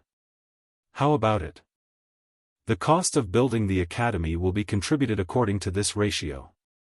The future income will also be distributed according to this ratio. In this way, the imperial court will appoint officials to manage the academy. It will be justified. Pai Lupi pondered for a while. Although he was a little reluctant to give up 20% of the shares, he still nodded and agreed. Fang Xianling, Du Ruhui, and the other big bosses looked at each other and thought that this would not cause any loss to the imperial court. They also did not object. This matter was settled in a few words. After confirming that the Royal Academy of the Tang dynasty also had a share in the imperial court, Zhang Sun Wuji then cupped his hands towards Pai Lupi and said, Your Majesty, since the two new Jinshi, Sheng Guanyi and Lu Rengui, are willing to work in the academy, I will not object. The ranks of the officials in the academy will follow the old rules of the Imperial College and the Hongwen School. The Royal Academy of the Tang dynasty can have 1 dean, 1 deputy dean, 4 grand secretaries, 8 grand secretaries, and 12 grand secretaries. Sheng Guanyi and Lu Rengui can both work in the academy as grand secretaries of the Imperial College. However, the academicians and teaching assistants that Huxian wants to recruit today cannot follow the old rules of the Imperial College. The academicians and teaching assistants of the Imperial College also had official ranks. The academicians were above the 7th rank, while the teaching assistants were above the 7th rank. Li Wangyou wanted to recruit more than 100 academicians and teaching assistants to teach children. If they all followed the rules of the Imperial College, it would be a mess. It would mean that the Imperial Court would have more than 100 officials. This was something that Zhang Sun Wuji could not agree to. Pai Lupi naturally did not have any objections to Zhang Sun Wuji's arrangement and nodded in agreement. Li Wangyou also nodded and replied, Zhang Sun Wuji is right. The academicians and teaching assistants of the academy naturally cannot be given official ranks. They will only receive the salary from the academy. Li Wangyou also did not want the teachers of the academy to become officials of the imperial court. If that was the case, wouldn't the academy become another imperial college?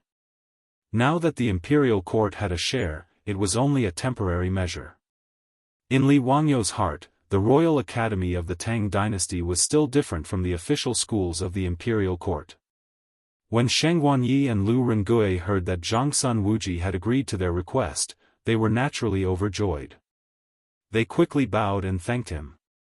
Pai Lupi encouraged the two new Jinshi before looking at Kong Yingda and asking, Kong Yingda, did you and Zio have some misunderstanding just now?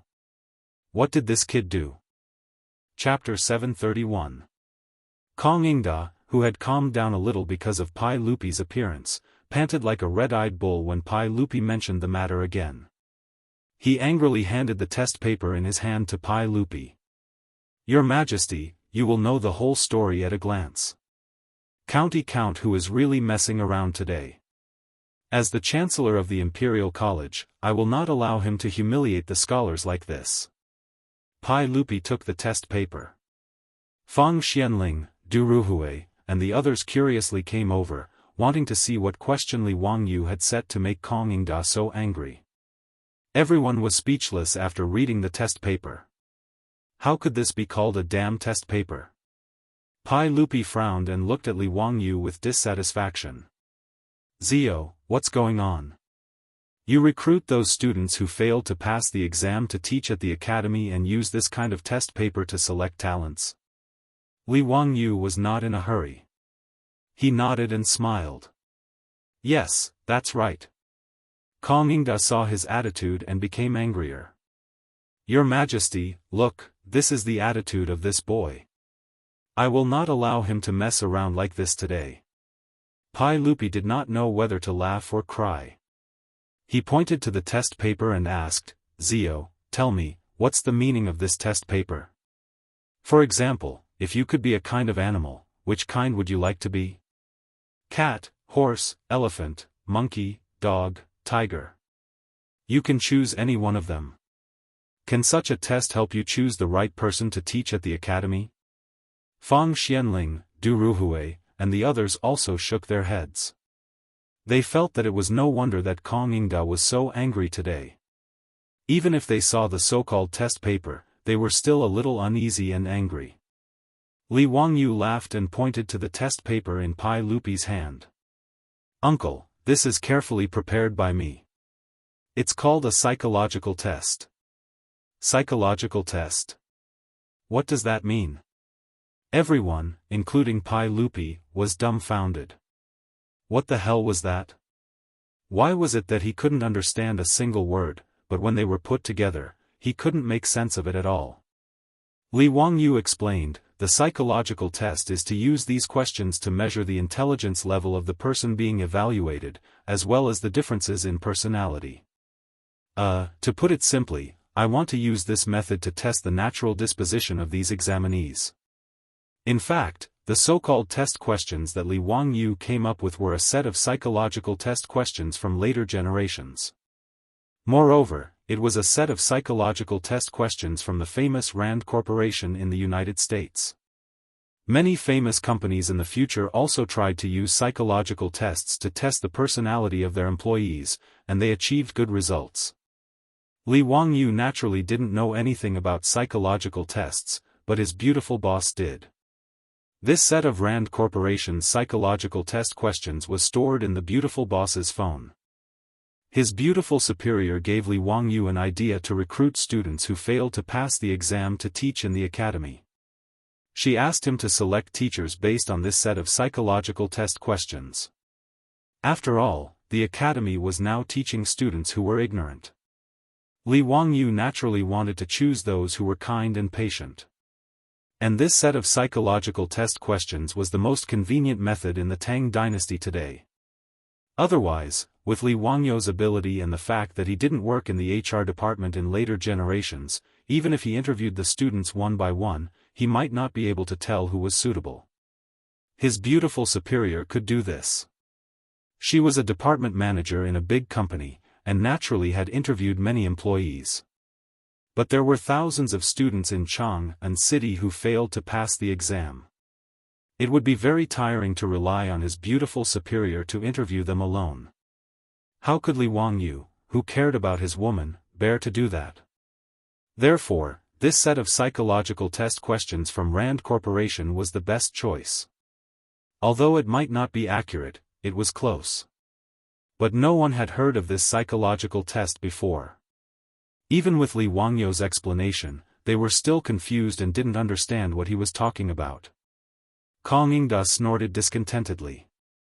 Humph, this person is divided into 5 sections, each different. How can you tell the difference by answering some questions that don't make sense? Don't talk nonsense, County Count Who. The 5 sections that Kong Yingda said were Wuxia's understanding of people's personalities since ancient times.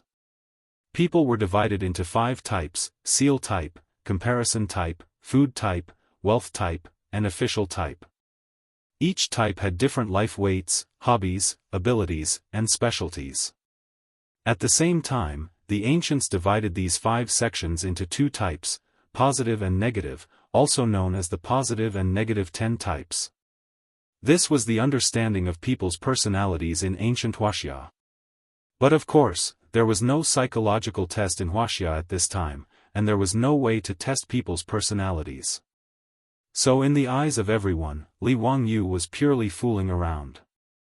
Li Wangyu shrugged. Duke Kong, why would I joke about the academy? I can get 30% of the academy's shares, which is worth tens of thousands of taels of gold, right? Does Duke Kong really think that I have too much gold in my house? Kong Yingda was stunned and felt that Li Wangyu's words made sense. It seemed that no one would take so much money just to joke with these scholars, right? Pai Lupi frowned. Zio, do you really think that you can find out a person's personality just by answering these strange questions? Li Wangyu nodded. Uncle, it's true.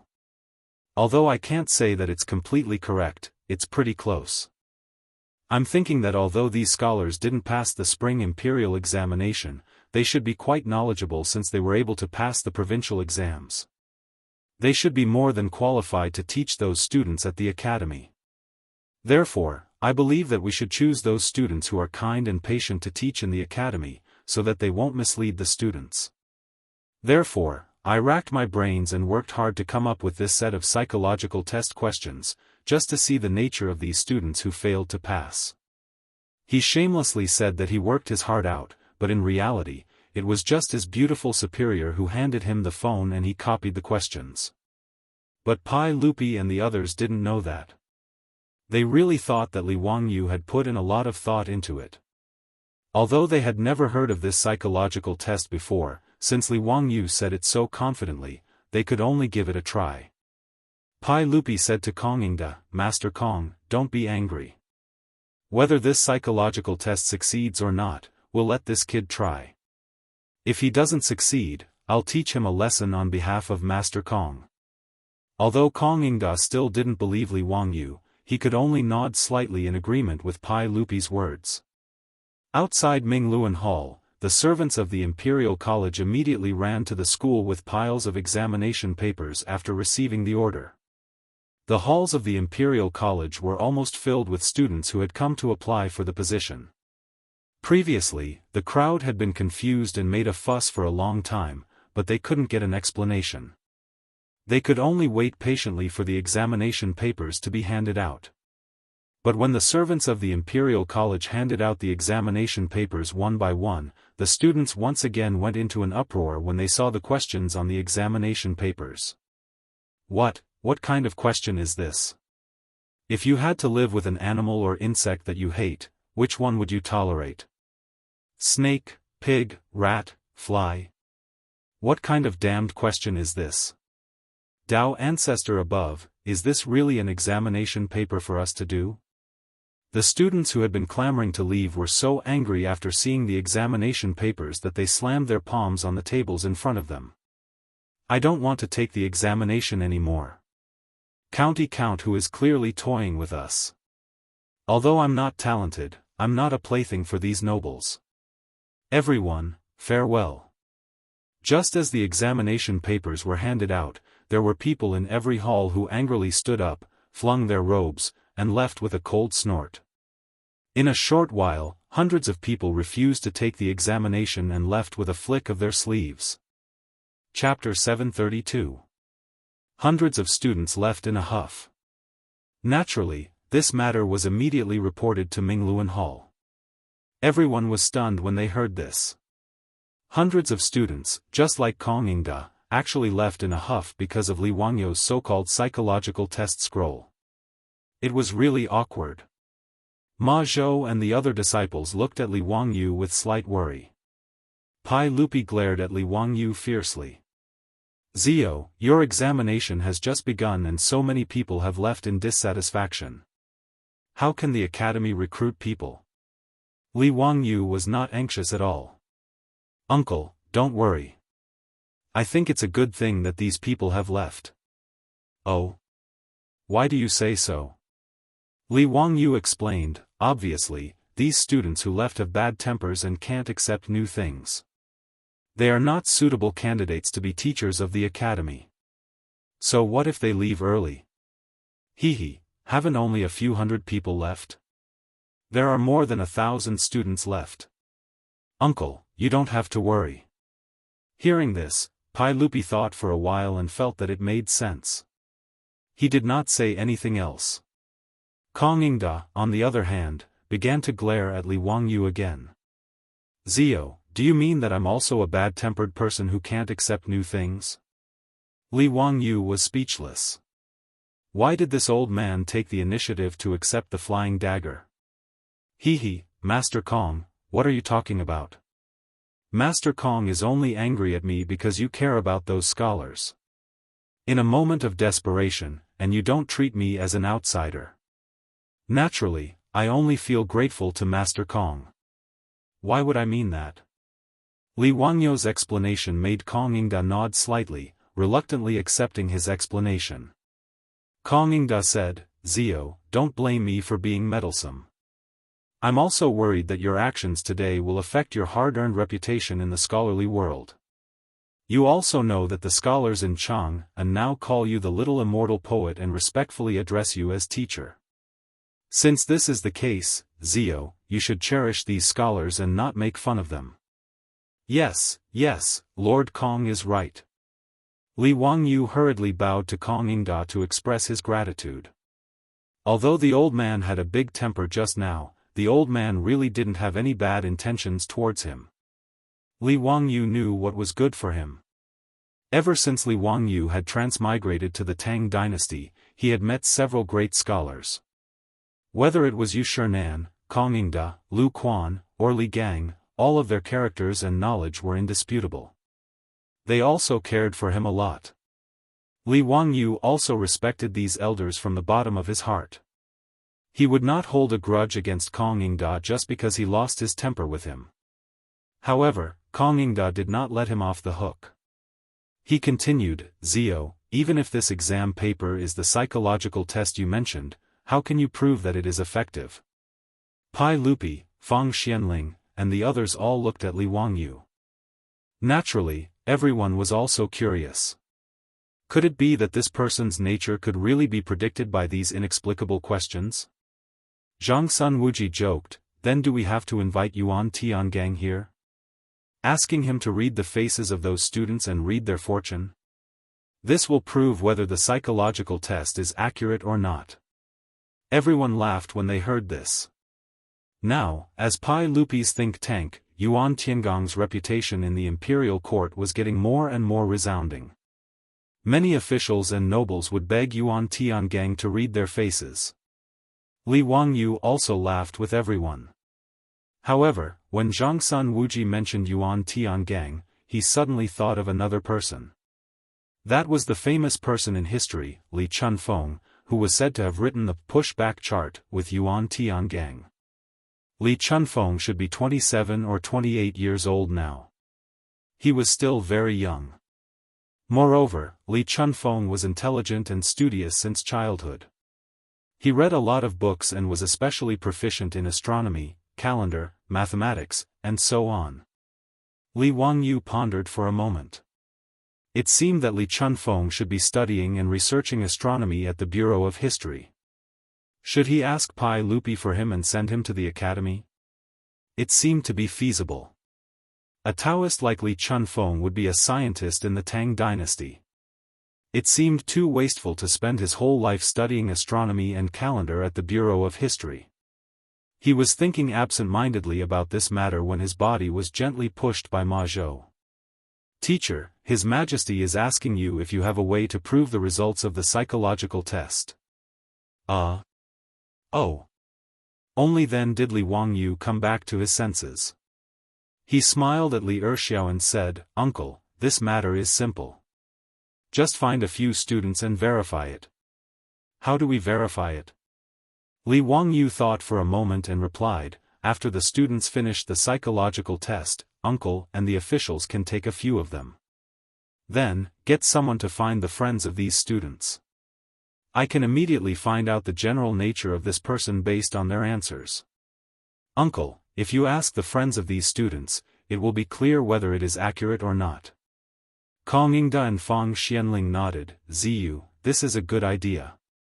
Our friends know best about this person's nature. They will know after asking." Pai Lupi also nodded in agreement. "Okay, we will follow Ziyu's idea. Mr. Kong, tell the students who came to the Imperial College to take the test today not to leave in a hurry. Once they're done, I want to see whether Zio's psychological test is real or if this kid is just messing around." Kong Yingda naturally had no objections and asked the servants of the Imperial College to pass the message. Li Wangyu's psychological test did not have many questions. There were only 20 to 30 multiple-choice questions. There was no need to think about the questions. The students could only answer these strange questions based on their intuition. After a quarter of an hour, the students in the Imperial College had finished the test. Immediately, servants came forward to collect the thousands of test papers and send them back to Mingluan Hall. Pai Lupi saw that the test papers were sent back and randomly picked 2 of them. He called Kong Yingda, Fang Xianling, and the others to each pick 2 test papers and give them to Li Wangyu. Then, he immediately asked someone to summon the 10 students and their friends to Mingluan Hall. "Okay, Ziyu, these 10 people. Let's see if you can judge their nature based on their test papers." Pai Lupi's face was full of disbelief. Li Wangyu smiled and took the 10 test papers. He took out a piece of paper and called Ma Zhou, Yan Liben, Sheng Guanyi, and Lu Rengui to his side. Bin Wang, Liben, Yu Xiao, Zhengzi, according to the standards on this paper, mark these 5 test papers. Sheng Guanyi's name was Yu Xiao, and Lu Rengui's name was Zhengzi. After the 2 of them were apprenticed, Li Wangyu immediately put this free labor to use. What he gave Ma Zhou and the others was the psychological test paper evaluation form.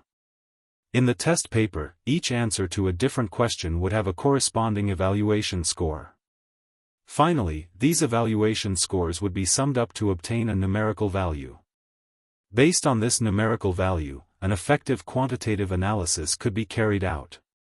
Of course, Li Wangyu also knew that the psychological test only provided a certain reference. It could not completely accurately reflect a person's character and nature. It could only roughly analyze a person's interests, attitude, character, and temperament. However, this was enough for Li Wangyu to choose a teacher for the academy. Under the gaze of Pai Lupi, Fang Xianling, and the others, Ma Zhou and the others quickly finished marking the 10 test papers. Chapter 733. Li Wangyu stepped forward and took a test questionnaire. He looked at the values given by Ma Zhou and the others according to the evaluation form, and then took out another evaluation form from his body to compare them. "Uncle, everyone, this student named Xiao Ziyang has a free and uninhibited personality, but he is stubborn. Sometimes, he even has his own way. In my opinion, he is not suitable to be a teacher in the academy." Pai Lupi and Fang Xianling naturally did not believe him. He then asked someone to go out and call in Xiao Ziyang's classmates and friends for questioning. These students did not know why they had been summoned to the Mingluan Hall. They were uneasy. After they were led in by the servants of the Imperial College, they quickly bowed to the crowd. Other than Li Wangyu, these students naturally did not know Pai Lupi and Fang Xianling. However, looking at everyone's attire, the respectful attitude of the servants of the Imperial College, and the burly guards outside Mingluan Hall, they knew that they could not afford to offend the nobles in front of them. "This student greets Mr. and all the esteemed guests. May I know why Mr. and all the esteemed guests have summoned us here?" Someone asked cautiously. Kong Yingda stroked his beard and smiled, "Don't panic. I am the Chancellor of the Imperial College. I have called you here to ask you a few questions."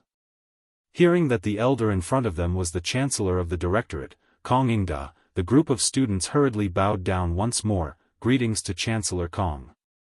If Chancellor Kong has any questions, we will answer them to the best of our abilities. Let me ask you, is Jiao Ziyang a good friend of yours?" The students were stunned and did not understand what he meant. They could only nod. "Yes, Jiao Ziyang is familiar with us. We are all students from Hebei province." Kong Yingda nodded and continued to ask, "According to your understanding, Jiao Ziyang has a free and uninhibited personality, but he is also stubborn. Sometimes, he even has his own way." The students were stunned when they heard this. They looked at each other and did not know how to answer. They were even more surprised. Did Jiao Ziyang do something wrong? Why would Chancellor Kong ask such a question? You don't need to worry. This is just a small test. You just need to tell the truth. Kong Yingda saw that they were frightened and uneasy, so he tried to comfort them.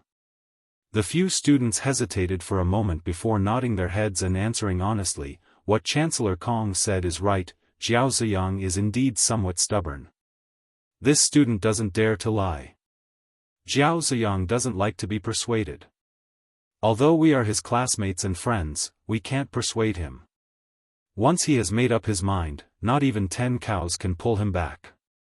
Teacher, Chancellor Kong, Jiao Ziyang didn't do anything wrong, right?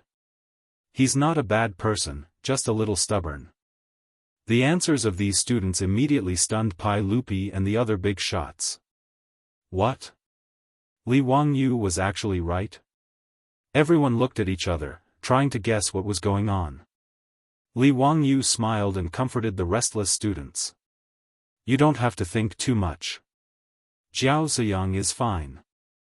It's just a small test. You can go back now. Don't spread these words." Yes, this student understands." The few students still felt uneasy in their hearts, but they could only leave Mingluan Hall.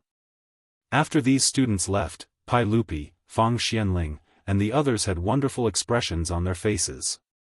Could it be that Li Wangyu's psychological test paper was really so magical? A total stranger could answer some inexplicable questions and he could see through this person's nature? This Zio is right. It's not wrong at all. Fang Xianling said. Pai Lupi still didn't dare to believe it completely. Could it be that this kid was a blind cat that met a dead mouse? Zio, take another test paper and see what this person's nature is like. Li Wangyu shrugged his shoulders and signaled Ma Zhou to pass another psychological test paper. The Google psychological test paper stored in the beautiful boss's mobile phone is based on the MMPI Minnesota multiple personality tests. It is mainly used for personality tests to test psychological indicators such as emotions, needs, motives, interests, attitudes, character, temperament, and so on. This questionnaire is different from the kind of psychological test that people in later generations like to flood their circle of friends. It should be said that it is quite professional and accurate. But this psychological test questionnaire is too difficult to understand for Pai Lupi, Kong Yingda, and others. Answering some questions that seem inexplicable to everyone can measure the nature of a person.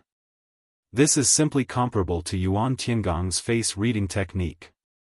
It is very magical. 10 students were randomly selected by Pai Lupi, Fang Xianling, and others. After asking their classmates and friends one by one, everyone was surprised to find that the answers they got were basically the same as the results of Li Wangyu's questionnaire. A group of big shots, including Pai Lupi, were completely speechless at this time. Even if they didn't believe it before, now that the facts were in front of everyone, they had to believe it. Kong Yingda, the old man, felt even more embarrassed. It seems that he really wronged Li Wangyu when he was angry at him. However, the old man was also straightforward.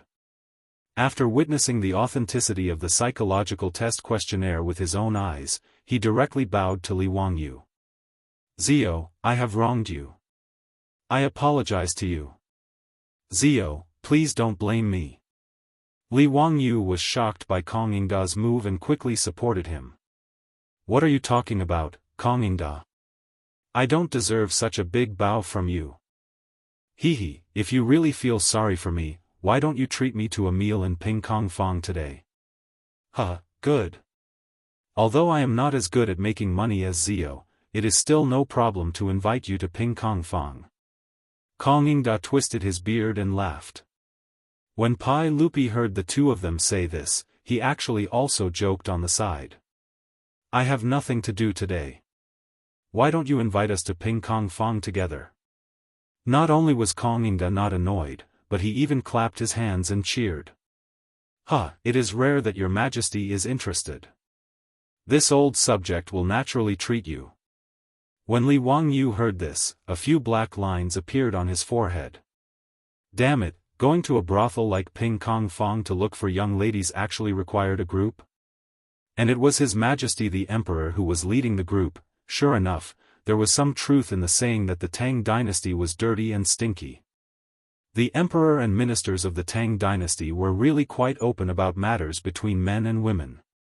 Now, no one doubted the authenticity of Li Wangyu's psychological test anymore. Pai Lupi suddenly asked, Zio, can you teach this method of yours to the Ministry of Official Personnel Affairs? If you let the Ministry of Official Personnel Affairs use this method to select officials, wouldn't it be able to remove those greedy people from the imperial court? When Zhangsun Wuji heard this, he frowned, as if he didn't agree with Pai Lupi's words. However, he cleverly maintained his silence. Li Wangyu pondered for a while, then slowly shook his head and rejected Pai Lupi's suggestion. Uncle, I'm afraid this isn't appropriate. Since the imperial court selects officials based on the imperial examination, how can we reject people based on their personalities? If Uncle wants to deal with corruption, you should strengthen the supervision of the officials. Using psychological tests to determine the appointment and dismissal of officials is too much of a joke. When Li Wangyu said this, Zhangsun Wuji secretly heaved a sigh of relief. His gaze towards Li Wangyu became more and more pleasing to the eye. Pai Lupi pondered over Li Wangyu's words and could only nod helplessly, accepting his explanation. Everyone chatted for a while, then under Kong Yingda's lead, they left the Imperial College and walked towards Ping Kong Fong next door. Chapter 734. The largest Imperial College in the Tang Dynasty and the largest red light district in the Tang Dynasty, or even the world's largest red light district, Ping Kong Fong, were only separated by a 100-meter wide street. Li Wangyu even maliciously wondered if the Imperial College had been set up in Ping Kong Fong to make it convenient for the teachers and students of the Imperial College to go to Ping Kong Fong to drink and have fun at any time. Just by looking at Kong Yingda's familiar appearance, Li Wangyu knew that this old man was definitely a regular customer. In fact, in the past year or so, Li Wangyu had followed Cheng Chumo and his group of playboys to Ping Kong Fong to drink and drink. However, it was the first time that he had led his 4 disciples to drink and drink with Pai Lupi, the emperor's concubine. He always felt that it was unreliable. Later generations said that there were 4 irons in life. They were carrying guns together, going through windows together, sharing dirty things together, and going to brothels together. What was going on with him leading his disciples to visit brothels with Uncle Tsong? However, since he was already here, Li Wangyu would not be pretentious. Anyway, even if he had been to the brothels in Ping Kong Fong so many times, he had never had any mishaps. At most, he had only hugged and taken advantage of them. It was not that Li Wangyu was a clean freak, but he was afraid of death. In the Tang dynasty, there were no condoms or umbrellas. Whether it was the young ladies in the brothels or the huji in the Hu wine taverns, they were all a pair of jade-like arms that could be pillowed by thousands. What if he accidentally contracted a dirty disease? Although Sun Simiao had created penicillin, in Li Wangyu's opinion, the handmade penicillin should not be injected. It was really not reliable. It was not easy for him to transmigrate to the Tang dynasty. Now, he had changed from a loser to a county official in the founding of the Tang dynasty. His family had so much money that he did not know how to spend it. He did not want to lose his life because of a moment of impulse. Li Wangyu did not think that if he died, he would be able to transmigrate again. It was because of this thought, and that the deterrence of his beautiful superior at home, that Li Wangyu did not dare to really have any thoughts in these brothels. Pai Lupi wanted to visit the brothels in person. Mi Tua, the provincial supervisor of internal servants, had already arranged everything.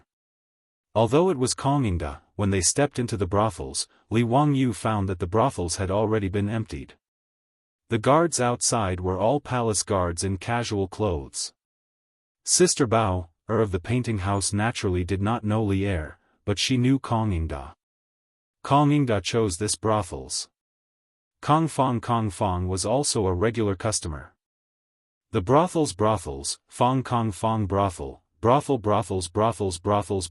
brothels. Speaking of which, the brothels in Peace Square were naturally not businesses that just any merchant could do. The owners behind them were actually all big shots in the imperial court. Sister Bao, was naturally unwilling to clear the place. Although Kongingda was a secondary third-rank chancellor of the Imperial College, the master behind her painting tower had a high status. If it was only Kongingda who came here to drink, how could he have the qualifications to ask people to clear the place? Sister Bao, was just about to stop them when she heard those strong men say that the guest that Chancellor Kong was going to invite was the Count of Huxian, whose name had spread throughout Chang'an. Sister Bao, expression immediately changed. Not only was she not angry, but she was also smiling. She signaled the shop assistants in the building to cooperate with the strong men and carefully persuaded the customers in the building to leave. Of course, there was a reason why Sister Bao, of the painting house, was so cooperative when she heard that Li Wangyu was coming. Firstly, although Li Wangyu was only a fourth-rank county count who had founded the country, everyone in Chang'an knew that he was a relative of the Li Tang clan. He was the uncle and nephew of the sage. Secondly, Li Wangyu was the teacher of the crown prince. In the future, when the crown prince ascended the throne, he would be the preceptor of the emperor. In the city of Chang'an, no one dared to despise the young county earl, except for a few prominent dukes and aristocratic families like the 5 surnames and 7 looks. Of course, the most important thing was Li Wangyu's identity as the immortal poet. Ever since the Spring Lantern Festival, when Li Wangyu's 2 poems about the Spring Lantern Festival appeared, which of the young ladies in Ping Kong Lane did not yearn for him day and night? There was one infatuated lady who missed Li Wangyu so much that she was about to be possessed. Sister Bao was also a shrewd person. Naturally, she wanted to curry favor with Li Wangyu. If this little immortal of poetry in Chang'an had a good time in her brothel and left a few words of legendary works, then her brothel would become famous in the Peace House. There were tens of thousands of brothels in Peace Square. They were similar to the entertainment circle in the future. That was, they all needed to be famous. If the ladies in her painting house could get a few poems from the county count, then wouldn't her business be famous in the future? Sister Bao knew that before the county count was conferred a title, he had left a poem in a painting house in Peace Square, praising the beauty of the ladies in the painting house. As a result, as the reputation of the county count became more and more prominent, the business of the brothel became one of the best in Peace Square because of Li Wangyu's poem. How could people not be envious of it? The person who told the imperial guards to say so was Mi Tua, the Minister of Internal Affairs. He knew that if he didn't reveal his identity, Kongingda, the Chancellor of the Imperial College, was not enough to make the painting house clear. It was not convenient for Mi Tua to say that Fang Xianling, Du Ruhui, and Zhang Sun Wuji were coming to visit the brothel. Therefore, he could only use Li Wangyu's name. If Li Wangyu knew that Mi Tua, this bastard, used his name to clear the place, he would probably pull out his knife and fight with this castrated man. Everyone entered the painting house. Under the attentive service of Sister Bao, they entered the elegant room. Without needing Kongingda's instructions, more than 10 of the most beautiful ladies, singers, and dancers in the painting house rushed into the elegant room. The food and wine that had been prepared long ago was immediately served. Amidst the sounds of the pipa and guzheng, the dancers began to dance gracefully. Those fragrant young ladies' soft and delicate bodies were tightly pressed against everyone's bodies. The elegant room suddenly became boundless with spring. Li Wangyu looked up at his disciples and couldn't help but be amused. Ma Zhou, Yan Liben, and even Lu Rengui looked as if nothing had happened. Each of them was holding a young lady in their arms, eating and drinking as they pleased. They did not regard themselves as outsiders at all. It was Sheng Guanyi who was nervous and uneasy. He didn't seem to know where to put his hands and feet. When the lady next to him hugged him, his body was as stiff as a puppet. Li Wangyu couldn't help but be amused. Sheng Guanyi was 21 years old. Why did he still look like a virgin? One must know that Cheng Chumo and the other dandy young masters started to go to Peace Square and Hu wine houses when they were in their teens. To the Tang people, 21 years old was already considered a mature age. Men who married early probably had children who were old enough to buy soy sauce. And Sheng Guanyi was also from an official's family. How could he not have seen these romantic places? But when Li Wangyu recalled Sheng Guanyi's experience, it suddenly dawned on him. When Sheng Guanyi was 10 years old, in order to avoid trouble, he shaved his head and became a monk. Li Wangyu rubbed his chin and couldn't help laughing in his heart. Sheng Guanyi turned out to be a monk. No wonder he was so nervous after being hugged by the lady in the painting house. Umitba, appearance is emptiness, emptiness is appearance. As for Kong Inga, this old man, Li Wangyu's sharp eyes noticed that his hand had already reached into the dress of the lady next to him. Just by looking at the beautiful and shy lady's flushed face, Li Wangyu knew that this old man was up to no good. In the elegant room, everyone toasted each other. After a few cups of wine, the atmosphere became more lively. At this moment, there was a sudden clamor below the painting house. Chapter 735. At this time, the guards below the painting building were all palace guards in casual clothes. Even the troops of Li Wangyu, Fang Xianling, and the others were only on guard outside the painting building. At this moment, even flies couldn't fly in, but the brothel was still heavily guarded. As the emperor of the Tang dynasty, Pai Lupi still had many guards around him, even if he was in casual clothes. Compared with other emperors, Pai Lupi was not used to curling up in the palace walls of Taiji Palace. The same was true in the early Tang dynasty. Even the imperial concubines could enter and leave the palace at will, let alone Pai Lupi, who had been in the army for more than 10 years. But at this time, there was a noise below the painting building, which naturally made everyone in the elegant room frown. However, Li Wangyu's ears were very sharp. He heard that the loud noise below seemed to be Fang Yai and the others. Li Wangyu couldn't help but laugh. Looking at Fang Xianling and Du Ruhui in the elegant room, he thought, what's the meaning of this? Fang Yai and the others also came to this brothel to drink wine? What is this? Father and son staying in the painting building, are they going to play the father and son ethical joke? This guy was also very bad. He directly winked at Pai Lupi and said with a smile, Uncle, it should be the second son of General Fang and the two sons of General Du. Li Er laughed loudly when he heard that and said, this bunch of scoundrel brats, why did they come to this painting house today as well? Me Tua, go and call them up. Li Wangyu stole a glance and noticed that the faces of Fang Xianling and Du Ruhui twitched unconsciously. Obviously, they were very annoyed by Pai Lupi's nature of enjoying the fun. Although visiting a brothel in the Tang dynasty was an elegant thing to do, if the father and son visited the same brothel at the same time, it would definitely be a lively gossip in Chang and the next day. Li Wangyu, Pai Lupi, Zhang Sun Wuji, and Kong Inga all laughed and winked at Fang Xianling and Du Ruhui. Fang Xianling and Du Ruhui were so angry that they cursed in their hearts. They decided to teach those bastards a lesson when they returned home. Very soon, the sound of hurried footsteps could be heard from the painting building.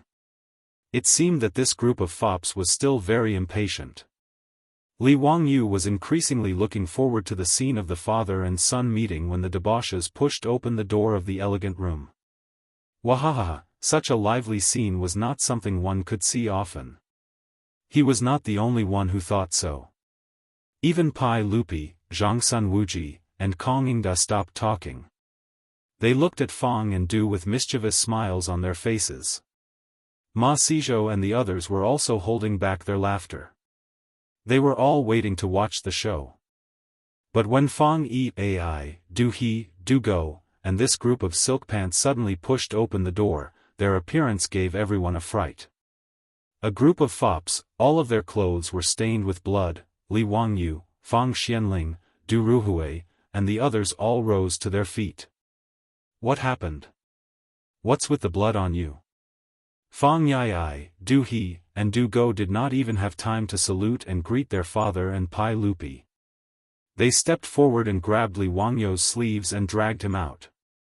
Zio, we finally found you. Quick, go and save him. Brother Chumo is in trouble. He's in danger. Li Wangyu's mind buzzed. Brother Yai, tell me clearly, what happened? What happened to Brother Chumo? Brother Chumo was injured by an arrow and was sent to the Union Hospital for emergency treatment. Mr. Treasure said that it might be difficult to save him, so we quickly came to find you to save him. Stop talking, let's go, the horse is downstairs. Fang Yai explained as he pulled Li Wangyu out of the room. Li Wangyu also panicked. He knew that this was not the time to talk, and he did not have time to greet Pai Lupi and the others. He hurriedly followed the fops downstairs. Send someone to the Shangyao Bureau to find Lu Fengyu and ask him to go to the Union Hospital immediately. Li Wangyu ordered as he ran. Fang Yai said, I've already sent someone to invite Lu Fengyu. But even Mr. Treasure is helpless. I'm afraid only you and Old Immortal Sun can save Brother Chumo.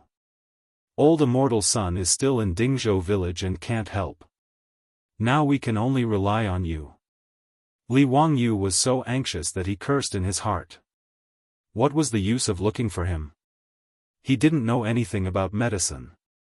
Did these fops really think that he was a divine doctor? In fact, it was not their fault that they were desperate. It was because Li Wangyu and Sun Simiao had saved Li Qingxian's life and performed a caesarean section to save the life of a pregnant woman. In Chang'an City, including Pai Lupi, who did not think that Li Wangyu was a divine doctor like BNK. As for the Union Hospital that the fops were talking about, it was the hospital that Li Wangyu, Sun Simiao, and Zhang Baozong had mentioned that he would fund to build in Chang'an City. After Li Wangyu spent a lot of money, the hospital opened in Chongyi Lane, where Xiandu Temple was located. The location of the hospital was directly taken from the Xuandu Temple. They didn't ask for a single copper and gave it to Li Wangyu to open the hospital. After all, with Sun Simiao, a Daoist senior, the abbot of Xiandu Temple naturally had to give face. Li Wangyu had the courtyard renovated. It was divided into two parts, outpatient and inpatient. He also planned a special ward, operating room, and pharmacy. The reason why the hospital was named Union Hospital was purely because of Li Wangyu's bad taste. After all, the number one hospital in Huaxia in the future was Beijing Union Hospital. Sun Simiao and Zhang Baozong had asked him what Union meant. Li Wangyu replied that it was written in the book Yao Dian, the people are clear, and the people are in harmony. Although Sun Simiao and Zhang Baozong did not understand why a hospital had to be in harmony with the people, they were too lazy to ask. After the opening of Union Hospital, Zhang Baozong, a famous doctor from the Tang dynasty, and Sun Simiao and Zhang Baozong's disciples were there to treat patients. Moreover, the poor people were given free treatment and medicine. Therefore, as expected, the Union Medical College Hospital immediately became popular in Chang'an City. Every day, the number of patients queuing up for treatment could stretch from Chongyifang all the way to Vermilion Bird Avenue. Not only the poor people rushed to see a doctor, but even the high officials, nobles, and businessmen in Chang and city also came to Union Hospital to seek treatment. Every day, people queued up from the morning drum to the moment before the door was closed. There was no time to rest. Zhang Baozong, the old man, was almost tired out. Seeing this situation, Li Wangyu also had a headache. He simply learned the registration system of the big hospitals in the future and only released a fixed number of consultation numbers every day.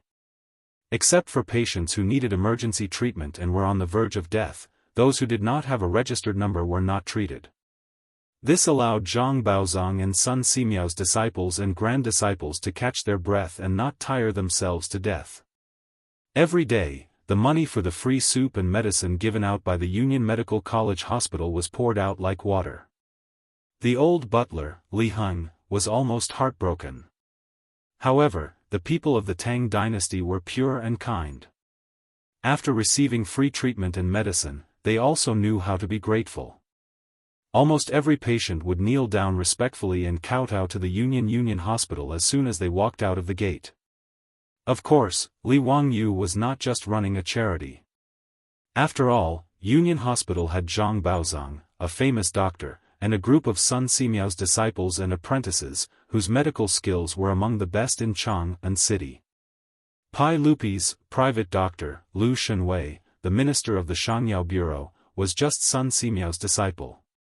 For those officials and nobles who came to Union Hospital to seek medical treatment, the fees set by Li Wangyu for consultation and medicine were unbelievably exorbitant. However, the medical skills of Union Hospital were excellent. The officials and nobles, as well as the businessmen, could only hold their noses and obediently line up to see a doctor. At this time, Li Wangyu knew that Cheng Chumo was injured and sent to Union Hospital. Naturally, he did not dare to delay. Ignoring the ban of horses in Chang and city, he rode to Chongye Fong with the playboys. Chapter 736. It had only been a few breaths of time since the debauches had rushed into the private room covered in blood and dragged Li Wangyu away in a hurry. However, it had given Li Er and the other big shots a fright. What had happened? Fang Xianling and Du Ruhui had thought that their son had been injured, but looking at the others, they were fine. The blood on their bodies must have belonged to someone else. What was worse was that Fang Yai had said that Cheng Chumo was seriously injured and on the verge of death. Fang Xianling and Du Ruhui were both shocked. Pai Lupi ordered Mitua, who was serving beside him, go and find out what happened. Quickly report to me. Yes. Mitua didn't dare to delay. He bowed and immediately left the room to look for Yusi. After such a commotion, no one was in the mood to continue drinking and having fun. Pai Lupi waved his hand and drove all the ladies out of the room. He then ordered someone to go to Union Hospital to find out what had happened. Ma Zhou, Yan Liben, Sheng Guanyi, and Lu Rengue were also at a loss. The incident happened so suddenly and Li Wangyu left in a hurry. They didn't know if they should follow him to the Union Hospital or stay here. While they were anxiously waiting for news, the door to the room was suddenly pushed open. Mi Tuo rushed in anxiously. Duh! Everyone, something has happened. Lu Guogong led troops to surround the Honglu Temple and forced the Goguryeo diplomatic mission to hand over the culprit. He wants to avenge Cheng Chumo. What? Pai Lupi was so shocked that he jumped to his feet. How is this related to the Goguryeo diplomatic mission? What's wrong with Cheng Jijia? Mi Tua swallowed hard and replied, just now, the cavalry department reported that Cheng Chumo and the others went out to hunt today. For some reason, they bumped into the Goguryeo and Dongying diplomatic missions. The two sides clashed, and Cheng Chumo was shot and injured by the Goguryeo diplomatic mission. Pa! With a loud bang, Pai Lupi smashed the wine cup in his hand on the floor. These bastards, how dare they? Mi Tua, explain to me clearly. How can the Goguryan envoy be so brazen? How dare you shoot Cheng Chumo in Chang'an? Mi Tua was already sweating profusely. Reporting to everyone, the 100 Cavalry Division does not know the details of what happened. Li Er had already become unable to restrain his anger. A bunch of trash. Let's go to the Chamberlain of Dependencies. Today, we must not let that bastard Qing Jijia kill his way into Honglu Temple. Otherwise, where will our Tang dynasty put its face? No one dared to hesitate. Fang Xianling, Du Ruhui, and Zhangsun Wuji escorted Pai Lupi out of the building and towards the Chamberlain of Dependencies. Ma Zhou and Yan Liben looked at each other and decided to go to Peking Union Hospital first to see if there was anything they could help with. Today's matter was really too big. If it wasn't handled properly, it might cause a huge earthquake in the world. Duke of Lu, Qing Yaojin, had led his troops to surround the Chamberlain of Dependencies, and the eldest son of Duke of Lu, Qing Chumo, had been shot by the Goguryeo envoy. His life was hanging by a thread. This matter was truly going to pierce through the heavens. If something went wrong, the war between Goguryeo and the Tang dynasty would probably start again. Although Goguryeo wasn't big, it was a hard bone to chew. The Sui dynasty invaded Goguryeo 3 times. Not only did they fail to take down Goguryeo, they even caused their own country to fall apart. In the end, the Sui dynasty was replaced by Li Tang. Today, the relationship between the Tang dynasty and Goguryeo seemed to have eased up a lot on the surface. Li Yuan had even conferred the Goguryeo king the title of Shangzhou state and king of Liaodong. However, how could a country that repeatedly submitted to the Sui dynasty and repeatedly violated the borders of the suzerain state be able to exist peacefully at the borders of the Tang dynasty? The friction between the two sides had always been constant. They fought openly and secretly, and there were turbulent waves in private. There was no friendship at all.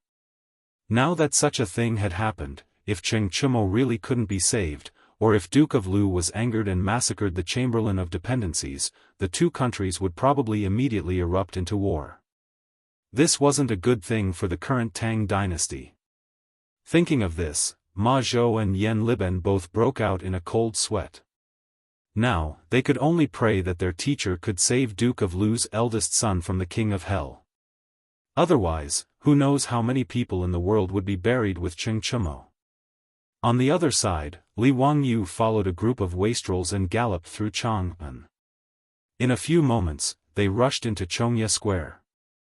Li Wangyu jumped off the horse and rushed into the emergency room of Union Medical Hospital. Mr. Baozong, how is Qing Chumo? Zhang Baozong sighed and shook his head. The arrow in the young duke's body has been removed, and this old man has treated his wound. However, he lost too much blood and was already unconscious when he was sent to the hospital. Sigh, based on this old man's experience, I'm afraid it's not good. County Count Hu, you should make arrangements early. Hearing this, Li Wangyu couldn't help but feel a little dizzy. There was a bitter taste in his mouth, but he didn't know what to do. He couldn't understand why Qing Chumo would encounter such a thing. In history, Qing Chumo, this little bastard, was living well. Not only did he marry Princess Qinghe, but after Qing Yaojin's death, he also inherited the title of Duke of Lu. He had a long life. How could Qing Chumo be seriously injured and on the verge of death in the 3rd year of Zhengguan? He suddenly thought of Li Qingxian's inexplicable appendicitis. It was also a scene that had never appeared in history. Could it be that all this was a chain reaction caused by the fluttering of butterfly wings after he transmigrated to the Tang dynasty? Damn it! No matter what, he had to find a way to save Qing Chumo. Ma Zhou and the others could imagine what would happen after Qing Chumo's death. Li Wangyu could also imagine it. Moreover, he also knew that the Tang dynasty was not strong enough and the Eastern Turks had not been destroyed. More than 10 years later, in the 17th year of Zhengguan, Pai Lupi personally went to Goguryeo, but he was also defeated and returned empty-handed. If they went to war with Goguryeo because of Qing Chumo, Li Wangyu really couldn't predict where the history of the Tang dynasty would lead to. Therefore, Qing Chumo must not die. But how could he save him? Excessive blood loss was not an incurable disease. If it was in the future, blood transfusion would suffice. Any official hospital would have blood for emergency use in the operating room. Cheng Chumo's situation was not a big deal and could be saved easily. But this was the Tang dynasty. Where could they find blood for Cheng Chumo? Of course, blood was easy to find. They could just collect it. With so many troops here, they could collect as much blood as they wanted. But the key was blood type. Even primary school students in the future knew that the most common blood types in the human body were A, B, AB, and O blood types. Among them, O blood type was the universal blood donor and AB blood type was the universal blood recipient. But how could he know Cheng Chumo's blood type? And how could he know the blood type of those troops? If he transfused the wrong blood type, he would not be saving Cheng Chumo, but murdering him. Thinking of this, Li Wangyu angrily slapped his head. Because in the future, his blood type was O, and he could donate blood to save Cheng Chumo's life. But now, his soul had transmigrated to the Tang dynasty. Who would know the blood type of this body? His beautiful boss had transmigrated to the Tang dynasty, but her blood type was A.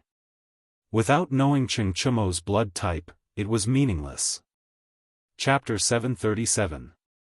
A blood transfusion could save Cheng Chumo, but because they did not know the blood type, they were helpless. This feeling was really terrible. Li Wangyu angrily grabbed his hair, making it look like a chicken coop. At this time, Lu Shenwei also came to the Union Hospital. After a round of treatment, his conclusion was exactly the same as Zhang Baozong's. Cheng Chumo's situation, whether it was Zhang Baozong or Lu Shenwei, was already half a step into the gates of hell. Even if the Luo Golden Immortal came down to earth, it would be difficult to save him. Naturally, it was not their fault that their medical skills were not good. Blood transfusion treatment was not a routine treatment until more than 1,000 years later, in 1901, when a pathologist in Vienna confirmed the blood type. But before that, if he lost too much blood, he could only wait for death. Niu Wu, immediately take people to the East Market and bring Chongqing to the hospital. Quickly. Take my goldfish talisman with you. If anyone tries to stop you, don't pay attention. Go quickly. Li Wangyu took the goldfish talisman from his waist and threw it to Niu Wu. Horses were forbidden in Chang'an City unless it was an emergency. Without his goldfish talisman, the patrolling marquis would probably stop Niu Wu and the others.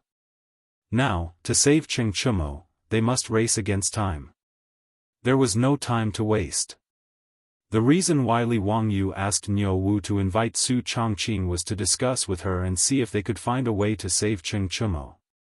Although his beautiful boss was not a medical student, even if she came, she might not really have a solution. But at this time, 2 heads were better than 1. With one more person to discuss, they might be able to come up with a solution. The distance from Chongyifang to the East Market was not too far. It only took a quarter of an hour to go back and forth. With Li Wangyu's goldfish talisman opening the way, naturally no one stopped them. Not long after, Niu Wu invited his beautiful boss to the Union Hospital. Knowing that Cheng Chumo had lost too much blood and was seriously injured and dying, Su Chongqing was also shocked. Wangyu, how is it? What did Mr. Baozong say? The situation is not good. Brother Chumo has lost too much blood and is still unconscious. I reckon that if he doesn't get a blood transfusion as soon as possible, he won't be able to survive. But Chongqing, you also know that in the Tang dynasty, where can you get your blood type tested? That's why I called you here to see if we can come up with a solution. Li Wangyu replied angrily. Su Chongqing's beautiful eyes flashed. After thinking for a while, she said with uncertainty, Wangyu, I seem to remember that you can test your blood type through blood type fusion. Li Wangyu was overjoyed and hurriedly asked, what is it? Chongqing, tell me quickly. Can we save Chumo with this blood transfusion? Su Chongqing furrowed his brows and tried to recall. I can't remember clearly. It seems to be a mixture of blood of different blood types. We can know the blood type by checking if there are any clots, but how to do it?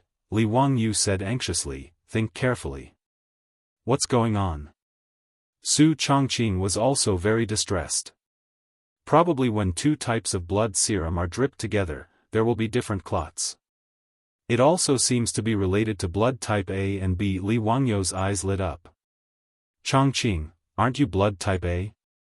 Can you test other people's blood type through your blood type?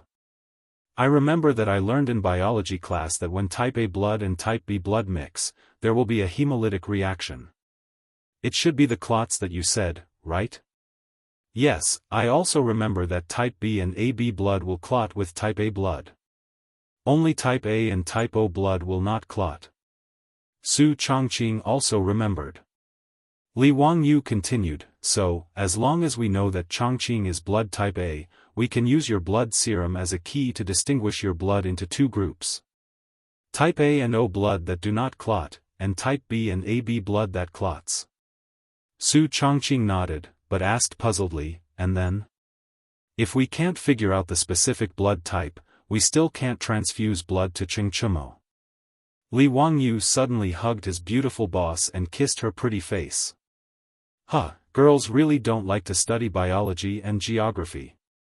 I was reminded by you and finally remembered everything. Your type A blood is a key. Through the forward and reverse tests, we can detect all four blood types. Really? Don't worry. There's no problem at all. We just need some blood from you, Chongqing. The beautiful boss nodded. Taking some blood to save Chengchumo was naturally not a problem. Li Wangyu pulled his beautiful boss and rushed into the emergency room of Union Medical College Hospital. Quick, prepare the syringe. I know how to save Chumo. His words made Zhang Baozong, Lu Shenwei, and several of Sun Simiao's disciples in the emergency room raise their eyebrows. Lu Shenwei asked, Zio, what's the use of a syringe? Chengchumo has lost too much blood. Even if we inject penicillin, it's useless. No, we're not going to inject penicillin for Chumo. Brother Shenwei, quick, prepare the syringe and draw some blood from Chongqing and Chumo. Lu Shenwei was stunned when he heard this. Zio, are you crazy? Chengchumo has lost too much blood and is still unconscious. I'm afraid he's dead. You still want to draw blood from him? Don't worry, it's just a little bit. This is to save him. Hurry up, there's no time. I'll explain it to you in detail later.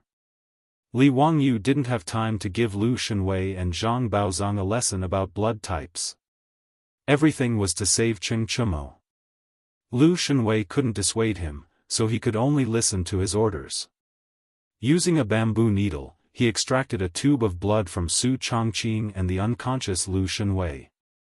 Fortunately, he practiced injecting penicillin and knew where the blood vessels were. He knew where to draw blood from. If it was an imperial physician from the Tang dynasty, he wouldn't be able to do it. Seeing that the blood was drawn, Li Wangyu asked Lu Shenwei to stop the blood. He wanted to separate the blood serum from it. Lu Shenwei was completely baffled by his actions. Zio, what are you doing? Brother Shenwei, Chumo has lost too much blood. There's only one way to save him, and that's to give him a blood transfusion. Blood transfusion? What's a blood transfusion? Lu Shenwei and Zhang Baozong were even more confused. Li Wangyu said, a blood transfusion is naturally to inject the blood of a healthy person into Chumo's body. What? Zio, what nonsense are you talking about? Zhang Baozong's hand trembled and pulled out a few strands of beard from his chin. Lu Shenwei also looked as if he had seen a ghost. Zio, what are you talking about? This blood can be transfused into another person's body? How is this possible? Can that person still survive? Li Wangyu nodded with certainty. Of course it can. Of course, this blood is different. Not just anyone's blood can be transfused into Chumo's body. We have to find the right blood type. I don't have time to explain it to you now. I'll tell you in detail after we save Chumo. 10 minutes later, the 2 tubes of blood that had been collected began to coagulate slowly. The serum was separated, and they could start the blood type identification test. Chapter 738. If it wasn't for the fact that his beautiful superior had also transmigrated to the Tang dynasty, Li Wangyu probably wouldn't have been able to identify the blood type of a human. After all, he didn't have any professional equipment or medical knowledge.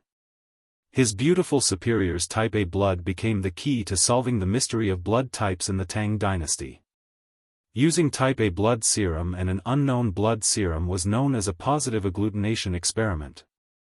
Using type A blood serum and an unknown blood serum for an agglutination experiment was known as a reverse agglutination experiment. Through the blood agglutination experiment, the 4 types of blood could be easily distinguished.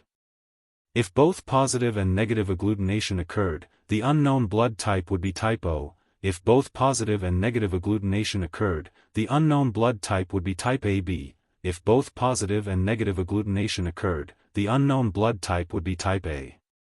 If positive and negative agglutination occurred, the unknown blood type would be type B. With his beautiful superior's type A blood serum, Li Wangyu and his beautiful superior quickly found out that Cheng Chumo's blood type was type B through the blood agglutination experiment. Zhang Baozong and Lu Shenwei were confused.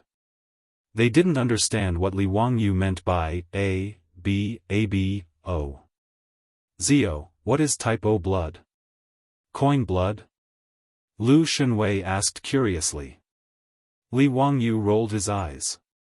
Naturally, he couldn't explain the English ABCD to Lu Shenwei, so he could only brush it off.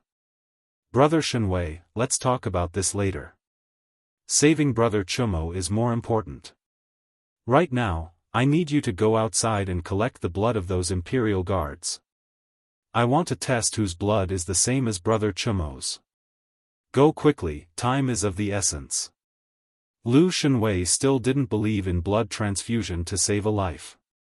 But since he and Zhang Baozong were both at their wits' end, they could only follow Li Wangyu's orders and hope that this unheard-of method of blood transfusion could really save Cheng Chumo.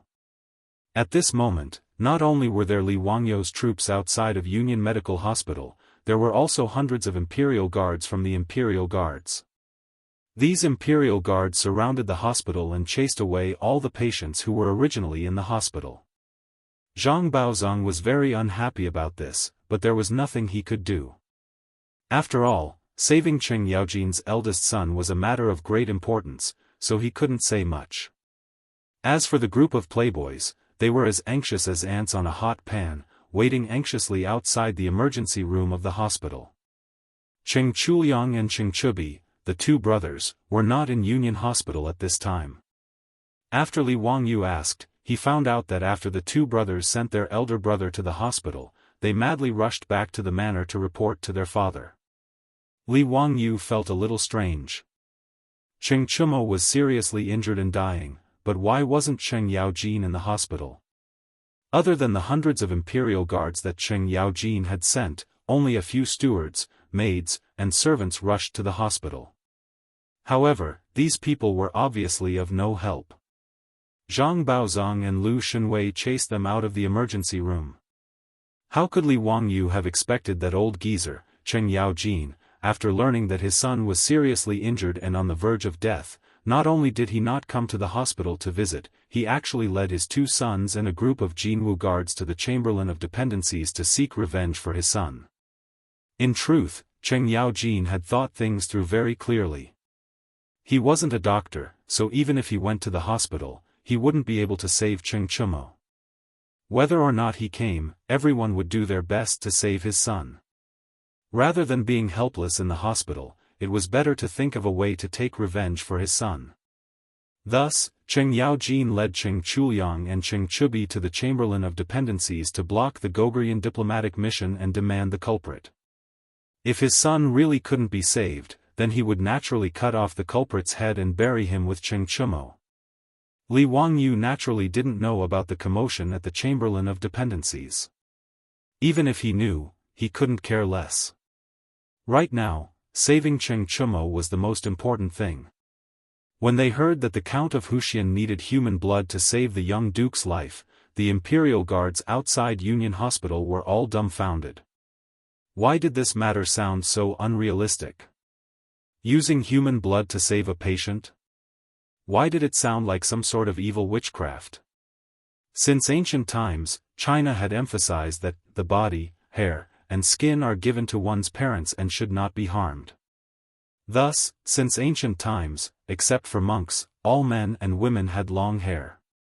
They couldn't even cut off their hair, let alone draw blood from their own body. This was truly inconsistent with the values of the Tang people. The group of Imperial Guards looked at each other in dismay and did not say anything. No one dared to step forward and pat their chest and say, "Use my blood to save the young duke." Not only did the Imperial Guards remain silent, even the Li family's troops and Fang Yai's group of wastrels fell silent upon hearing Li Wangyou's words. It wasn't that the troops were disloyal, nor that their relationship with Cheng Chumo wasn't good, or that they didn't trust Li Wangyou. It was just that this matter was far too bizarre. This was actually quite normal. Even in the later era, many people believed that donating blood was harmful to one's health, so they weren't willing to donate blood. The blood banks of the hospitals often lacked blood, so they needed to organize and promote the masses to donate blood. This was the case in the later era, let alone in the Tang dynasty. Other than those monsters in the legends that needed to suck human blood, who would believe that blood transfusions could save lives? Seeing that no one spoke, Lu Shenwei also shook his head. He didn't agree with Li Wangyou's words because he didn't understand the medical theory that blood transfusions could save lives. He also knew that it wasn't easy to get someone to donate their own blood. Li Wangyou was also anxious. Previously, he couldn't confirm Cheng Chumo's blood type and couldn't donate blood. But now that the blood type was finally determined, he couldn't find anyone willing to donate blood. This was really strange. Cheng Chumo, who was lying on the operating table, had lost too much blood. His face was as white as paper, and his breathing was getting weaker. Zhang Baozong took Cheng Chumo's pulse again and shook his head with a bitter smile. "Zio, I'm afraid the young duke won't make it. His pulse is so weak that it's almost undetectable. It's better to inform the people of Duke Lu's residence to prepare for his funeral. I've already tried my best, but there's nothing I can do." Li Wangyou was also anxious. He directly pulled Lu Shenwei over and said, "Bring me a needle. Prick my finger and take my blood for a blood test." "Zio, what are you going to do?" his beautiful superior asked anxiously. "Save him. If my blood type is B, I'll give Cheng Chumo a blood transfusion. But, no buts. Quick!" Li Wangyou shouted, jumping up and down. He was really anxious now. Seeing that Lu Shenwei didn't do anything, he directly grabbed the needle and wiped it with alcohol to disinfect it. Then, he pricked his finger and squeezed out a drop of blood into the porcelain bottle. Then, he started to test it himself. His blood and the beautiful superior's serum were coagulating, but not coagulating. It was actually the same as Cheng Chumo's. B-type. Li Wangyou took a deep breath and turned to look at Su Chongqing, then at Lu Shenwei and Zhang Baozong. The blood type matches. Prepare for a blood transfusion. Give my blood to Brother Chumo. Li Wangyou said calmly. This. How can we do this? Zio, why don't we go and search among the Imperial Guards again? Give them more money. With a generous reward, there will be brave men. Lu Shenwei muttered. There's no time. Prepare for a blood transfusion. Have you prepared the chicken intestines I asked you to prepare? Lu Shenwei nodded. The preparations are ready, but, Li Wangyou raised his hand to stop Lu Shenwei from continuing. Brother Shenwei, don't say any more. This is the only way. Let's begin. Chapter 739. Li Wangyou naturally didn't know that the first direct blood transfusion method in history, where a person's blood was transfused to a patient, was pioneered by a British doctor in the 19th century. That British maternity doctor often saw women bleeding to death, so he thought of using blood transfusion in exchange for saving lives. Since there was no concept of blood type at that time, this direct blood transfusion method saved some patients, but more people died from hemolysis due to blood type mismatch. However, because of this blood transfusion method, the patients who were supposed to die from hemorrhage were saved, which caused a sensation in Europe. This direct blood transfusion method, which relied purely on probability and luck, had been used for about 100 years in Europe. Now, Li Wangyu wanted to transfuse blood to Cheng Chumo, so he could only directly connect their blood vessels for the transfusion. Fortunately, the two of them had the same blood type, so the success rate was much higher than that of the British doctor in the 19th century. Naturally, there was no rubber tube for blood transfusion in the Tang dynasty. The reason why Li Wangyu asked people to prepare chicken intestines was that he intended to use the clean chicken intestines to replace the infusion tube. The two ends of the chicken intestines were fixed with needles, and one end would be inserted into Li Wangyu's vein, and the other end would be inserted into Cheng Chumo's vein. Li Wangyu was lying on a high place, allowing the blood to be pushed by gravity into Cheng Chumo's blood vessels. With an anxious face, his beautiful boss pulled Li Wangyu to the side and whispered, "Wangyu, although you and Cheng Chumo have type B blood and can transfuse blood to him, I'm not a medical doctor. But I know that the blood used for blood transfusion is collected blood that has been specially processed into medical blood before it can be transfused to the patient. But you're going to directly transfuse blood to him, is this okay?" Li Wangyu helplessly spread out his hands and sighed, "Hey, Chongqing, of course I'm aware of what you just said. Did you forget? The company organized a voluntary blood donation, and I also participated in it. I also talked to the nurse at that time, so I know a little bit about the situation. You're right, this blood cannot be transfused casually. If there's a hemolysis reaction, even the gods won't be able to save him. But now that things have come to this, we can only go all out. Otherwise, Cheng Chumo will definitely die. If I do, I might die. If I don't, I'll definitely die. What do you think I should do?" The beautiful boss bit her lip, but if you fail to save Cheng Chumo, what if Cheng Yaojin blames you? Li Wangyu patted her shoulder to comfort her. "I don't think so. Cheng Yaojin, that old rogue, although he is not a good thing, he is not an unreasonable person. He will not blame me. Sigh, I'm just worried that if Cheng Chumo can't be saved, the Tang dynasty and Goguryeo might erupt in war ahead of time." The beautiful boss was not familiar with the history of the Tang dynasty. She did not know what to say about Li Wangyu's worries, so she could only gently hug the little man in front of her. Li Wangyu let out a long sigh. "Well, there's not much time left.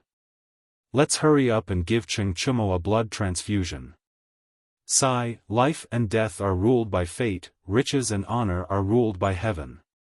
It all depends on whether his life is tough or not." The beautiful boss still said worriedly, "But I'm worried about you.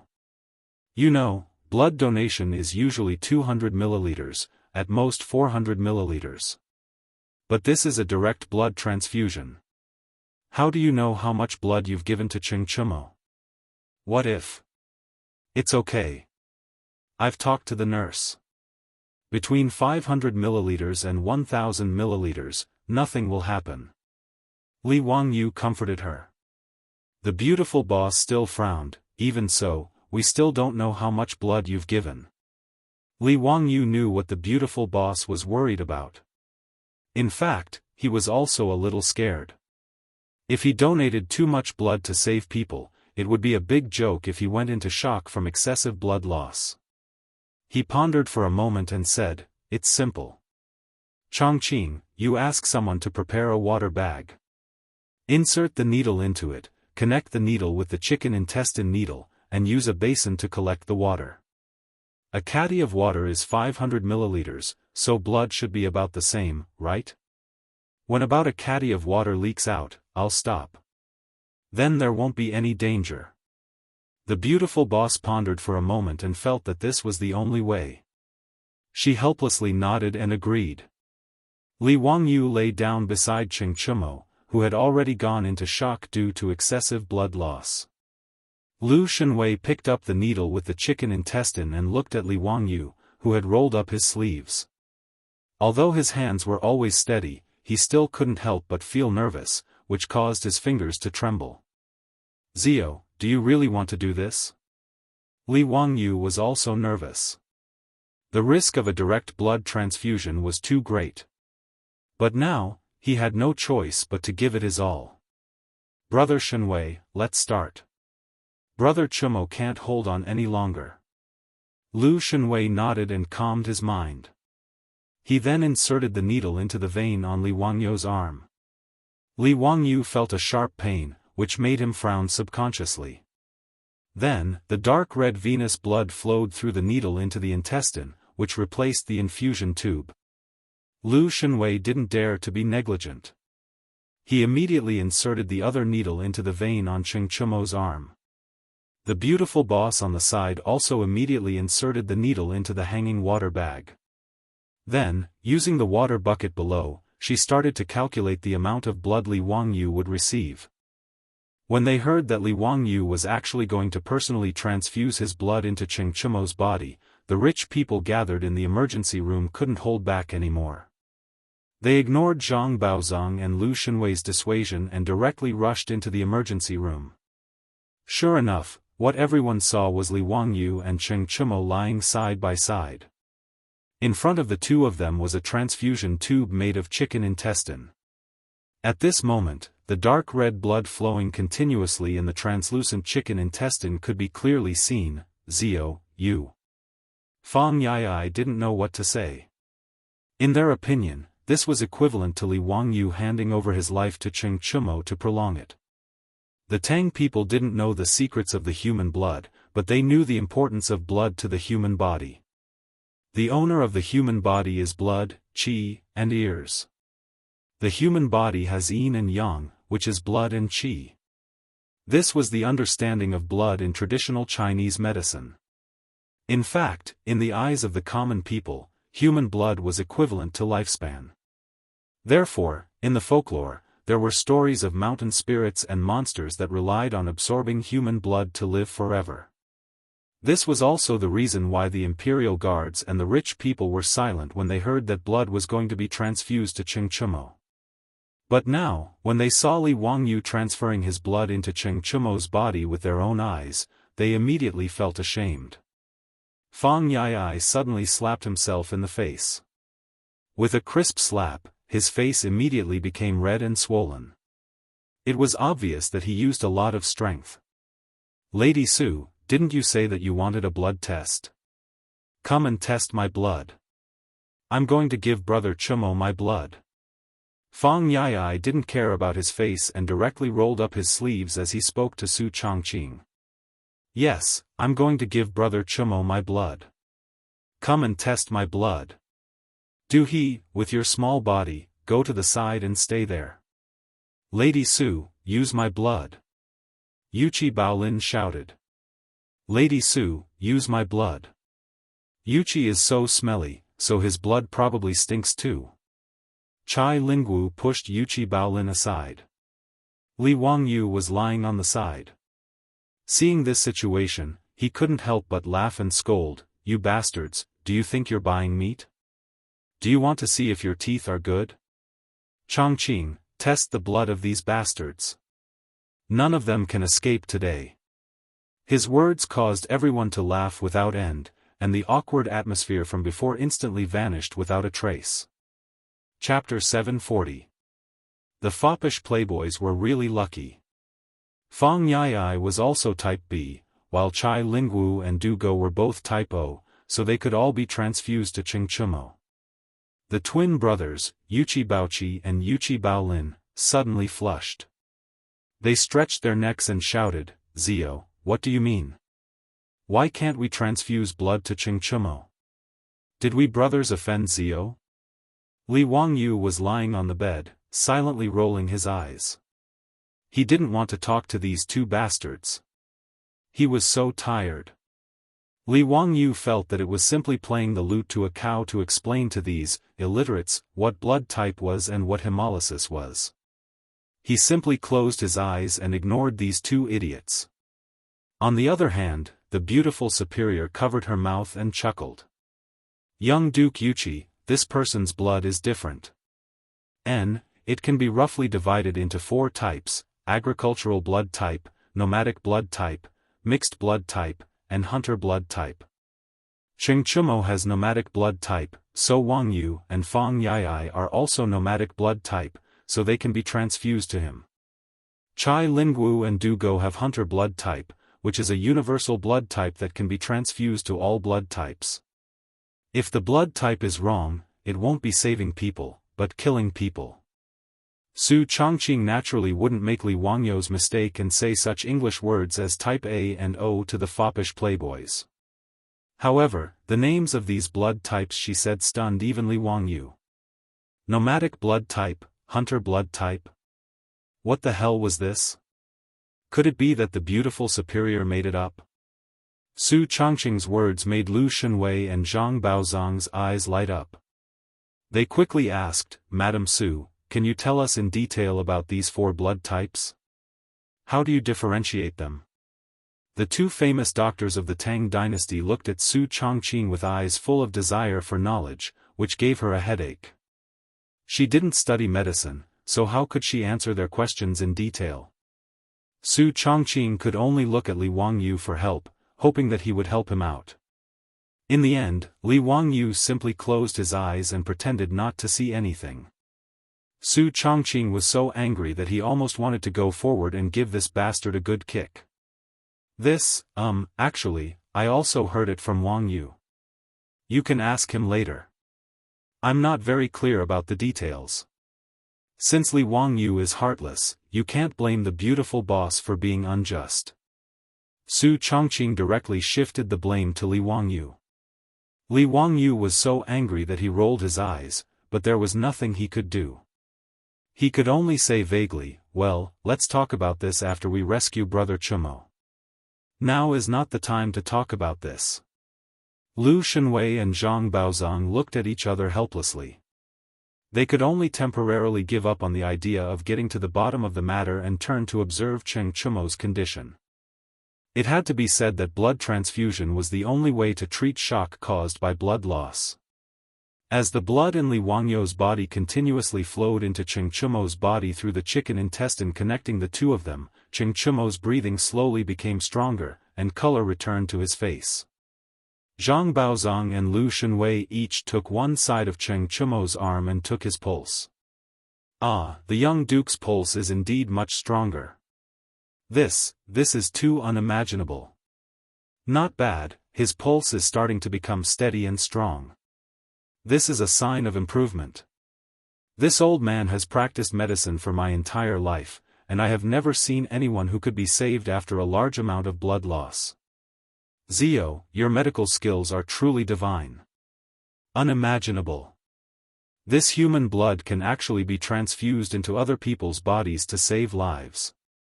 Dao Zhu above, how is this possible? When the wastrels heard this, they all gathered around. Lu Fengyu, is this true? Can Brother Chumo be saved? Sir Baozong, you're not lying to us, are you? Can Cheng Chumo really be saved? Quickly send someone to Duke Lu's estate to inform Duke Lu of this matter. Because of Lu Shenwei and Zhang Baozong's words, the Union Medical Hospital instantly became chaotic. Everyone was busy talking at once, and they sent the stewards of Duke Lu's estate to hurry back to report. Li Wangyu didn't pay attention to the wastrels. He stretched out his hand to summon Su Chongqing to his side and asked in a low voice, Chongqing, the hunting blood type that you made up just now was quite realistic. Tell me again. I'll remember it and go back to deceive Brother Shenwei and the others. Su Chongqing lightly spat at him and covered his mouth as he laughed. Bah, do you think I'm as ignorant and incompetent as you? What I said is true. What? Are you sure? You really didn't make it up yourself? Li Wangyu was speechless. What kind of ABO blood type could actually be called some hunting and farming blood type? He had never heard of it before. Hee, of course it's true. Look at your ignorant face. I remember that I once saw it in a magazine. Type O blood is the oldest blood type, so it was called the hunting blood type. Almost all ancient humans had type O blood. Later, the human body continued to adapt to the changes brought about by new food, and type A blood appeared, so it was called the farming blood type. A part of the ancient human body gradually adapted to the changes in the environment and produced type B blood.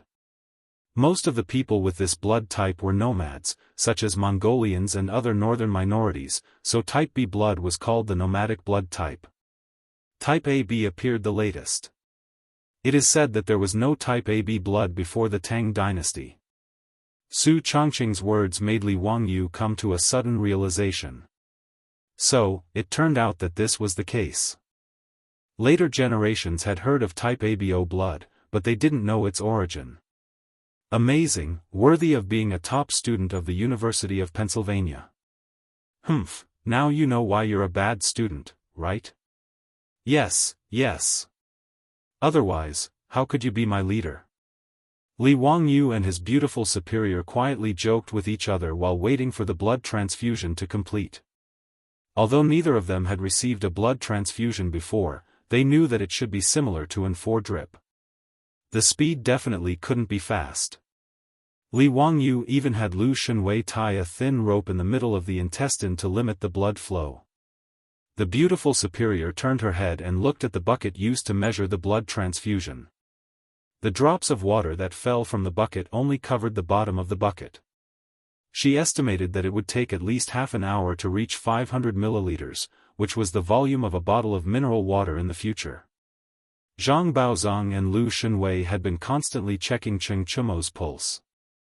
Looking at the excited expression on their faces, it was clear that Cheng Chumo's condition was getting better and better. The debauches were finally able to put down the stone in their hearts. Only now did Li Wangyu remember to ask the debauches how Cheng Chumo had been injured, and why was his injury so serious. Just by looking at the bloodstains on the dandy's clothes, which had long dried up, one could see how much blood Cheng Chumo had shed at that time. Brother Yai, what happened today? Who was so bold to actually shoot Brother Chumo? Hearing Li Wangyu mention this matter, the playboy's expressions suddenly became interesting. Some looked embarrassed, some were angry, and some were sullen. Fang Yai sighed deeply. Zio, today we brothers lost. It's embarrassing to talk about it. The one who made the first move was actually Brother Chumo. Chapter 741. Fang Yai took out an arrow stained with blood and handed it to Li Wangyu. Brother Chumo was injured by this arrow. Zio, take a look at this arrow. Li Wangyu, who was lying on the hospital bed, took the arrow with one hand and looked at it carefully. He didn't feel anything special about it. He didn't understand why Fang Yai showed him this arrow. However, when his eyes fell on the back of the arrow, his pupils suddenly shrank. At the end of the arrow, there was a character, Cheng, engraved on it. This is Brother Chumo's own arrow? Li Wangyu asked in disbelief. Fang Yai and the other playboys nodded. Yes, it is Brother Chumo's own arrow. Li Wangyu was dumbfounded. Cheng Chumo had injured himself with his own arrow? Could it be that the arrow could automatically turn? Cheng Chumo was injured by an arrow. The arrow directly penetrated his abdomen. Before Li Wangyu traveled to the Tang dynasty, he always had a misconception that the power of a bow and arrow was far inferior to bullets. This was actually not correct. In the TV series of later generations, there were often fierce generals who could continue to fight after being hit by more than 10 arrows. In fact, compared with bullets, within 100 steps, the power of a bow and arrow was stronger than the pistol and rifle bullets of later generations. If the bullet was fast, it could only cause a penetrating wound. If it didn't hit the vital parts, it wouldn't cause serious sequelae. But a bow and arrow was different. The arrowhead of an arrow was much larger than a bullet. The arrowheads had different shapes. There were two-winged arrows with ridges, three-pronged arrows, flying arrows. These arrows were designed to kill the enemy with the greatest power. Take the two-winged arrow for example. The two sides of the arrowhead were ridges with sharp edges. Once it was shot into a person's body, not only would it cause a penetrating wound, but the sharp edges of the wings would also cut open the blood vessels. It was extremely fierce. Cheng Chumo was hit by this two-winged arrow. The sharp arrowhead directly cut open the blood vessels in his abdomen, causing a lot of bleeding. If it weren't for Li Wangyou's blood transfusion, perhaps Duke Lu's mansion would have already started the funeral. Fortunately, both Zhang Baozong and Lu Shenwei had grasped the technique of suturing wounds. Otherwise, even if Li Wangyou could think of a way to give Cheng Chumo a blood transfusion, Cheng Chumo wouldn't be able to last until Li Wangyou rushed over. Li Wangyou looked at the arrow in his hand and then turned to look at the unconscious Cheng Chumo lying beside him. With a puzzled expression, he asked, "What is going on here? Didn't you say that it was the Goguryeo envoy who shot Brother Chumo? Why did Brother Chumo's arrow hit him?" The silk pants looked at each other, and it was Fang Yi who spoke. This is a long story. Since we have nothing to do today, we decided to hunt outside the city to pass the time. However, he didn't expect to meet the Goguryeo envoys outside the city. They were also out hunting today. Zio, you also know that the skulls of the Sui dynasty's soldiers were piled up by the Goguryons and erected to the east of the Liao River. This is the humiliation of the Sui dynasty, but isn't it also the humiliation of our Tang dynasty? The reason why the Goguryeo envoys came to Chang'an was because the sage wrote a letter to the Goguryeo king, requesting them to tear down the Jingguan and return the skulls. The Goguryeo envoys came because of this. Li Wangyou nodded slightly. Of course, I know about this. Emperor Yang of Sui mobilized an army of 1 million and failed to conquer Goguryeo. Millions of people died in Liaodong. The Goguryons used the skulls of the corpses to build a Jingguan to display their military might. The so-called Jingguan was actually a mound of the corpses of the soldiers who died in battle. Li Wangyou still vaguely remembered that in history, Pai Lupi negotiated with the Goguryeo king during the 2nd or 3rd year of the Jingguan and sent officials to Liaodong to destroy the Jingguan built by the Goguryons. Thinking about it, the Goguryeo envoys came to Chang'an to discuss this matter with Pai Lupi. But how could the Goguryeo envoys be so daring as to shoot Cheng Chumo? Why did the two sides clash? Li Wangyou couldn't be bothered to think about it, so he asked directly, "Brothers, why did you clash with the Goguryeo envoys?" Fang Yi glanced at him. "This matter has something to do with Zio." Li Wangyou was dumbfounded. "Something to do with me? What does this have to do with me? I'm at the Imperial College today, recruiting teachers for the school. How can I be related to the debauches going out of Chang'an?" Seeing Li Wangyou's confusion, Fang Yi explained, "Zio, do you still remember how you killed 3 Dongying people in the prison?" Of course, Li Wangyou couldn't forget the fact that he had killed 3 people. Even now, he still felt nauseous whenever he thought about it. Hearing Fang Yi's words, he recalled that the debauches had helped him beat up the Dongying envoys in the prison. After which, the Dongying people in the envoys kidnapped Perrin, forcing him to kill them. Only then did he manage to save Perrin. But he still couldn't understand what this had to do with the Goguryons. Fang Yi continued, "The Dongying envoys haven't returned yet. It's said that the sage is still considering whether to accept their request." On the other hand, the Dongying people were inextricably linked to the Goguryons. Today, we didn't just meet the Goguryeo envoys. The Dongying people whom we beat up were also with them. Naturally, those Dongying people recognized us. Zio, you should know that we didn't have the patience to bring our men with us when we went out. Those Dongying people didn't seem to know who we were, and they mocked us loudly. How could we tolerate this? So, we got into a fight with them. Li Wangyou was stunned.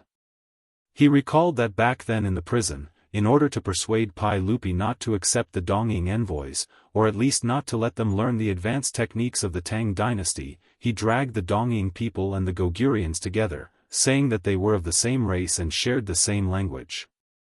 He didn't expect his words to come true. The Goguryans and the Dongying envoys really colluded with one another. He turned to look at the debauches. In his panic earlier, he didn't notice that these debauches were covered in blood and their clothes were in a mess. Some of them even had wounds on their faces. Clearly, they were beaten up by the Goguryans and the Dongying people. Li Wangyu asked in confusion, even if you fought, it wasn't a big deal. Did you use your weapons? We didn't. Our brothers know that very well. Even if they were envoys, it wasn't a big deal to fight with them. But if they used their weapons and killed a few of them, it would be a huge problem. Do you think we're you? Damn it, you killed 3 members of the Dongying envoys in the prison back then, and you got away scot-free. We brothers really admire you, Zio. Li Wangyu rubbed his nose awkwardly, cut the crap and speak clearly. Since it was just a fight, why did Brother Mo get hit by an arrow? He almost went to meet the King of Hell. Zio, this matter is still your fault. Fang Yai said. The surrounding debauches nodded their heads in agreement. Li Wangyu felt that he was in deep sh*t. How did it have anything to do with him again? He really wanted to see if he was carrying a big pot on his back today, with the words, scapegoat, written on it. Chapter 742. Li Wangyu couldn't even be bothered to raise his middle finger at them. He laughed and scolded, what does this have to do with me? Of course it's because of your romance of the 3 kingdoms. Fang Yi replied. Li Wangyu was speechless. What does this have to do with the 3 kingdoms? Ziyu, who is the best archer in the 3 kingdoms? It should be Huang Zhong. Li Wangyu didn't understand why Fang Yi asked this question. However, everyone knew that Huang Zhong was good at archery. In the later 3 Kingdoms games, Huang Zhong was also a godly archer.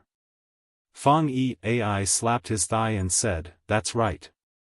Huang Zhong's coolest and most handsome move was his horse return arrow. There was a saying in the 3 Kingdoms, Yun Chang fought with Huang Zhong for 2 days, but Huang Zhong didn't give up.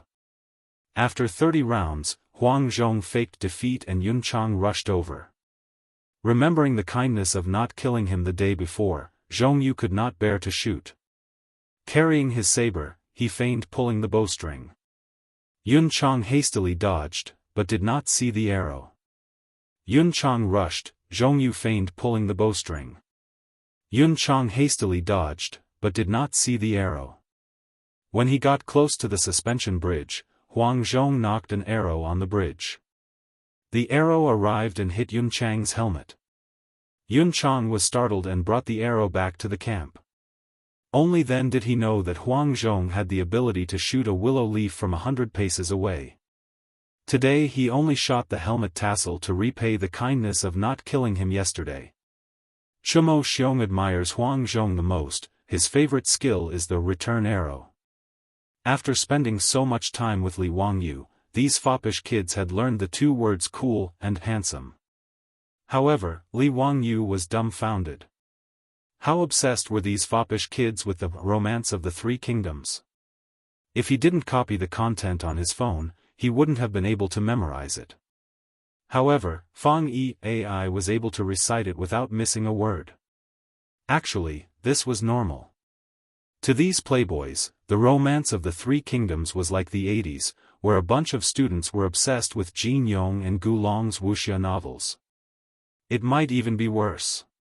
In the past, many ignorant teenagers went to Shaolin Temple and Wudang Mountain to learn martial arts after reading the wuxia novels written by the old masters. There were plenty of people like Fang Yai and the others who could recite the contents of the book backwards, so it wasn't rare. But Li Wangyu still did not understand. What did this have to do with Cheng Chumo being shot by his own arrow? What does this have to do with Chumo's injury? Don't worry, I'll tell you slowly. Fang Yai had a talent for storytelling. He didn't keep Li Wangyu in suspense and recounted everything that had happened outside the city. However, Li Wangyu's jaw dropped. He felt as if he had seen a ghost. Cheng Chumo and his group of silk pants had gone hunting out of boredom today, but it wasn't a big deal that they encountered the Goguryeo and Dongying envoys. The group of profligates didn't think much of the Goguryans and Dongying people, so naturally, they couldn't be bothered with them. After all, in the eyes of the Tang people, whether it was Goguryeo or Dongying, they were just barbarians. As for beating up the Dongying people in the prison, the profligates didn't think much of it. A bunch of barbarian envoys, so what if they were beaten up? It wasn't a big deal. As long as they didn't kill them like Li Wangyu, even a saint wouldn't care if the Dongying envoys were beaten up. The profligates felt that the Dongying people were like weeds and didn't think much of them. But the Dongying people didn't think that way. The Dongying envoys had 3 of their men killed by Li Wangyu in the prison that day, and they felt extremely sullen, but they couldn't do anything about it. These Dongying people weren't stupid. They naturally went around asking around to find out who had killed their companions in the prison.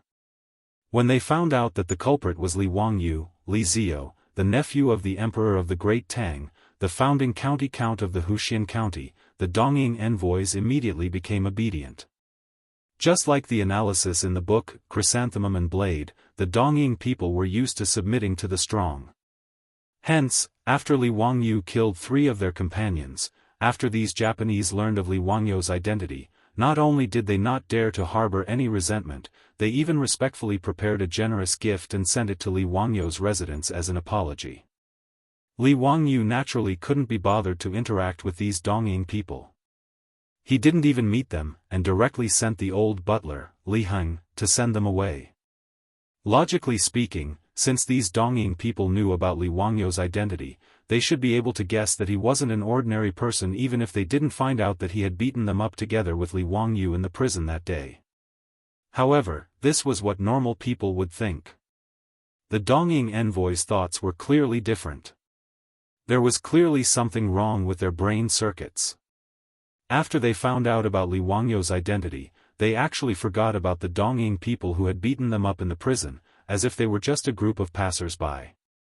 In the Dongying people's minds, they directly thought of the Dongying people as people who were flattering Li Wangyu. After all, in their minds, if they had known about Li Wangyu's identity back then, they would probably have knelt on the ground and licked his boots. It was precisely because of this thought that when the Dongying people saw the Dongying people today, they remembered how they had been beaten up by them in the prison that day.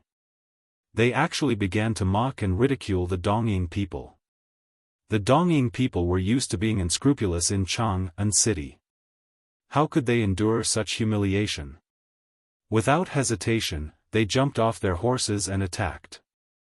On the other hand, the Goguryeo envoys at the side could tell at a glance that the Dongying people were not ordinary people.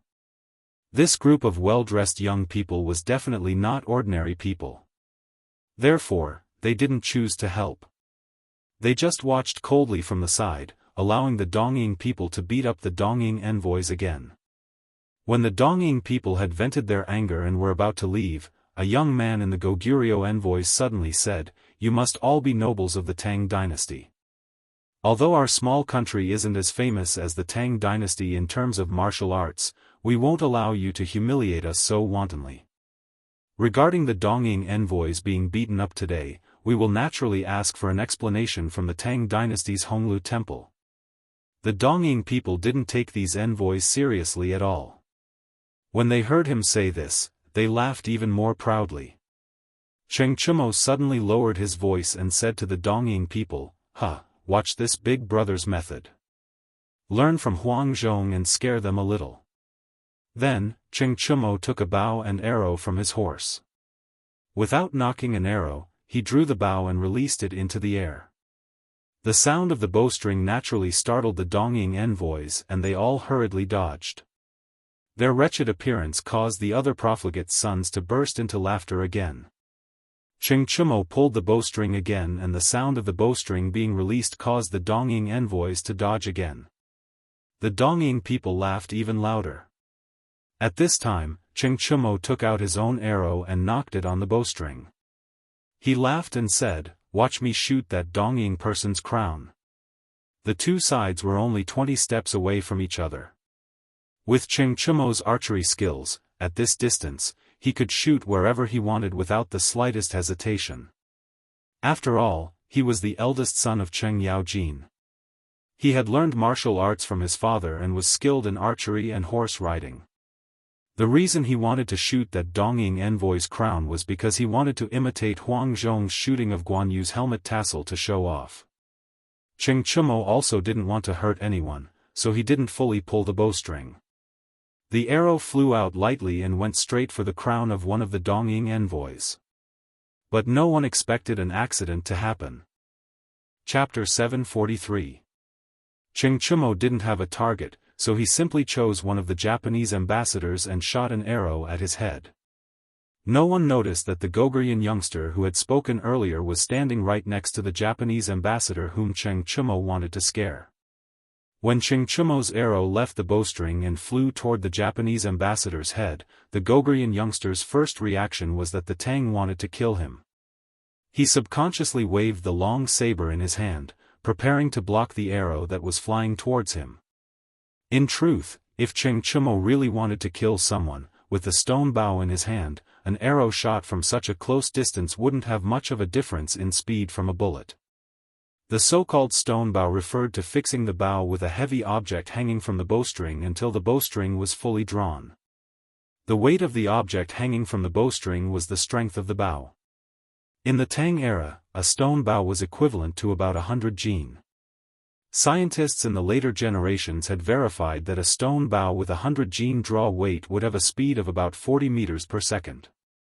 At a distance of 20 to 30 meters, if Cheng Chumo shot this arrow with all his strength, the other party naturally wouldn't be able to dodge, much less block it.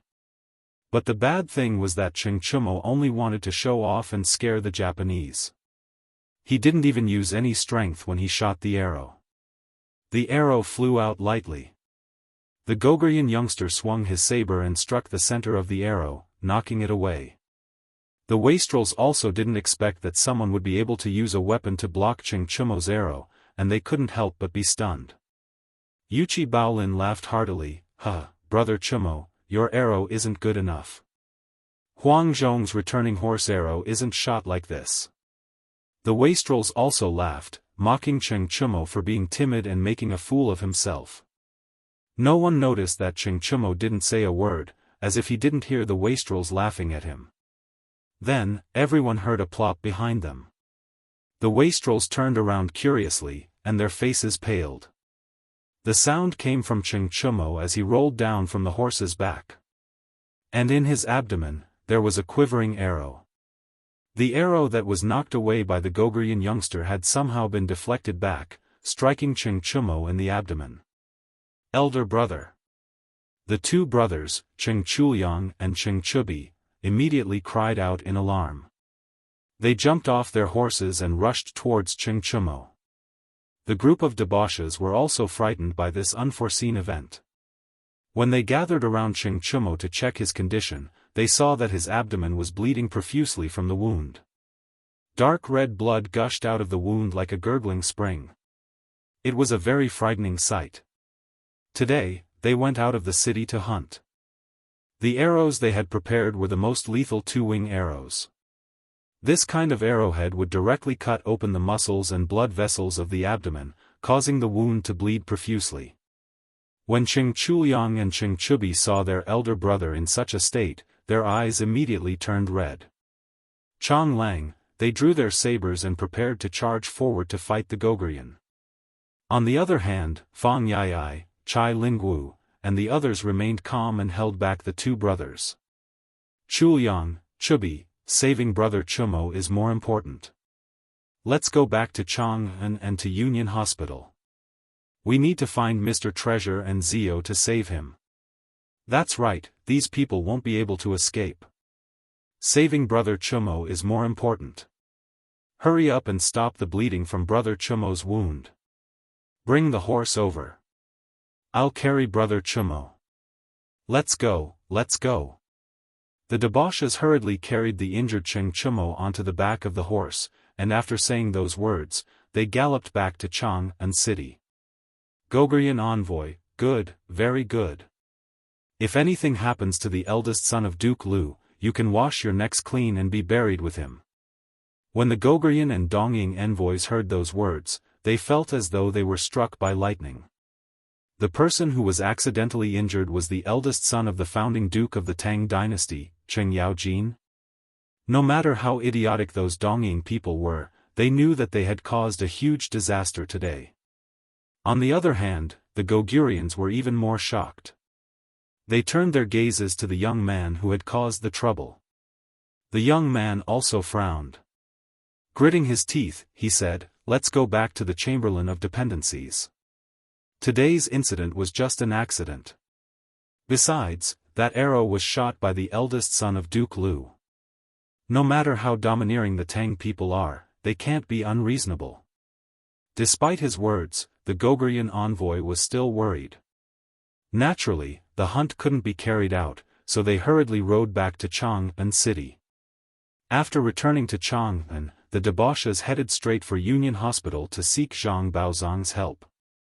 Zhang Baozong could treat Cheng Chumo's wound, but he was helpless against Cheng Chumo, who was on the verge of death due to excessive blood loss.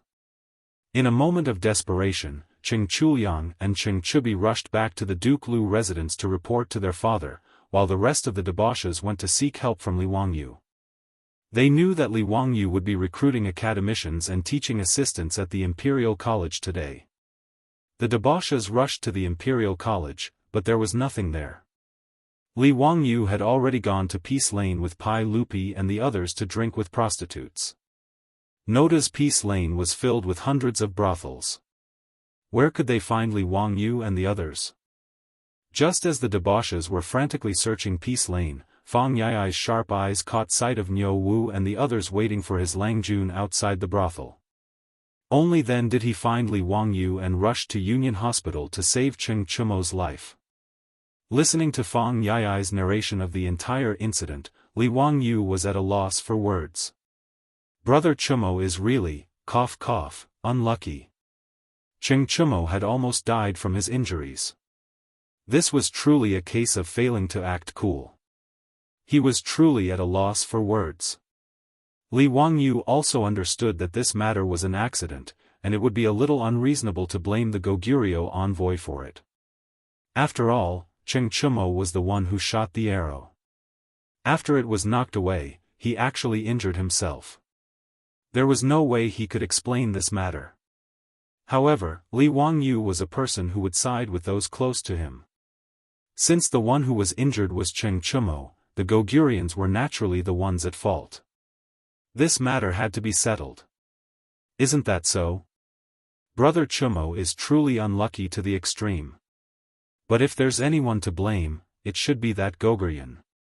If not for him being so meddlesome, Brother Chumo wouldn't have suffered such injuries, Fang Yai said furiously. Chai Lingwu said sinisterly, no matter what, we've lost today. But this matter isn't over yet. Humph, that's only natural. Those Goguryons and those damned Dongying people don't even think about escaping. The silk pants looked as though they were about to swallow someone whole. To them, today's matter was a complete loss of face. How could they possibly be willing to let this matter rest? Li Wangyu nodded as he pondered over how he should resolve this matter. If he were to bring this matter out in the open, Cheng Chumo and the other silk pants might not be able to vent their anger. After all, Pai Lupi still cared about his face. Some things could be done in private, but they couldn't be brought out in the open. And Pai Lupi couldn't possibly issue an edict to arrest the Goguryeo envoy just because Cheng Chumo was injured. Just as he was pondering over the matter, Lu Shenwei suddenly exclaimed in surprise, "The little duke is awake." Chapter 744. Lu Shenwei's words made everyone overjoyed. They looked up and saw Cheng Chumo lying on the emergency bed. His eyelids were trembling slightly, and it seemed that he was about to wake up. "Brother Chumo, you're awake. You scared us to death." Although Cheng Chumo had woken up, his face was pale, his hands and feet were cold, and his breathing was rapid. These were all common symptoms of hemorrhagic shock. However, this fellow had the appearance of Cheng Yaojin, and his body was unbelievably strong. Even after waking up, his voice was still full of energy. When Cheng Chumo was first sent to Union Hospital, he was still conscious and knew that he was in the hospital. He opened his eyes and looked at the group of playboys. He grinned and said, "I thought I was going to die. Wahaha, it seems that I'm still alive. Even the king of hell won't accept me." "Bah, you're still alive my ass. If Zio didn't come in time and pull you back from the king of hell, I'm afraid that we would have to hold a funeral for you today." This was Yuchi Baolin's big mouth. She didn't hide her blabbering. Everyone was speechless. How could this child not know how to speak human language? Cheng Chumo turned his head in surprise and noticed Li Wangyu lying next to him. He looked down at the chicken intestine used for blood transfusion and asked in confusion, "Zio, what are you doing? You're injured too? Why are you lying next to me?" Before Li Wangyu could answer, the other hedonistic sons beside him started to explain. "Zio is giving you a blood transfusion. Brother Chumo, you have lost too much blood." Both Mr. Treasure and Lu Fengyu were helpless, but Zio said that he would give his blood to you to save your life. I did not expect that he really pulled Brother Chumo back from the gates of hell. Yes, Madame Su said that Brother Chumo and Zio have the same hunting blood type. His blood can be given to you to prolong your life. TSK, I really opened my eyes today. It turns out that blood can be given to others. Brother Chumo, you have to thank Zio properly. Cheng Chumo heard this and carefully looked at the chicken intestine that was still bleeding between the two of them. He couldn't help but be moved. "Ziyu, how do you want me to repay you for saving my life?" Cheng Chumo's eyes reddened and his voice choked with sobs. Li Wangyu laughed and said, "Chumo Gu, you and I call each other brothers, you are treating me like an outsider. If little brother is in trouble, would elder brothers leave little brother in the lurch? It's just giving some blood to Chumo Gu, it's nothing." This was not Li Wangyu being modest. To him and his beautiful boss, donating blood to save people was not a big deal at all. Voluntary blood donation, the selfless contribution of one's own blood to social welfare, had long been commonplace in the later generations. But in the eyes of the Tang, passing one's blood into another's body to save one's life was the same as passing over one's vitality and lifespan. This was no longer as simple as saving his life. In the eyes of Cheng Chumo and the others, Li Wangyu's blood flowed in Cheng Chumo's body, which was equivalent to giving him a new lease on life. The body, hair, and skin were all given to one's parents. But now that Cheng Chumo's body had Li Wangyu's blood, it went without saying what this meant. "Ziyu, I can't thank you enough. Big brother won't say anything more. In short, Big brother's life belongs to you, there is no objection. In the future, if Zio needs my life, just take it. If I, Cheng Chumo, hesitate in the slightest, may I be struck by lightning and die a horrible death." Cheng Chumo gnashed his teeth and swore. Li Wangyu didn't know whether to laugh or cry at Cheng Chumo's solemn expression, but the foppish sons, Zhang Baozong, Lu Shenwei, and the others all nodded, as if it was only natural. "Chumo Gu, you are too serious, there is no need to." Li Wangyu waved his hand and was about to say something when the door of the emergency room was suddenly pushed open. "What's serious? This father, Chu Mo, this bastard, is right about this. Cheng Chumo, Cheng Chuliang, Cheng Chubi. Remember this, Li Wangyu is our Cheng family's benefactor from now on. His words are my words. If any of you three brothers dare to disobey, don't blame me for beating you to death." The one who spoke was the old bastard Cheng Yaojin. Behind him were the two brothers, Cheng Chuliang and Cheng Chubi, who looked very excited. Obviously, Cheng Yaojin had heard what everyone had said in the emergency room. Cheng Yaojin strode into the emergency room. He didn't even bother to look at his son. His eyes fell on the chicken intestine used for the blood transfusion. "Ziyu, I won't waste words. Just as this bastard Cheng Chumo said, his life is yours from now on. This brat is lucky. If it weren't for you giving your life to him, my Duke Lu's mansion would have to hold a funeral for this bastard. Cheng Yaojin scolded Cheng Chumo as a bastard, making Li Wangyu grin. If Cheng Chumo was a bastard, then wouldn't Cheng Yaojin be a bastard? There was no one else who could scold themselves so loudly. Su Chongqing found it funny. She looked at the bucket used to calculate the amount of blood transfusion. She estimated that there was almost a bottle of mineral water in it. She said, "Wang Yu, it's about time. There's about 500 milliliters of water in this bucket." Li Wangyu nodded and motioned for Lu Shenwei to help him and Cheng Chumo remove the blood transfusion needles. Chai Lingwu and the others quickly came forward and asked, "Ziyu, do you still need us to continue transfusing blood for Brother Chumo?" Li Wangyu pondered for a moment and shook his head. It's too risky for others to transfuse blood. Since Brother Chumo has already woken up and is not in danger for the time being, it's better to observe him first. Let Mr. Treasure and Mr. Shenwei prescribe some medicine to restore blood and slowly recuperate. Direct blood transfusion without any treatment could only be used as a last resort for emergency treatment. After all, the risk was too high. If there was a hemolytic reaction, then it would be over. Zhang Baozong and Lu Shenwei also nodded, "That's right. The young duke's pulse is stable. The previous wound has already been sutured and stopped bleeding." Li Wangyu had just sat up from the hospital bed. Before he could get off the bed, Cheng Yaojin's large palm slapped him hard on the shoulder. "Wahahaha, Ziyu, you little brat, are really the reincarnation of an ancient almighty. You even know how to use blood transfusion to save lives. I've really opened my eyes. Come, let's go to Peace Square. I'll treat you to a drink. We won't go back until we're drunk." Li Wangyu was almost slapped back to the hospital bed. This old hooligan was simply biting the hand that fed him. "Still want a drink? Drink your sister. I just gave 500 milliliters of blood to your son, and you actually want to drag me to a drink? Are you afraid that I won't die quickly enough? I'm offering my blood to your son, not wine. Uncle Cheng, there's no need to drink. This nephew has given his blood, so I can't drink wine during this period of time."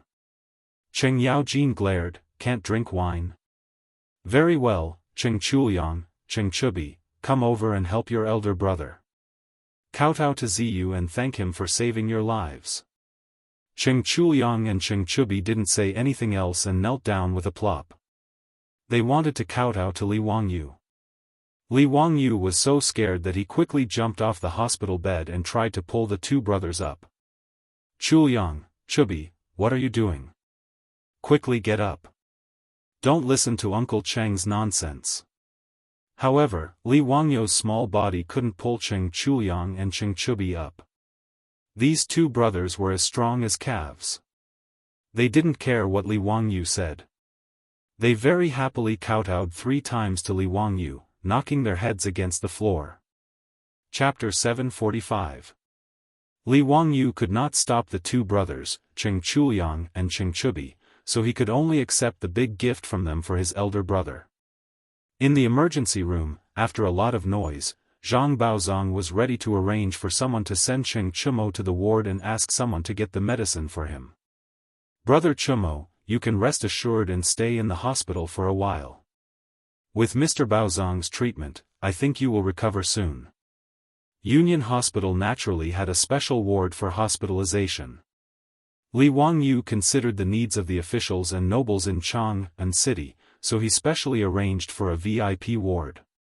The furnishings and nurses serving the patients were carefully selected. Cheng Chumo waved his hand casually and said, "It's just a small injury. I was accidentally bitten by an arrow in my stomach. It's nothing. It's no big deal. I'm not used to living in this hospital. The smell of medicine makes me uncomfortable. I'd better go back to my mansion. There are maids to serve me. Zio, you don't need to worry." As soon as he finished speaking, the door of the emergency room was pushed open. Several young and beautiful women in white nurse uniforms came in and bowed to everyone. "Greetings, County Earl Quan, High Duke Lu, and all the young dukes. I'm a nurse of the hospital. Mr. Baozong ordered us to send young Duke Cheng to the ward to take care of him." These young ladies were the nurses of Union Medical College Hospital. Of course, there was no nurse profession in the Tang dynasty. Sun Simiao and Zhang Baozong were very surprised and puzzled when Li Wangyu proposed to have nurses to take care of the patients' families in the Union Hospital. Although there were many female doctors in the various TV series of later generations, in fact, there were more records of women practicing medicine until the Song dynasty. Before that, they were rare and very rare. As for women taking care of patients' families, it was even more impossible. Even though Sun Simiao and Zhang Baozong were both national medical masters, they did not know about nursing patients' families at all. Wuxia had limited medical resources since ancient times, so they naturally did not know much about nursing. Doctors had always been responsible for seeing patients, and the responsibility of taking care of patients was done by the patients' families. "Zio, what's a nurse?" Sun Simiao asked in confusion. Rubbing his nose, Li Wangyu embarrassedly smiled. "A nurse is someone who specializes in taking care of patients." "Then why are you recruiting women? Wouldn't that be inconvenient?" In response to Sun Simiao and Zhang Baozong's doubts, Li Wangyu could only explain that the hospital also needed to receive female patients. It would be more convenient to recruit some women to learn some basic nursing knowledge. Moreover, women were naturally more attentive than men. They were patient and caring, so it was only natural that they would be more meticulous in taking care of their patients. Sun Simiao and Zhang Baozong felt that Li Wangyu's explanation made some sense, so they nodded in agreement. Actually, Li Wangyu's idea of hiring nurses was just his bad taste acting up again. In his mind, if there were no beautiful and cute nurses in the hospital, how could it be called a hospital? Of course, in the Tang dynasty, it was unrealistic to recruit decent women to be nurses in the hospital. Therefore, Li Wangyu simply spent money to buy a batch of beautiful maidservants from Chang and West City. He threw them into the hospital and asked Zhang Baozong to find someone to teach them basic nursing knowledge so that they could pretend to be nurses. He also specially ordered a batch of clothes according to the nurse uniforms in the future for these women to wear. In his words, they were angels in white. Naturally, they had to wear white nurse uniforms to show their status. In fact, only Li Wangyu himself knew whether it was because of the temptation of uniforms or some other reason. In short, he dared to swear to the candle that it had nothing to do with the nurse series. AVI files hidden in his computer's hard drive and F drive in the future. His beautiful superior saw through Li Wangyu's thoughts, but she was too lazy to expose him. These nurses in Union Medical Hospital were specially selected by Li Wangyu, and their appearances were the best. After putting on the white nurse uniform, she looked even prettier. After all, as the old saying went, a woman must be beautiful and filial. It meant that if a woman wanted to be beautiful, she had to wear white. White looked clean and pure, and it also set off these women's delicateness. The group of foppish young masters stared blankly at the nurses. Their gazes kept shifting back and forth between the nurses. Cheng Chumo was even more unbearable. His mouth was wide open for a long time. Now, he didn't say anything about going back home or that he disliked the smell of the hospital's medicine. He nodded cooperatively and said, "Then I'll have to trouble you to take care of me these days." After Cheng Chumo was sent to the ward, the nurses in white nurse uniforms tidied up his bed, changed his clothes, served him tea and water, wiped his face with a hot towel, and asked about his well-being gently, which made the foppish men stare. After seeing Cheng Chumo being served by the beautiful nurses, Fang Yai said with envy, "Damn it, if I knew that the person injured today was me, how good would it be?" His words almost caused Li Wangyu to stumble, and the other fops at the side all nodded their heads in agreement. Brother Yai is right. Brother Chumo is really lucky to have these young ladies serving him. Chai Lingwu directly asked Li Wangyu, Zio, I also feel a little uncomfortable today. I wonder if I can stay in the hospital for a while? If these young ladies, oh, no, nurses. If these nurses serve me for a while, I'm sure I can recover. Li Wangyu was so angry that he didn't even have the strength to scold them. These bastards, what did they think the hospital was? Was it a brothel in Ping Kong Fong or a wine shop in Shi City? Damn it, men really like the temptation of uniforms. No wonder the Japanese in the future liked to film those nurse series. Cheng Chumo, who was lying on the bed, didn't seem to feel the pain of his wound at all. He grinned foolishly and let the nurses handle him. After a while, Cheng Chumo turned his head to Li Wangyu and said, Zio, Sai, my injury is too serious. I'm afraid I'll have to stay in the hospital for a few months. Cheng Chumo's words made Li Wangyu raise his middle finger at him. Damn it, you want to stay for a few months?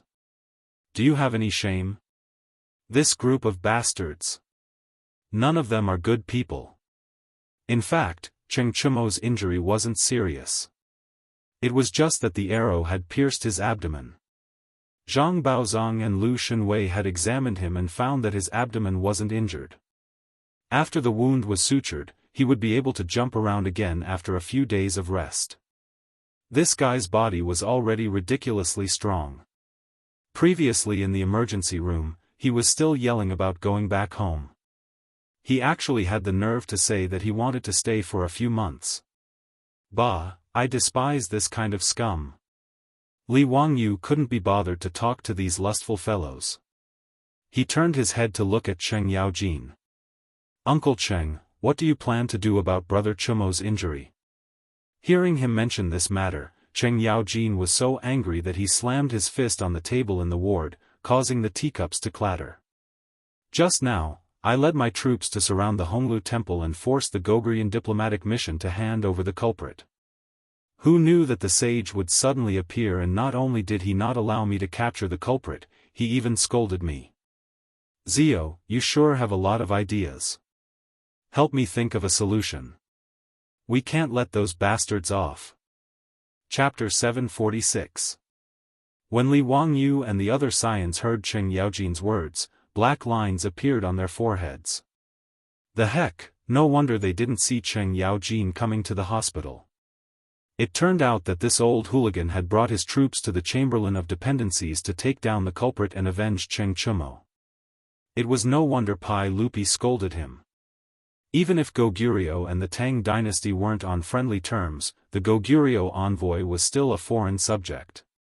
If Cheng Yaojin were to charge into the Chamberlain of Dependencies and take away the envoy, how could the royal court preserve its face? Besides, Pai Lupi had also received a detailed report from the 100 Horsemen Department, so he knew exactly how Cheng Chumo had been injured. Other than lamenting that Cheng Chumo's luck was too bad, what else could Pai Lupi say? To think that the arrow he shot out would be blocked by the other party and then fly back to stab him. This was simply an unheard-of miracle. Even though Pai Lupi didn't feel comfortable with this matter, he couldn't ignore it. He could only step forward to scold Cheng Yaojin and chase him away.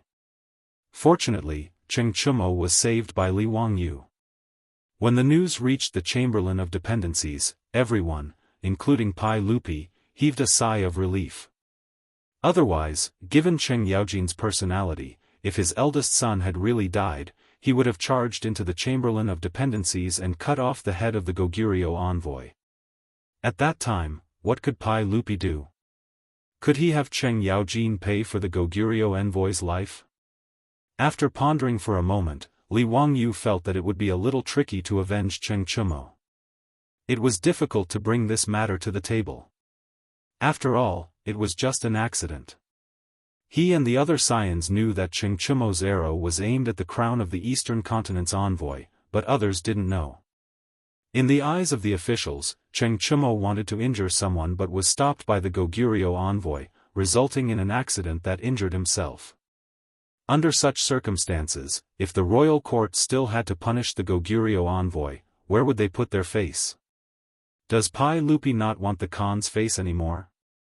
Li Wangyu asked, Uncle Cheng, have you found out who the person who injured Brother Chumo is? I reckon that it would be very difficult for the saint to pass down a decree to punish him. I can only find trouble with that person in private. Cheng Yaoji nodded. Even though the Goguryeo envoy is currently holed up in the Chamberlain of Dependencies, I had the head of the Chamberlain of Dependencies investigate the matter. The brat who had injured Chumo was called Yun Gaesaman, the deputy envoy of Goguryeo. His father, Yuan Taizwa, is the eastern lord of Goguryeo. It will be troublesome to deal with this lad. Yun Gaesaman? It was actually him.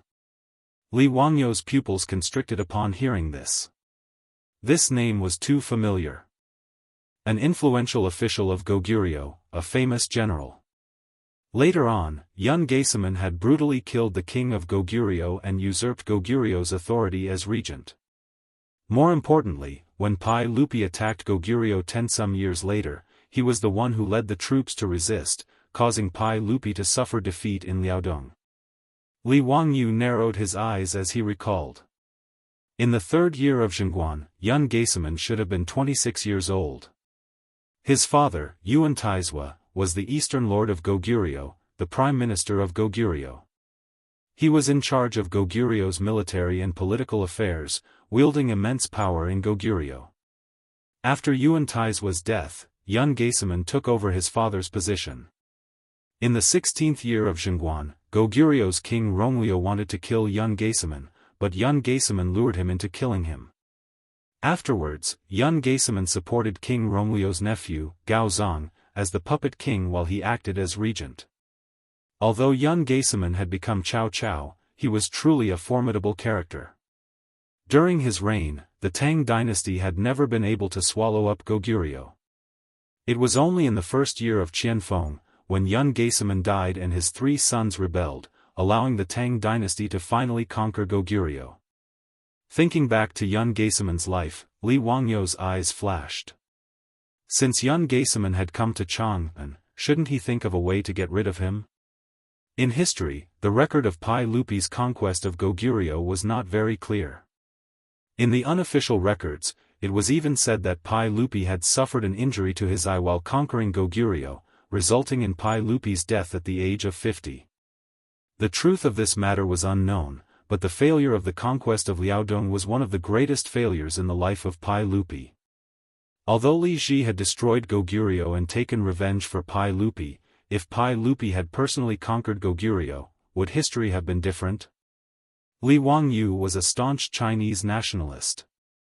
He believed that countries like Goguryeo had been Chinese lands since ancient times and should naturally be conquered by the Tang dynasty. If he could get rid of Yun Gaesaman in advance, the conquest of Goguryeo would be much smoother. Perhaps in the 19th year of Zhengguan, Pai Lupi might have personally conquered Liaodong and brought it under the Tang dynasty's control. Li Wangyu also had another reason for disliking Goguryeo. The Koreans of the later generations actually claimed that Goguryeo was a country established by the Koreans in history. Although Goguryeo and Goryeo only differed by a single word, they were completely unrelated. It was just that Goguryeo had once ruled the Korean peninsula. The Koreans of the later generation stubbornly believed that Goguryeo was a part of their history. Li Wangyu was naturally displeased by this. This included Yun Gaesaman, who had been hailed as a national hero by the Koreans and had even acted in a TV series. Moreover, Li Wangyu was a narrow-minded, protective, and cynical man. He didn't care if Yun Gaesaman had intentionally caused Cheng Chumo's injury. In this matter, he would side with his family and not with reason, so he naturally had to help Cheng Chumo vent his anger. These various reasons for his dissatisfaction naturally made Li Wangyu want to kill Yun Gaesaman. He wanted to kill this ambitious and ruthless character while he was still young, in Chang'an. But although he wanted to do so, it was not easy to do so. No matter what, Yun Gaesaman was now an envoy of Goguryeo, and he couldn't just get Cheng Chumo to kill him. If he really did that, Goguryeo and the Tang dynasty would immediately start fighting. But killing Yun Gaesaman in a justifiable manner seemed even more difficult. Li Wangyu thought for a long time, but he couldn't think of anything, and he couldn't help but feel rather annoyed. It wasn't like he could run to Taiji Palace and tell Pai Lupi, "Uncle, this person will be your greatest enemy in the future, so hurry and kill him." It would be strange if Pai Lupi didn't treat him like a fool. Even if Pai Lupi believed him, how could he have a justifiable reason to kill a deputy envoy of the Goguryeo diplomatic mission? This was simply impossible. Li Wangyu was even considering whether he should have Niu Yong and Niu Wu lead their troops to assassinate Yun Gaesaman in Chang'an. This idea was very tempting, but it also seemed unrealistic.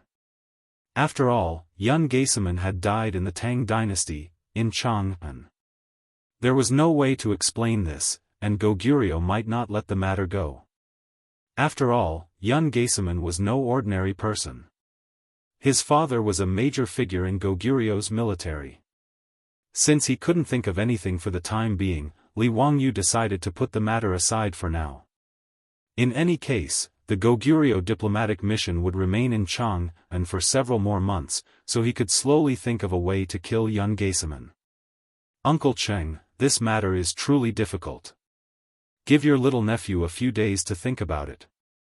Cheng Chumo nodded. After learning of Yun Gaesaman's identity, he also found this matter troublesome, so he did not force Li Wangyu to immediately think of a solution. Cheng Chumo stayed in Union Hospital to recover from his injuries. Li Wangyu had given Cheng Chumo quite a bit of blood today and felt rather tired, so he bid farewell and returned to his residence to rest. Today's matter quickly spread throughout Chang'an, and Li Wangyu became famous once more. Chapter 747. There was almost no secret in Chang'an. Even though the transmission of information in this era was shockingly slow, it did not affect the spread of gossip at the speed of light. Whether it was Lu Guogong's eldest son who was accidentally injured and dying, or Li Wangyu, the Count of Huxian, who used the magic to save people through blood transfusion, it was enough to make the officials and the common people in Chang'an talk about it for a long time. As for Cheng Chumo's injury, no one cared. At most, they sighed at his bad luck.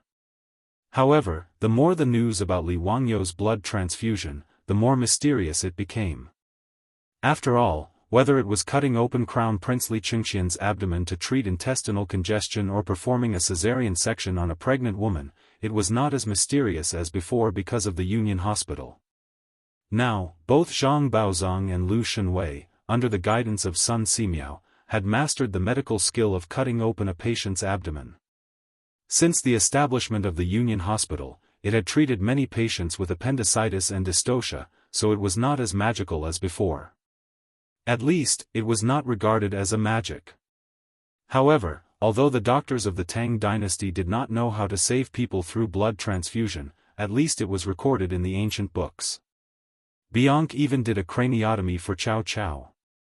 But it was different this time. Saving people through blood transfusion was not heard of in the ancient books of the medical school. In the eyes of the Tang people, it was not in the category of medical skills. It was completely a magic. Not to mention how the illiterate common people on the street believed in Li Wangyu, even the officials in the imperial court and the aristocratic families were not shocked. After the people confirmed the authenticity of the blood transfusion, they also regarded Li Wangyu as a god. Even Wang Renyu, Zheng Yuanshou, and the others who had retired but still lived in Chang'an began to regret it when they learned about this. They should not have made their relationship with Li Wangyu so bad. After all, even if they were the heads of the 5 families and still had noble status after retirement, they were still human. Human beings ate grains, and human beings died of old age. If they were on good terms with that county Count Li Wangyu, when they fell seriously ill in the future, wouldn't they be able to go to Li Wangyu's house to seek medical treatment? Wouldn't they be able to ask Li Wangyu for help and save their lives? Compared to their lives, it was unwise to offend Li Wangyu for the sake of personal feelings. Speaking of Wuxia, the rich and powerful had always been conflicted. On one hand, they were afraid of death and wanted to live forever. On the other hand, they had also degraded the status of doctors. Other than famous doctors like Sun Simiao and Zhang Baozong, ordinary doctors were considered low-class in ancient China. Han Yu wrote in Shi Shua, shamans and musicians are masters of 100 arts. Gentlemen despise them.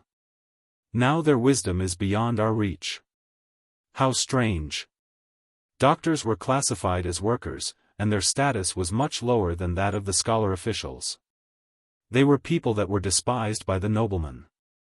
From this, one could see the social atmosphere at that time. Sun Simiao was not only a doctor, but also a Taoist priest. That was why Pai Lupi valued him so much that he wanted to invite him to Chang'an and confer him the title of nobility. Zhang Baozong was not only a famous doctor, but also a man who was well read. It could be said that most of the famous doctors in Huaxia were not ordinary people, so they were respected. Those ordinary doctors, on the other hand, had low status and were not valued. They were lowly people. Wang Renyu and the others could look down on doctors. After all, even if they looked down on these doctors, once they fell ill, these doctors would not dare to not treat them seriously. But Li Wangyu was different. He was the county magistrate who founded the country, the nephew of the sage, and the imperial tutor of the crown prince. Who would dare to force him to treat their own illness? Not to mention how regretful Wang Renyu and the others were when they learned of this matter. Even Empress Zhongsun and Pai Lupi in Taiji Palace were shocked when they learned of this matter. In Li Main Hall, Empress Zhongsun teased the swaddled Li Ji while saying to Pai Lupi, "Erlang, did Zio really use his own blood to save Cheng Chumo?" Pai Lupi nodded, "That's right. Not only did the 100 Horsemen Department report this matter in detail, I also asked Jijia. He saw this matter with his own eyes. Lu Fengyu also reported this matter to me. Cheng Chumo, that bastard, was shot in the abdomen by his own arrow. When he was sent to Union Hospital, he was already bleeding profusely. Zhang Baozong and Lu Fengyu were helpless. After Zio left, he gave his own blood to Cheng Chumo and saved that kid's life. Speaking of which, Cheng Chumo's life was really good. Not only did he manage to keep his life, but from now on, Zio's blood flows in his body. Guanyin maid, think about it, who is Zio? He is the blood of our Li Tang clan. Humph, Cheng Chumo, that bastard, got lucky. After Empress Zhongsun heard this, she sucked in a breath of cold air. Erlang, everyone says that Zio is the reincarnation of a celestial being. It seems that this is true. Otherwise, how could he know the method of blood transfer? She lowered her head to look at Li Ji in her arms and couldn't help but smile. Fortunately, Erlang had a way to make Qing Qian and Qing Ke take Zio as their master. When Ji Nu is a bit older, Erlang should also have Zio take him in and teach him well. That's natural. Speaking of which, Zio, Qing Qian, Qing Ke, and Ji Nu are all brothers who haven't gone beyond 5 generations. If he doesn't pass on his skills to Qing Qian and the others, how can it be justified? I also plan to have Li Ku, Li Yu, and the others go to the academy to study. The task of teaching the crown prince and the princes will all be given to Zio. I want to see if this kid dares to not do his best. Pai Lupi laughed loudly. Empress Zhongsun covered her mouth and laughed lightly. How can there be an uncle like you, wholeheartedly scheming against your own nephew?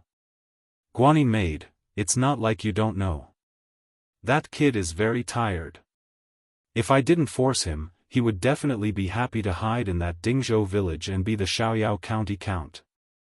Humph, this kid has so much skill and talent, but he is willing to waste it like this. How can I do as he wishes?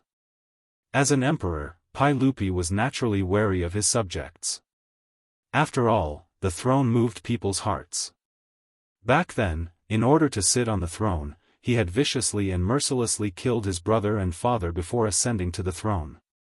Among the Li Tang clan relatives, those who had some ability all obediently handed over their military power in order to avoid being targeted by Pai Lupi. They didn't dare to interfere with government affairs. Zhao County Prince Li Shaogong had the title of Minister of the Imperial Clan Temple, but he could only indulge in the singing and dancing of beauties. He was afraid that Pai Lupi would be wary of him.